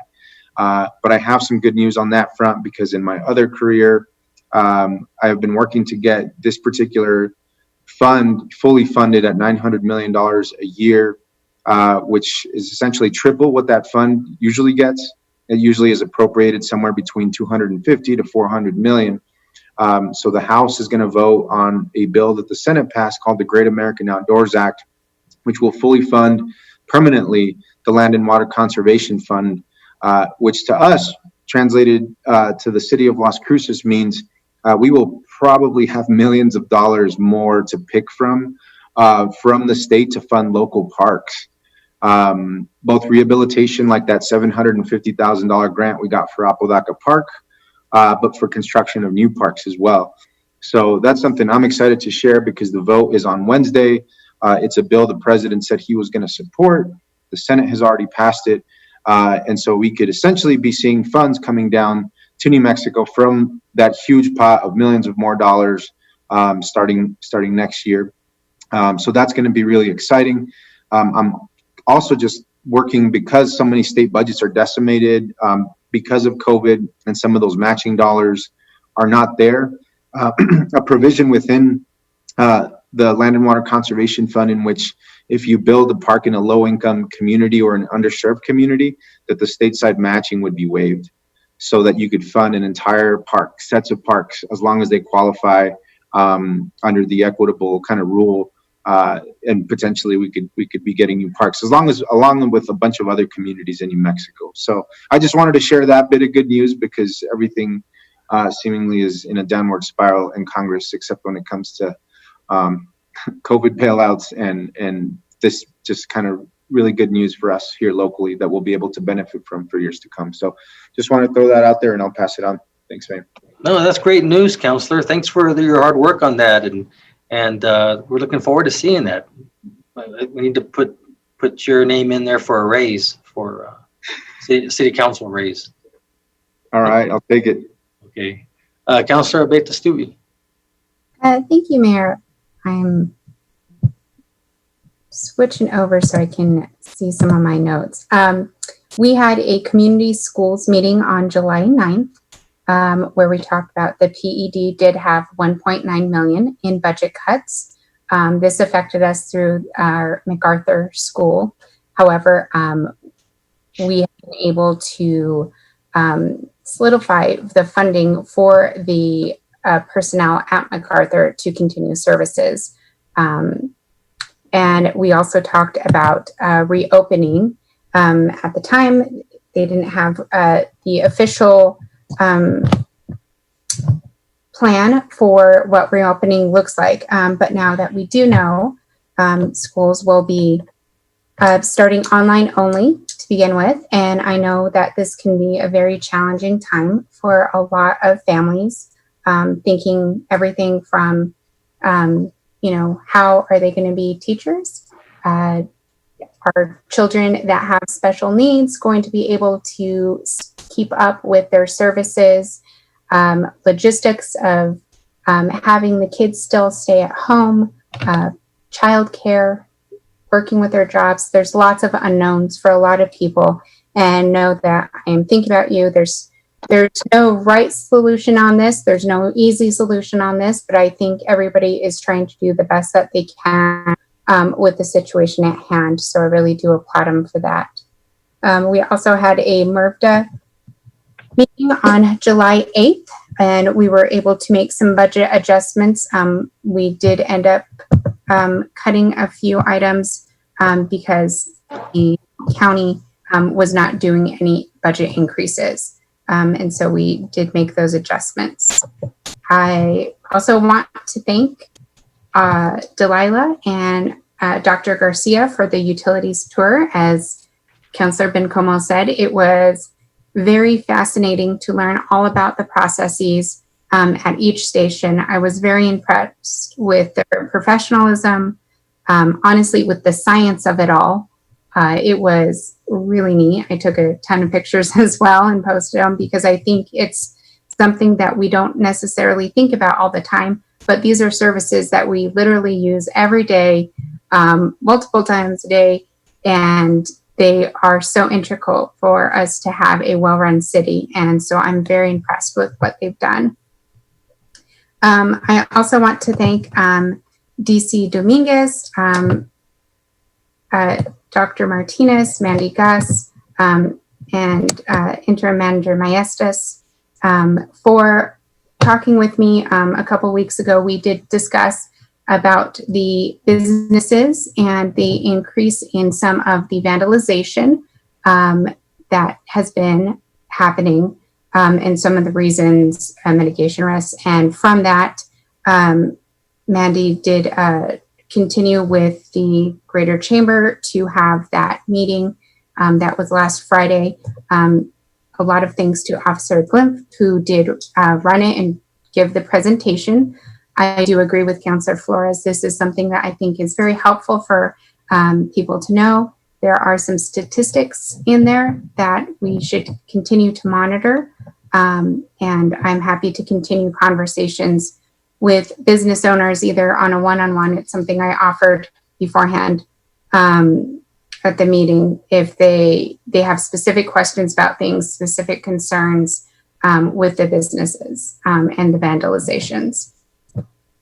And I think my last on here is regarding our special meeting and perhaps needing another update on just statistics and where we're at regarding COVID testing and our testing capacity. As we've seen increases, I know, and we're seeing different, I guess, industries or businesses that have needed large testing, such as like a Walmart. That's a lot of employees. I'm sure there's other businesses that have needed this. How are we doing on our testing capacity? And I'd also love to see what tracing has been showing in our community and where our cases are coming from. We've heard on the news about certain pockets, but are we looking at something in particular? Are there industries that are being more impacted? And I'd love to see the data on what happened, what's been going on in our community. I know the cases in El Paso are rising a lot. And one of the things is there may be ICU beds available. And we can see the stats on for El Paso, and I'm sure we have stats here for southern New Mexico. But I think one thing that gets overlooked, that you may see that there are still beds available, but staffing is also an issue too. And how are we doing on staffing? What do those levels look like? And what's the plan if we have to change that staffing level? So I'd love to see what's going on with that too. That's something where we need to hear from our OEM or with the Department of Health, probably both. That's something that I really think is needed at this time, as I feel like this is our wave. This is our first wave that we're seeing, and I want to make sure that we're all very aware of what's going on in our region. So thank you. Okay, well, thank you. Okay, so David, City Manager report. Thank you, Mayor. David Maestas, Interim City Manager. A couple of follow-ups based on questions for Mayor Pro Tem Gandara. Staff is working with Mr. Hernandez to get him through our procurement process. He does have somebody else on staff that will help him for greater coverage and review of the analysis that have been provided so far. But if you do want to give me another name, another person that you had, please send that to me, and that allows us potential for different opportunities. No, okay, very good. For Friday's meeting, the notice that has gone out so far is the agenda that Christine sent out. With respect to a calendar notice, you have not seen that yet. That will be coming shortly, either by Annette or Adrian will be working on getting that out to council and then the members who will be in attendance as well. I also wanted to thank the Utilities Department for their initiative and working with council, two councilors this last week on providing them a better understanding of what's taking place at each of their buildings and their operations. So thank you to staff for that. Also want to thank the police department. They have held several meetings with councilors and community members to discuss some of the concerns that have come up as part of the COVID pandemic and the stay-at-home orders that have left some areas open or at least appear to be a little more inviting. So they are working on initiatives with the economic development. So thank you to that staff as well. And thank you for councilors who have participated. And then lastly, thank you, Mayor Pro Tem, for bringing up the event this Saturday. Thank you, Councilor Bencomo, for your discussion on that too. It was an outstanding event. Thank you to the councilors who participated, Mayor Pro Tem, Councilor Bencomo, and Councilor Beta Stuvi. As you mentioned, there were several thousand masks given out, several hundred sanitation kits, and also bottles of water that were handed out. Special thanks to community development, quality of life for that one, and for assistance from our community outreach office as well. So apology on that one to quality of life. Thank you to both those departments. They did a phenomenal job. We actually reached over 44,000 people through media to let them know about the event. They had responses, close to 7,000 engagements for that event. And if anybody who came by the office over the weekend on Saturday saw, there were vehicles that lined up all the way down Campo Street, as well as through the library parking lot and onto Main Street. Great event. It was also filmed and recorded by several news outlets, Sun News, KFOX, KRWG, and CBS4. So thank you again to everybody involved with that, and thank you to the assistance for the community that staff has provided through this entire pandemic and stay-at-home orders. Thank you, Mayor. That's all I have. Thanks, David. And we appreciate all you do. I know it's been tough. As soon as you came on board, I mean, we just hit the ground running and dealing with all this COVID stuff. And this is probably some of the most challenging times that I can probably recollect in my 19 years here on the city council. But handled yourself well, and we're getting close. We're getting close. So just hang in there. I know you're anxious to retire, but probably keep you around for a little bit longer. Okay, so if there's nothing further, I entertain a motion to adjourn. So moved. Bencomo. Second, Sorg. Okay, motion made by Councilor Bencomo, seconded by Councilor Sorg. We adjourn. All those in favor signify by saying aye. Aye. Aye. Those opposed, we're adjourned. It's 5:32 p.m. Have a good evening. Good night. Good night.